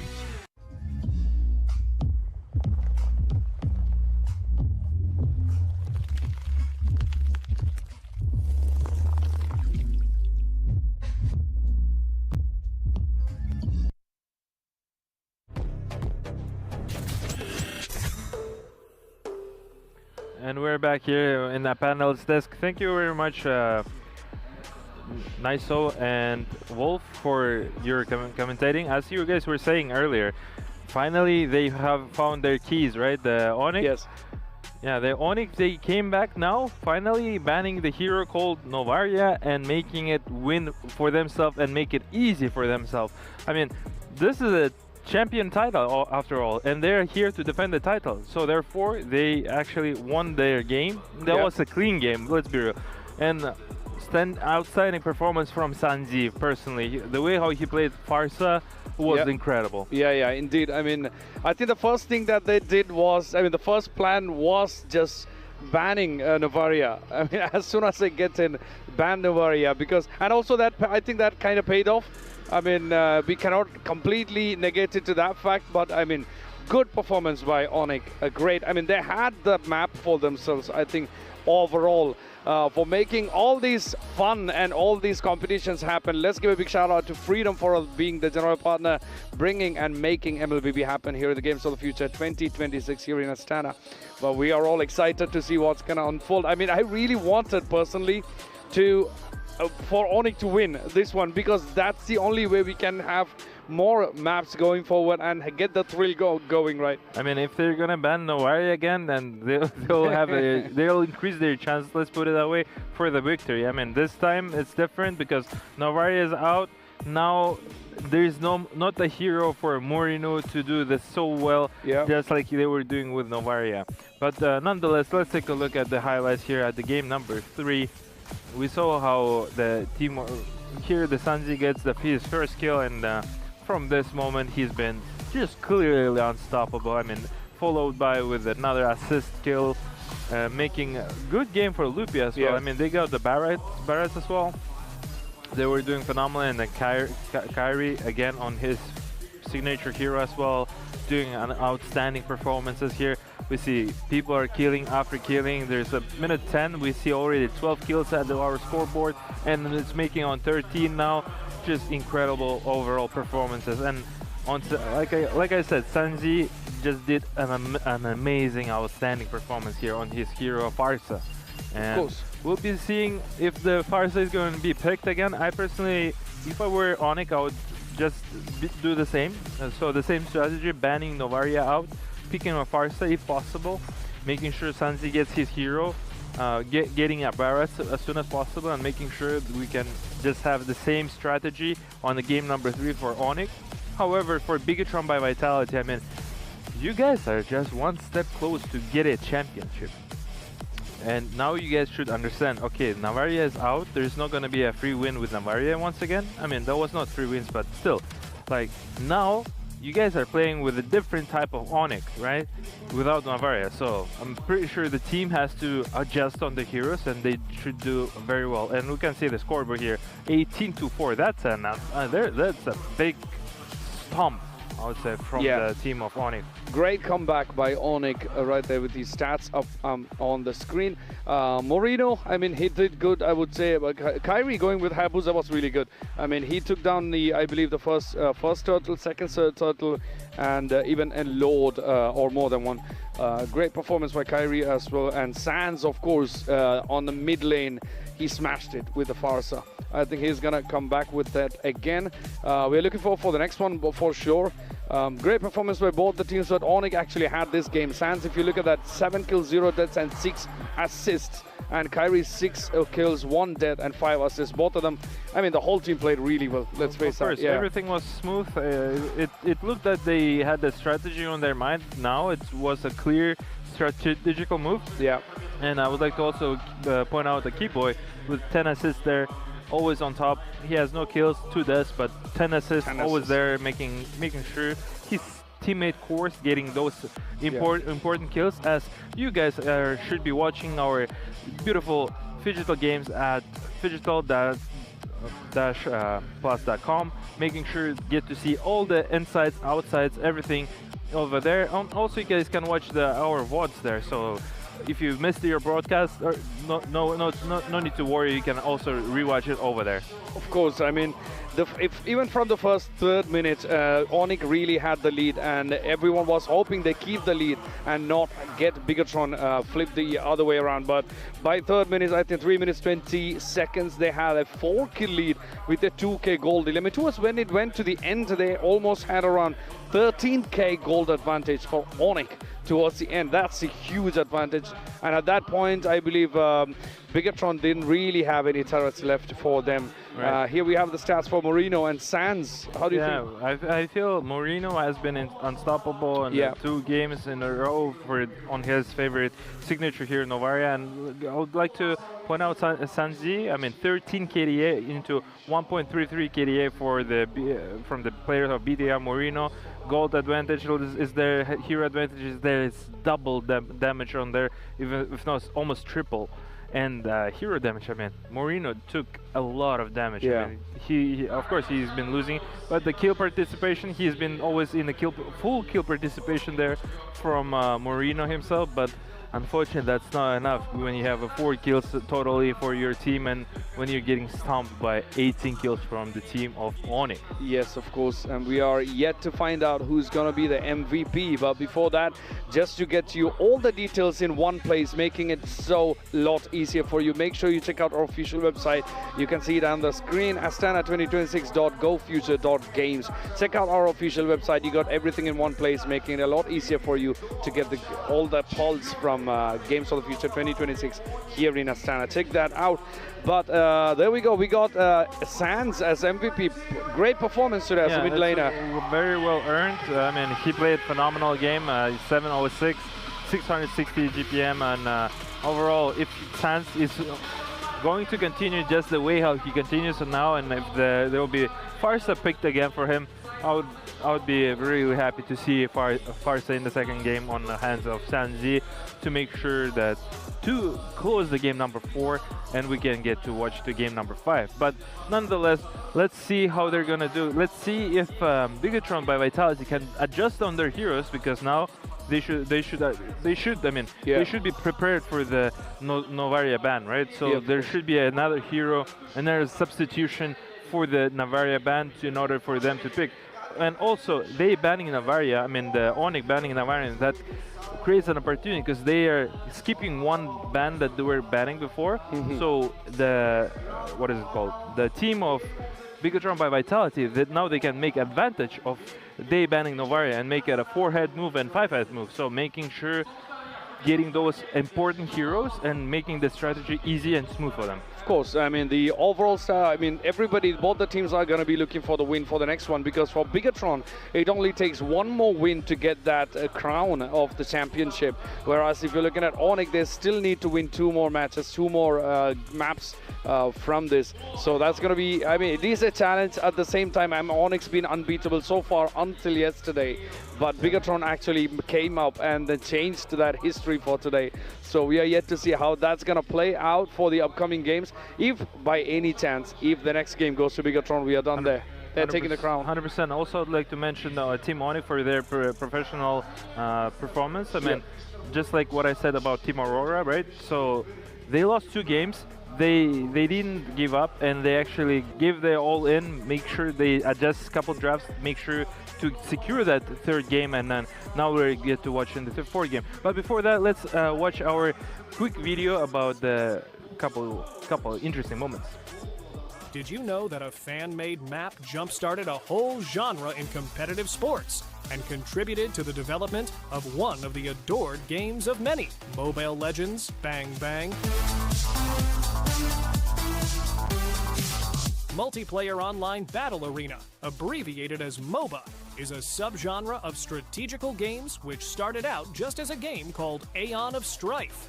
Though it was far less developed than the typical games in the genre, since the characters didn't have any abilities, but the principle for the gameplay was established quite clearly. Players controlled a single hero unit fighting on 3 lanes, which were protected by defensive towers. Might be unusual to hear for us now, since the MOBA genre is so popular, but it was not true at all for the first 6 years of the genre's existence. Dota, League of Legends, Smite, Heroes of the Storm popularized the genre and eventually led to the creation of Mobile Legends. Released in 2016, Mobile Legends was designed to appeal to a broad audience, and appeal it did. The free-to-play business model, along with captivating heroes, were enough to win over the hearts of many gamers. Now, Mobile Legends Bang Bang has a rich international presence, attracting many players from Southeast Asia and South America. That was an interesting video on the history of Mobile Legends Bang Bang. I mean, I didn't know the fact that this all started with a fan-made map. Like, that was interesting to know. That's a good fact, new fact for me. I mean, that's the same history about Dota. Yeah. The Dota initially started from Warcraft 3 and initially also from the brought up by fans and making sure like there was another map. Right. So that's how the history becomes history. I mean, that's why MOBA now it's biggest like one of the biggest disciplines here out there in the world of esports. Of course, I mean, released in 2016, I mean, we are going non-stop with MLBB right here. As you can see, we have a huge fan base for MLBB as for the game and also as for the competing teams and the players. We're going to be jumping into the next game 4 of the map 4 of this grand finals in a short while. But again, as I said, if Bigatron manage to get the next one down, we are having a crown, we are having a championship, but Onyx still has to win 2 more games just to get to that championship. A few moments which I really noted from the last game is around 320, where I really felt like Onyx has the game in their hands, where they were 4-1, a 3-kill lead plus 2k gold lead for Onyx, and then it went ahead when you went up in less than 30 minutes, sorry, in less than 30 seconds, it became 7-1, a huge lead for Onyx as well. And then of course Kyrie just went down and slayed the turtles and the loads as it went on, and by 6th minute it was 10-1. I mean, what a lead right there. And then by around, I believe around 13th minute, or between 12 minutes and 30 minutes, that was 13k gold lead for Onyx. Huge lead gold. Yeah, for sure. I mean, the way how Onyx just now adjusted themselves and the way how they just started to respect ban the Novaria from the team of Bigatron by Vitality was a very smart choice, because otherwise there would be could be a consequences, which they actually took the consequences for. I mean, on the game 1 and game 2 we've seen two Novaria picks, and they were just phenomenal consecutive wins for the team of Bigatron by Vitality, where for example Team Aurora, they hadn't had that chance to make sure to ban the third game because they actually played two wins on making sure to close out Aurora. And now they're winning 2 games off of the Onyx, and I do respect Onyx for their perseverance and for their being professional, because they are managed to get a game off of them. Now it's 1-2. We'll see how it's going to be played out on game number 4. If we're gonna get to see game number 5. I mean, the composure of the teams is a very big factor when it comes to these kind of situations, because you're looking at a big, huge prize money plus a championship, which could be 2 championships in a row for Onyx. So for them, losing the first 2 maps is actually very disheartening, I would say. But keeping that composure game for going for the 3rd map, getting into that in a fresh mind, with a fresh mind and the strategy to back it up is, I mean, that's commendable once it. And also it's worth noting that Onyx actually made 3 attempts, I believe, towards the base. First 2 attempts were actually defended by Bigatron. So I guess we are ready for the game up next. Our legends, Wolf and Niso, is getting ready, and over to you guys. Let's do this.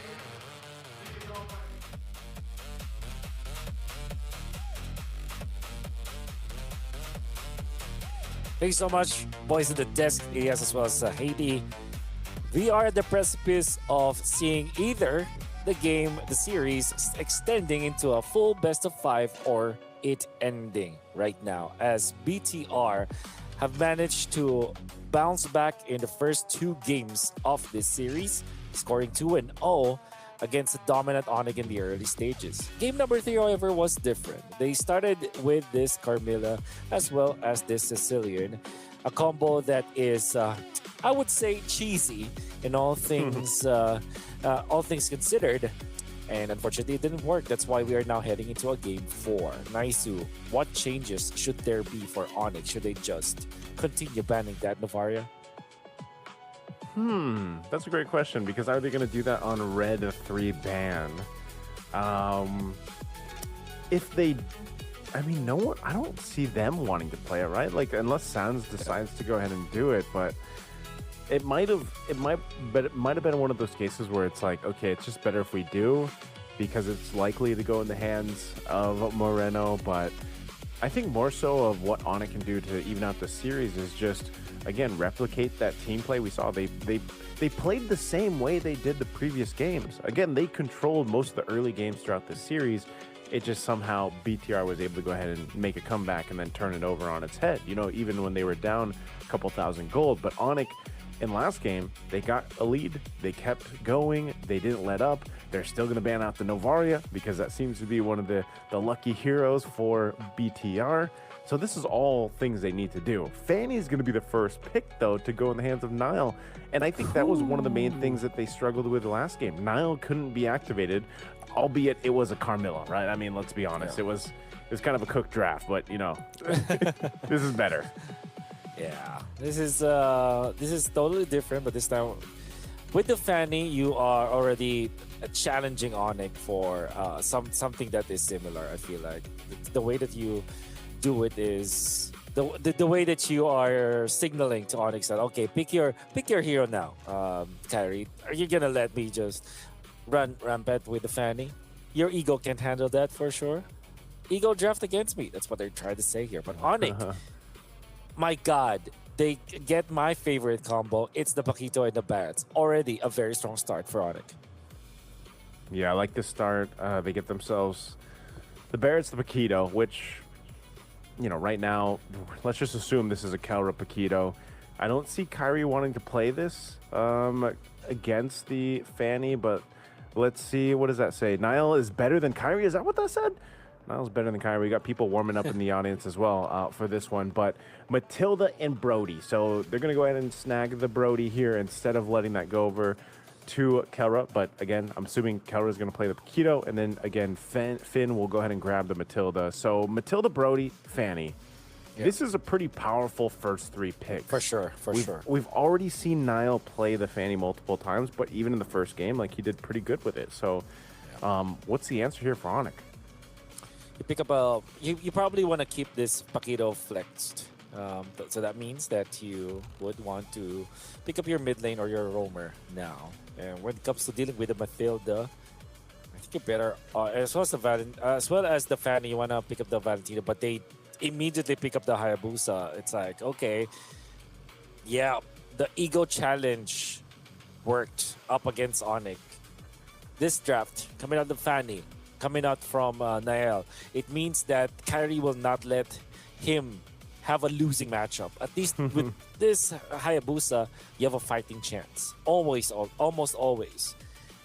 So this is going to be an interesting battle between two teams. I feel like the Paquito Barrett is just too good, though, as an opener here for Onyx, and it's hard to really contest now if you are BTR. I like that we'll at least get the, you know, that matchup in the jungle, the Hayabusa and the Fanny. I think that's always really fun to see how the teams make that work, but also just how these two individual junglers move around the map. You know, so far the assassins that they've played have been great, and you know, Carmilla's the only one that really it doesn't fit that profile. But let's forget that, right? Now you get to go ahead and do things on the Fanny that you couldn't do on the Carmilla, because even if you get behind on the Fanny, you still at least have an option. I think that's one of the biggest things, whereas in comparison, let's just say with that Carmilla, you fall behind. Literally at one point you had one item. It was a cursed helmet, right? And you just can't do much other than just maybe stun and drop down your cursed blood ultimate. But at least with the Fanny, if you get behind, then let the team handle themselves while you at least put pressure across the map. So it's going to cause a response, and then, you know, Hayabusa can do that. So you might see just a 1v1 assassin in an off lane or something happening while the rest of the team is dealt with each other. You can see the roam options being narrowed down here a little bit further, still respecting that Selena too. So Moreno, is he going to surprise us with a different pick? I think is where we're wondering where we're going, right? Like, what else? Because the Sicilian, I don't know if the Sicilian would have been fine in a different instance, like if they didn't have the Carmilla, because we didn't really get to see it hit that power spike. I think the Sicilian makes a lot of sense in that draft. I think that it has a lot of potential in that draft too. Yeah, I do agree. It's just the Carmilla that was the choice from the jungle role in fact, right? So it's like they're putting themselves in a situation where it's almost it's difficult to win, to be honest. But at the same time, if they do win, it looks good. Now, Onyx will close this one out with a Ruby from probably the roam position, which is interesting because it is another role. Definitely that the Ruby can be played in. It's just that teams are veering away from it. They want the scalability of a Ruby to be there. But it's one of those heroes that are always answers to assassins, most importantly against both the Hayabusa as well as the Fanny. So I think this is a generally good pickup for Onyx. Yeah, I like that because it just gives you ways to go ahead and catch. You know, Catch the Fanny, catch the Brody if you can. This Vexana pick, this was banned out a couple games ago. This time it's going to be picked up. Really good crowd control. The Eternal Guard is great to go ahead and play on. Plus, you got the Hylos here now, too. So, help speed things up or slow down Onyx. This is a well-rounded draft, I would say, from Bigatron by Vitality. But I think even if you look at Onyx, they're just lacking some magic damage. So, it's like, what is their mid laner to do that? Is it just a Farsa? Is it just going to be a Farsa again? Is there something better for them to fight into? I know Eve has kind of fallen off, but yeah, okay. It's going to be the Farsa. Farsa is the best kind of punch for the damage, you know, like in the magic department, at least to go ahead and give you that early skirmish capability here. So I do like what Onyx brought to the table, man. And honestly, I think this could be a 2-2 by the end of this one. You know, obviously, Coach Yeb keeping the players there motivated. They're ready to go. I think they have the momentum. Great draft here, too. But let's see. Bigatron by Vitality might be able to make something happen with this Fanny, with this very mobile lineup to be able to move around the map. So I get your sentiments, right? I think that this is more of a standard pickup for some Onyx fans out there. But yeah, for Onyx in general, what you get from this is, I guess, stability and a lot of ways to approach the game. It's not mid-game centric only. It's not late-game centric only. There's so many ways for them to approach team fights. And with this Farsa, where Suns was heating up in the previous game, to allow them to really piggyback off of that. But same can be said for BTR. I think that their lineup is pretty solid in a way that it has a lot of options. Kill Squad Shogun!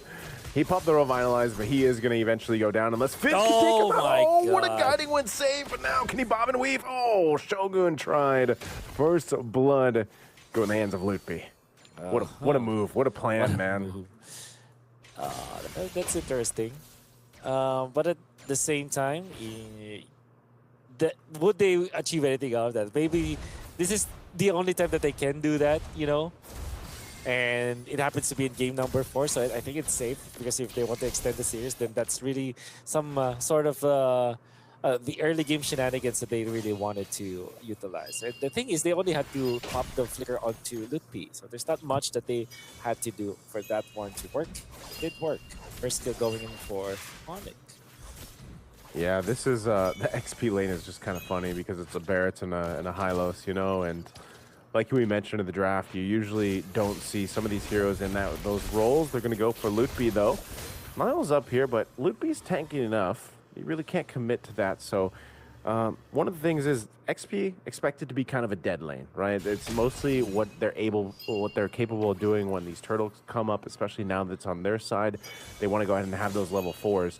If you think about value, though, who's the better value? The Glorious Pathway ultimate for Hylos or the Daytona's Welcome from Lutpi? Yeah, it really depends on the situation, I feel like. But generally speaking, most of the situations, I feel like 90-10 is going to be the ultimate coming out from Lutpi. The Daytona's Welcome. Especially with all these top XP laners, I feel like they have been so good controlling and piloting this Barretts, and they're very sneaky with it, and I'm just happy to see a lot of good stuff from them. Oh yeah, Shogun just laying down his own pathway to death, it felt like, on that one. That's going to be a kill going over. They're looking for more Emon. A little bit late to that, but they do find a Kelra. Good pickup and response by BTR, although the turtle went to Onyx. I think you're happier if you're BTR, actually, because Onyx giving away some kills is always bad when it comes to the first turtle fight. I feel like kills are more important, but because of that, oh my god, Keyboy, what a snag. That's the reason why we say the Ruby is somehow a counter to the Fanny. Yeah, this is going to be trouble. Guiding Wind, good usage. Don't run Wolf King, Feathered Airstrike down, Emon bobbing and weaving, using the stun too. He's actually going to be able to survive. Really good usage of his own kit to stay alive in that Feathered Airstrike. Good play there, but now there's some more pressure. Kyrie's going to be a little bit too late to that, but he is going to take a green camp over. And you can see he's got a lead now, a level ahead of Niall. Niall getting caught in that bush was very detrimental to him, at least for now. Yeah. I don't want that to happen at all.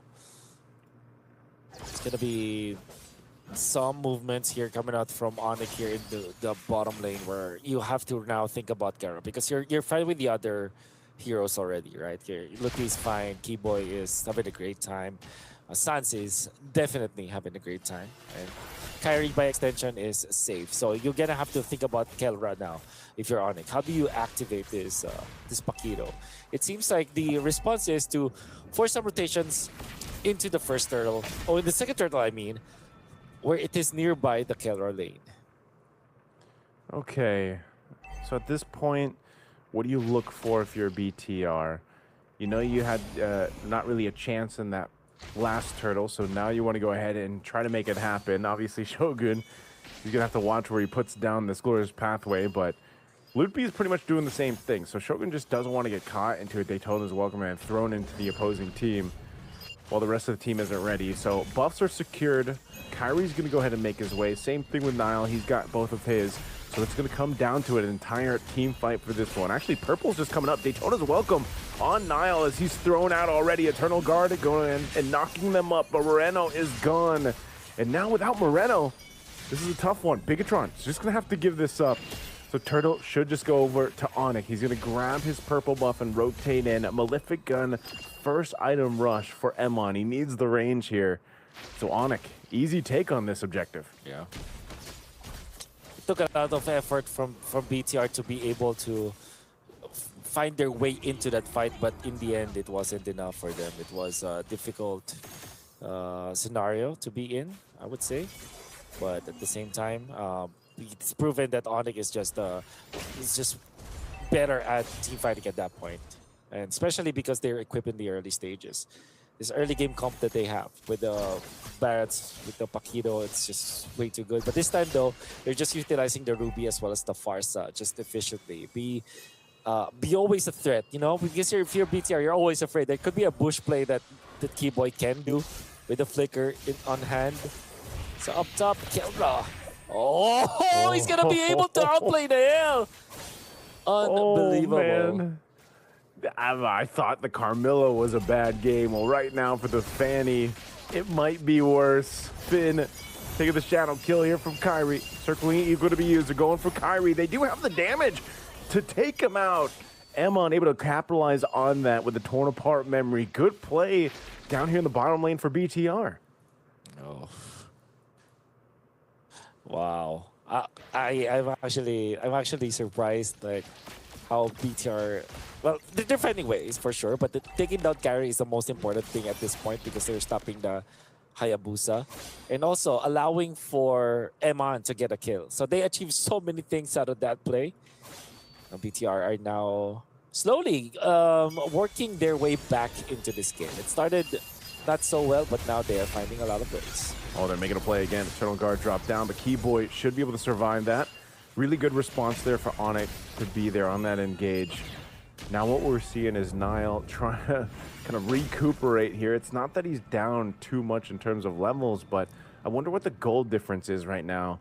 I'm not sure if we can actually ask for to take a look at the items to see what the difference is between things, because that's the main thing. There we go. Thank you so much. Now 1.3K between the XP laners, but the jungle's not so bad given how things have gone for Niall.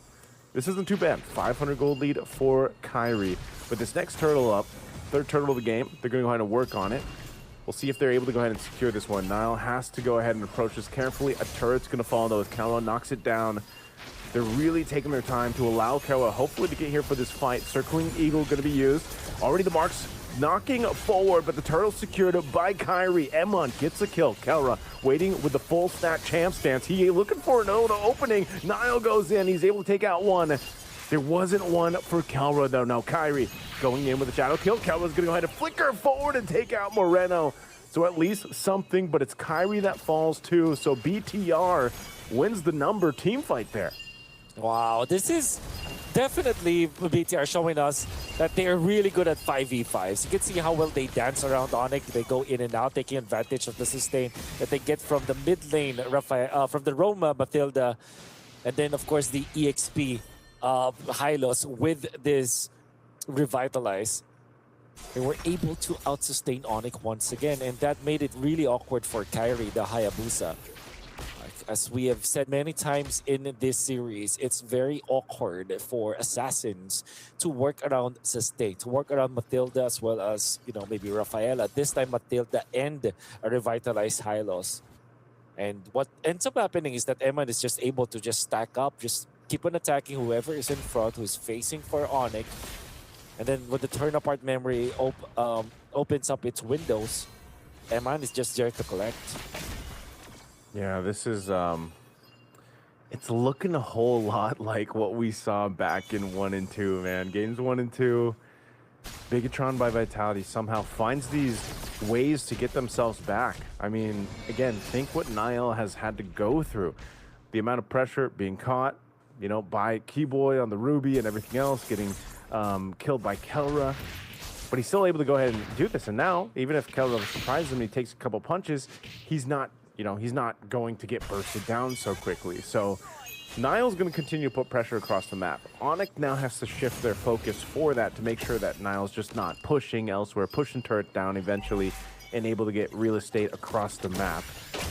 Both junglers doing the same thing here up on the top side now that Lord is spawned.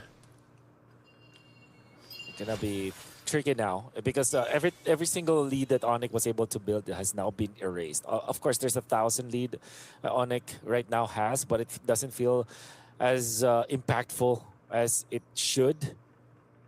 And again, another good start by Onyx, but one good team fight from BTR was enough for them to turn things around. It's because of the positioning that we're seeing from BTR, the sustain that they have, understanding properly why and how this kind of composition works.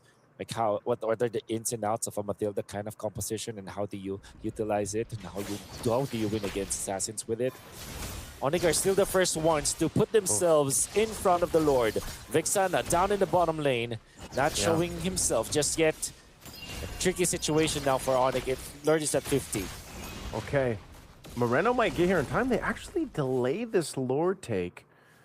And Niall's getting his buff, so it's going to reset. So even with that information, they're able to go ahead and handle that wave a bit, at least so it's even. Now Niall and Moreno will be back for this fight. Onyx is respecting the potential setup here that BTR can pull off. Surely. Kyrie has reset his buffs again. One more cycle, double buff. Bottom lane being controlled by Kelra. Keyboy is there to help a little bit. They want to make a play. They want to make a play on Kelra. They're going to drop the Eternal Guard. They get the Terrify off, but oh, they miss a little bit. Kelra's trying to get away. The cable, though. He's 1 HP away. That Eternal Guard quite hurtful, but he's actually going to be able to go back to the base, and now can they get back in time? This is Flying Cloud, so they will be able to travel very quickly. Again, a big factor here is the map that they're currently playing on, the Clouds being able to bring them back quickly, reposition themselves. So a good attempt by BTR to try to take out Kelra, but it just didn't happen. Did force out the flicker onto Kelra, and Moreno will have his flicker first. It seems like they have already started with the Glorious Pathway, but no commitment just yet, even after circling Eagle. Daisu.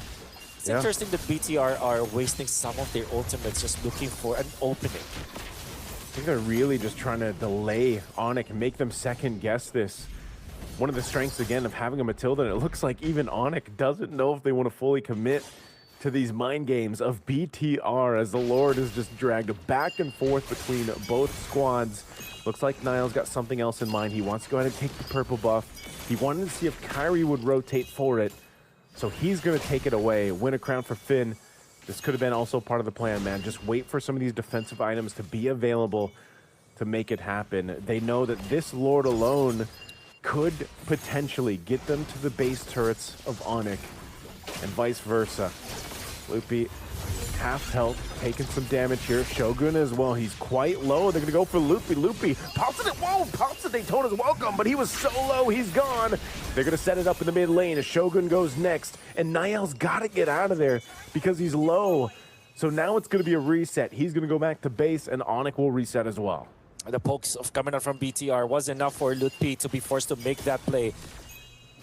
albeit good catch coming out from Loot B, but he was far too low. So when he popped the Daytona's Welcome on the right target, the damage was too much for him to handle. He was taken out. And Keyboy had to pop the flicker just to salvage that fight. So it's an XP for XP trade-off. But flickers, battles bills, I mean, gonna be more available for BTR in just quite a while. So Onyx really has to delay this for themselves. Oh! Huge Eternal Guard dropped down and Kyrie goes down too. It's a double for Nile.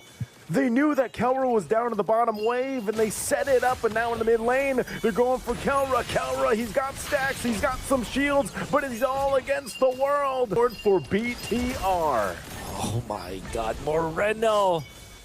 The problem for Onyx for the longest time, and showing no signs of stopping, my man. And now, look at them knock into the front door. They just want to take this turret out. They're going to be back up here. BTR knows it. They're happy with the base turret for now. They still have the Lord to go ahead and spawn and start marching forward. But man, oh man, what a setup from BTR. Taking a look at the items here, Wolf, you see what they've got available. I mean, even the Brute Force breastplate now for Nile is why it's so difficult to actually burst him down, you know, to kill him down. He's in, and even enough to kind of work around that is just how does Onyx play the long game here? The long map is what they're dealing with. And that moment of Kelra being on the bottom side made this happen. Now they're going for the bottom turret. They still got to deal with the Lord here. They're going to go ahead and try to clear out the last cannon minion. Kelra will be able to do that. So they maintain the base bottom turret. Tier 2's all down. Onyx sees BTR knocking at championship point for this one. But they'll clear out the waves and they manage it well as Lord goes down too.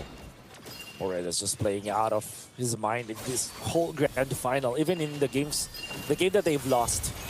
Still Moreno playing so well, and this game, he is a problem for Onyx. They just want this base turret, little fake out here. Glorious Pathway drop down, Eternal Guard, they're going for Keyboy. He's quite low, picks up the Immortality. He's gonna be fine, and BTR, they take the discipline route to back off. They got 2 base turrets off that Lord, and now Onyx gets another chance to go ahead and reset and not let that happen again. It's really dicey spot here for Onyx. You know what's one thing that's fortunate for them is that the Lord will spawn onto the short lane, where their short lane is the side that was pushed up, and their long lane, they still kept their turret intact in that in that lane, so they still have a fighting chance. But now we've reached critical mass for BTR. The Fanny has been a problem, and now is a full problem with this Brute Force breastplate, so that there is additional anti-CC that you get. So that means that the small amount of crowd control that they have with the Ruby is definitely not going to be enough anymore. And he is also tankier, so gotta be careful about that, mindful about that. Onyx also does not have a marksman, so at this point in the game, he can only do so much with a Paquito. You will need the help of your teammates, which means that a 5-man wipe coming out from Onyx is difficult to pull off. You really have to slowly trickle down BTR if you want to score that. So everything is just difficult now for Onyx. It's crazy how, again, the story happens. It looks like they're going for a sandwich play to cut off Lootby. He has no stacks. He could be in trouble. Pops the flicker. They're going to go and crash down on him. Eternal Guard again, and Loopy is gone. Without the stacks of Feathered Airstrike, he's going to be stunned by Shogun. Good play. Emon still alive as Kelra gets a shutdown. But again, the stun comes through as Keyboy falls, and now Kelra on the run. He's quite low. A quarter of the health. They're going to chase him down. He has the shields, though, so he's going to be fine, but they got a wave to deal with. Down bot and BTR without Nile, though.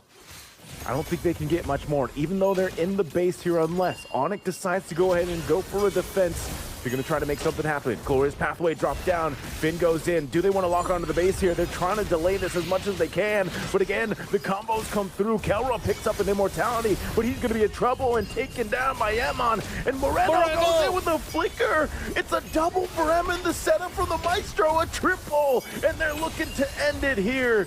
Can he get the Maniac? They don't even need it. They're going to go for it and then the base.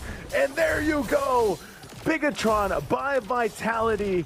They want to go for more. They want the Savage, but they don't care. They'll take the championship from Onyx here. denied of a back-to-back championship run. Not only in this tournament, but also in a tournament prior to this. BTR has got Onyx number. The members of BTR are just way better at the game when it's the grand final up against Onyx Indonesia. Again, the champions. Unfortunately for Onyx, they have not been losing up until this point.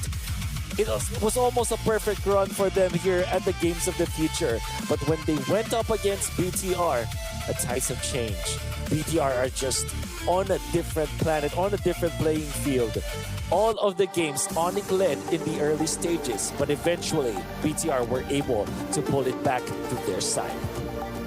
Man, M-On, E-Man, The Man, Batman, like whatever you want to call him. I mean, Bigatron by Vitality. They've got the flag there. They've got the championship. They got the trophy in front of them, Wolf. And as a team, I mean, just phenomenal. MLBB, once again, to be able to make this happen. The Maestro and everyone else, Niall, this as a team, they are your Games of the Future 2026 champions. Great run coming out from BTR by the Vitality. We were talking about and hyping up how much Onyx have figured out the meta game where it's a snowball game that you have to win your lanes. And if you get a lot of lead in the early stages, you can win. But BTR, they just smacked us in the face and said that it's different. We know how to win. It's a sustained meta after all. The Rafaela, the Matilda, the Hylos with the Revitalize, they are all a tool to take out the snowball metagame where you're always just killing people left and right with an immense amount of damage from assassins. In the end, the masters of poking BTR were able to win it against the burst of Onyx Indonesia. And what a championship it has been, I see. Let's go ahead. Thank you so much for joining me and Wolf here. We're going to be going to the panel after the break here, but congratulations to Bigatron by Vitality.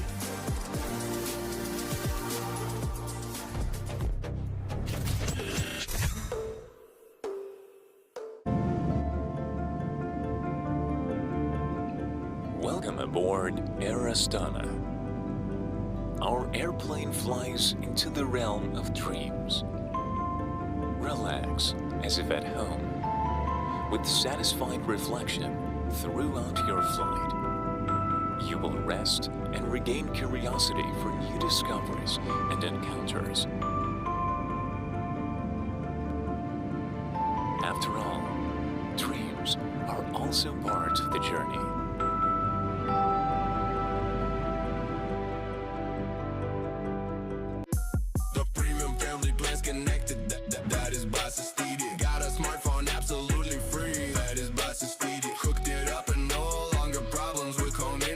Get home internet and a smartphone for free with a premium family plan. Get ready for school with WB. WB, all you need for classes and breaks with try-on and payment on delivery.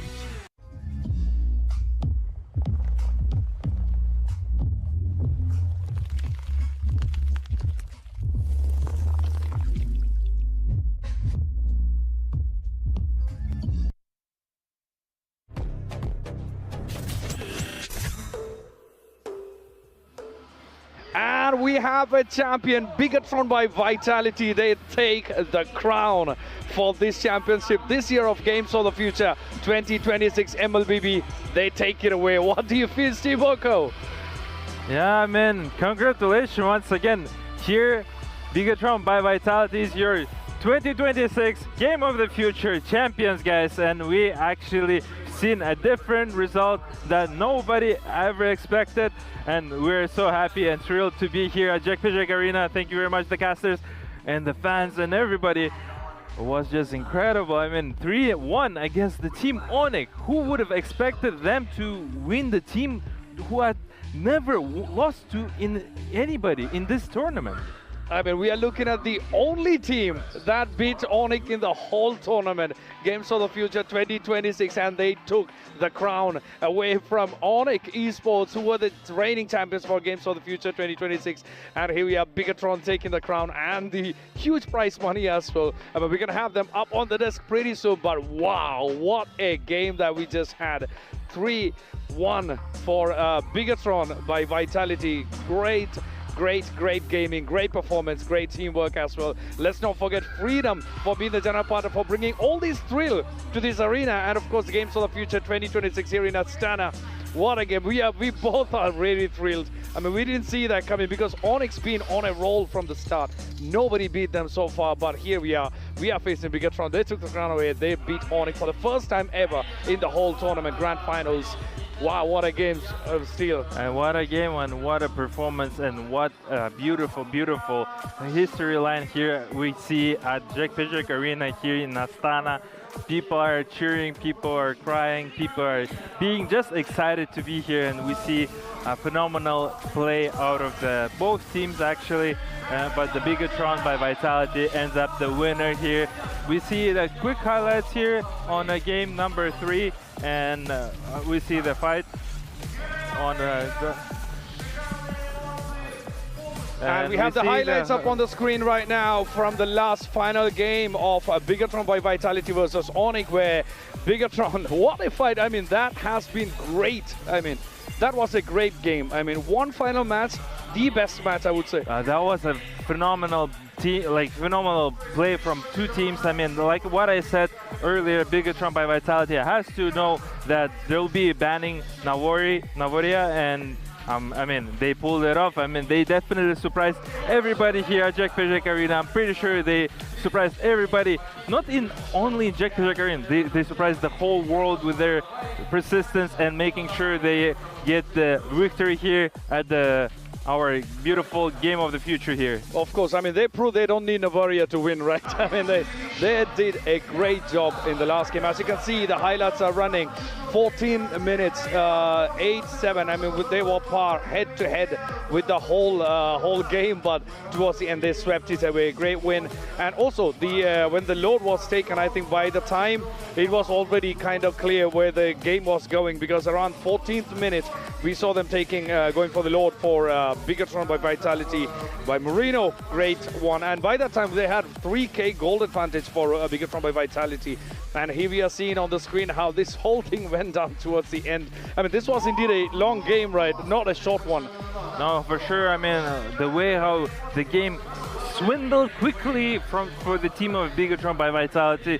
I mean, it was just insane how they just took all the turrets down. They got the opportunity to close the game right here and there, and they just did it here. And we see Iman with a double kill, and with the exploding a tower here with a triple kill of Iman, and making a slain after another slain. And of course, we can see Bigatron was with double the kills. Look at these people here. We see on the screens right now, you guys. This is your 2026 Game of the Future champions here. We have Bigatron and we have the stats up on the screen. 16 kills versus 8 with a good performance by Bigatron right there. We can see how the show went. We can see how the game went. Iman right there with 6 kills, 0 deaths and 6 assists being part of 12 kills for the whole team. I would like to mention again Finn with the 1-1-15. He's been participating in every single kill once again with an incredible performance. And you know what, guys? We have an awesome gift for you. We have a winner player here. We have a player, Iman, from the Bigatron by Vitality. Congratulations for the last win. Hello, Bigatron. Hello, Iman, once again. Thank you so Welcome back here, and congratulations for being a champion here. What an incredible game. What an incredible series. How are you feeling? Oh, I feel so happy because it's our first international trophy in Bigatron. So I'm so happy, yeah. That's a very big milestone that we are talking about. The first international trophy. Great congratulations, great teamwork. First and foremost, man, be honest with you. Like, everybody could tell that was a rough games all along throughout the bracket, throughout everything. I mean, you guys were one step down to Pro Esports. You guys were one step down other Aurora, and you guys were always coming back forward. And then you're playing against the title defenders. You guys are playing against the champions of the previous year. Yeah. Nobody have ever won them a single match, but you pull it 3. I guess we already know how they play because we're playing in the same country, right? So yeah, that's it. We know how they play, and then we're just connect to each other, and then we can crush them. Yeah. Wonderful. I mean, one question. You were coming up against for the grand finals against Onyx, and Onyx has been reigning without one loss in the whole tournament. You were gonna face a team which hasn't lost any game at all. What was the feeling just before the whole final started? Oh, I feel so excited because I see their bracket. Their enemy is super good also. So yeah, I enjoyed play with them. Yeah. And do you realize that you are the only team that beat Onyx in the whole tournament and grabbed the crown from them as well? Oh yeah, I guess that this night we're better against them. Of course. I mean, honestly, like, you guys had incredible performance by picking Novaria, and you were also playing as surprising people yesterday with your Mia, right? And now we've seen Moreno playing the hero of Novaria four times consecutive. I'm sure you guys knew that eventually it's gonna get banned, and you guys were prepared, and you guys prepared well. I mean, what an outstanding performance for you guys. I can't thank you so much, and I mean, just honestly, congratulations, man. Thank you so much. And do you have anything to say to Onyx since now you have taken the crown? For Onyx, thank you so much for giving us a good fight, and also for the fans out here who came to support us and Onyx also. Yeah, nice game. Great. Was definitely a nice game. It was definitely a nice experience. I mean, whole crowd were cheering you. Whole crowd were cheering team of Onyx, and everything were just amazing, and it was just phenomenal. We see here MVP here, Iman, 75% of kill participation. KDA is 606. We had Finn, the other, who has been with 100% of kill participation all the time, making sure the team is always getting those enough kills. He's being always there. And we have another surprising guest here, the other player. You can put your trophy down and look at that. Hey, let's go. Once again, congratulations on your victory. Thank you so much, Rahmet. Very pleased to experience with you guys. And I mean, you know, I've just said to Iman, you guys won a team who has never lost an entire map, not a series, a map. And how you guys are doing and everything. Actually, we didn't expect to become champion in this tournament because for us it's just preparation for next tournament, for next our MPL ID. So yeah, I guess this is just a bonus for us. I mean, I think the whole team, they were like taking roles for every single, whenever you went to the first game and then the second game, I mean, Nana, you did great in that map as well. And then finally, this is here. Come on, look at that. Yeah, How good does that feel? Of course, it feels great, but for me, I'm not satisfied because we have so many to come, like MPL ID, and we need to catch the international slot again for a make. So we need to fight again. Of course, that's a hunger for the player. You know, Nail, I have a question to you. Yeah. I was saying to Iman just now, you guys had the rough, hard start on the bracket. You guys were one step getting close to eliminated from Pro Esports, from Pro Aurora, and now you guys were winning a team who has first the title defending champions. The second, nobody won a single series, not a single series, a single map from them. And how does it feel, man? It's your first victory. What do you feel right now? Because of defeating them? Defeating them and the hard situation that you guys experienced all along. All right. For us, it doesn't matter. As long as we are not eliminated yet, we still fight for it. Like, even it's 1-2 or even if we lose 2-0 in this grand finals, we didn't care. We only care about the per game, step by step.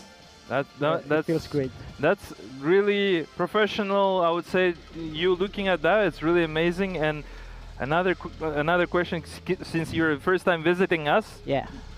First, we got Shogun before, so what do you? This is your first time in Kazakhstan, right? I assume. Yeah. How's the Kazakhstan for you? Tell us a little bit more about Kazakhstan, the food, the culture, everything. We are so happy to first time we eat the food because we have the same taste, I think, in Indonesia, because it's good actually, and especially the coffee, and then we like the night also because at night it was so cold and it was like we love this. You love this? That's good to hear. I mean, and one more question. Yeah. One more question. I have. Go ahead. Yep. If it was not Onyx that you're facing in the finals, which other team would you want to face in the grand finals? Of course, our best friend, Aurora Turkey. Alright. But we meet in semifinals. Yes. Unfortunate adalah. Right. Of course. I mean, great performance. I mean, you guys earned your slot to be here at the grand finals, beating Aurora. So to be fair, that was very well earned. I would put it that way. My further question was a little bit outside. How to be the same as you guys? You guys are winning champions. You guys had the hard situation, and how to be a good player just like you? I think because we have a great coach also, and they told us just to reset because we lost at previous tournament in Paris, and of course it's hard. It's so hard for us because we expect to become champion that tournament. But yeah, I think we pay in this tournament. Of course, one final thing before we let you go. What would you like to see for whoever is watching? Your friends are watching, your family is watching for sure. Your opponents' fans are watching. What would you like to say to them? Go ahead. Can I speak in Bahasa? Of course, go ahead. Say in Bahasa, in all language that you feel comfortable. Go ahead. Makasih buat yang udah dukung kita, makasih udah buat dukung BTR, yang gak capek dukung kita walaupun kita kalah WC. Makasih buat saudara, keluarga, dan pacar, dan tentu saja buat Tuhan, makasih. Dan buat yang remen kita, you see, man. Thank you so much. We definitely saw that. I said to them, like, whoever underestimate us, you see, man, like that. Oh, that's good. That was ballsy statement. And Iman, before we let you go as well, you want to say anything in Tagalog or all the fans in Philippines, all the fans in Indonesia, and throughout all the world, please take it away. Sa lahat ng mga sumusuporta sa amin sa GOTF, patuloy nyo kaming suportahan sa parating na MPL ID Season 18. Thank you so much sa mga nanood, mga pumunta dito. Thank you sa pamilya ko, sa girlfriend ko, and sa coaching staff and organization. And thank you. Thank you so much. Thank you very much, gentlemen, for your time. And it was Nanael and Ima from the team Bigatron by Vitality. Thank you once again, guys, for your time. Congratulations for the win. And good luck in your next tournament, and good job on being a championship. This is your 2026. That's yours. Take it away. That's all yours. Game of the Future champions here in Astana. Thank you very much, guys. Take care. Take care. All the best.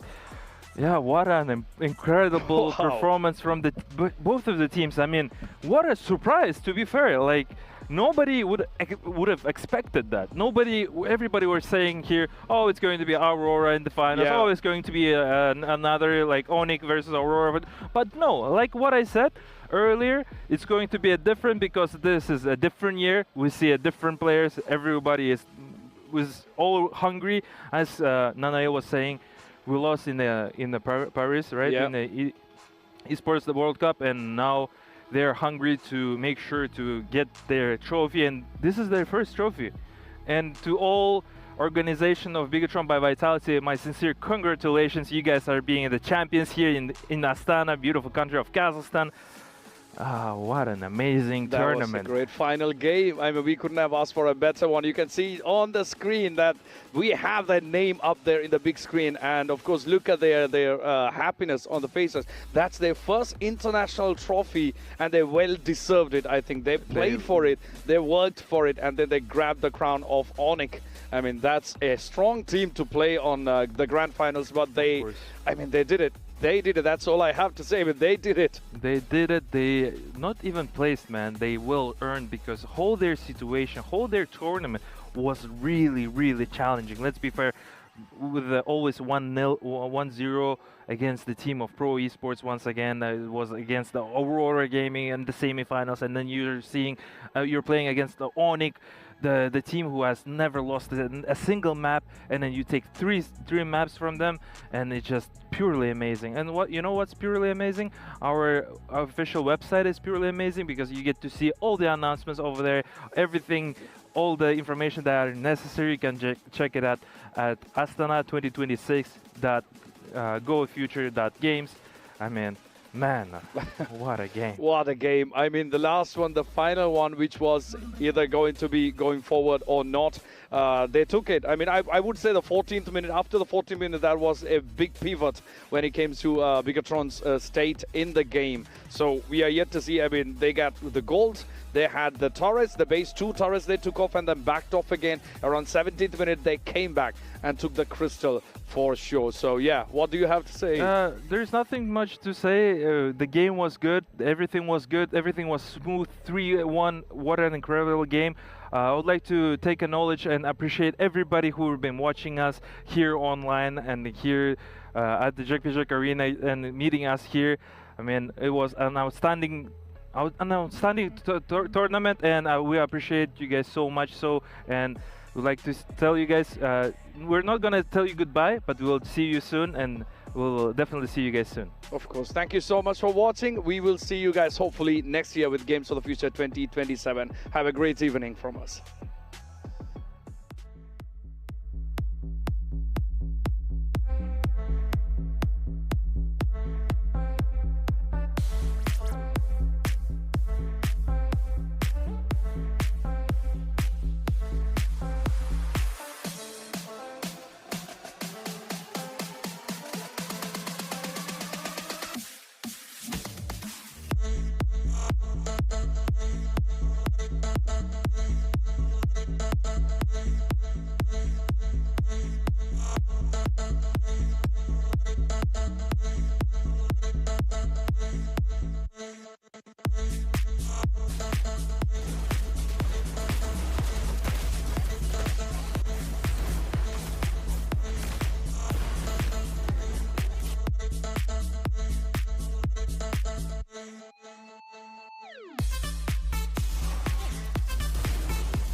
Come on, the keepers are gonna have my head.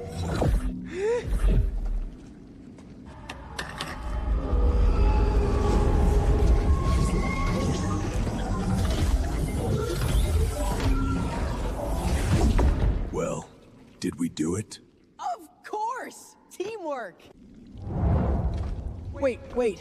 Hey, kid. Come here a sec. You give it a try.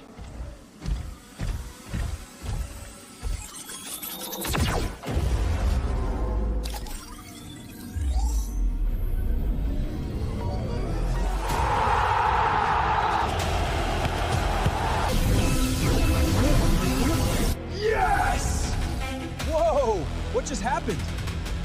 The games. But they happen not only because of the athletes, but because of every single spectator.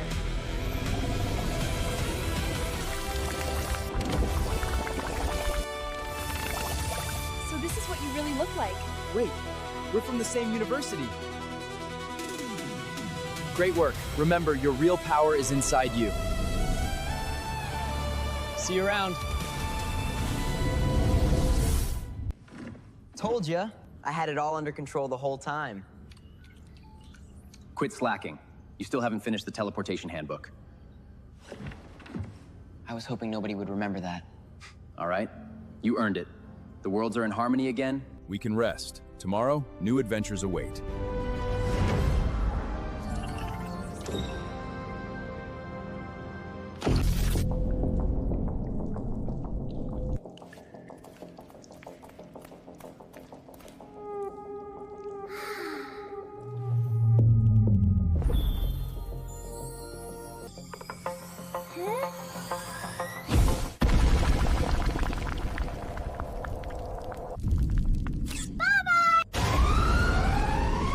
That wasn't me? Yeah, I can see that. Move over. Where is it this time? Looks like it's in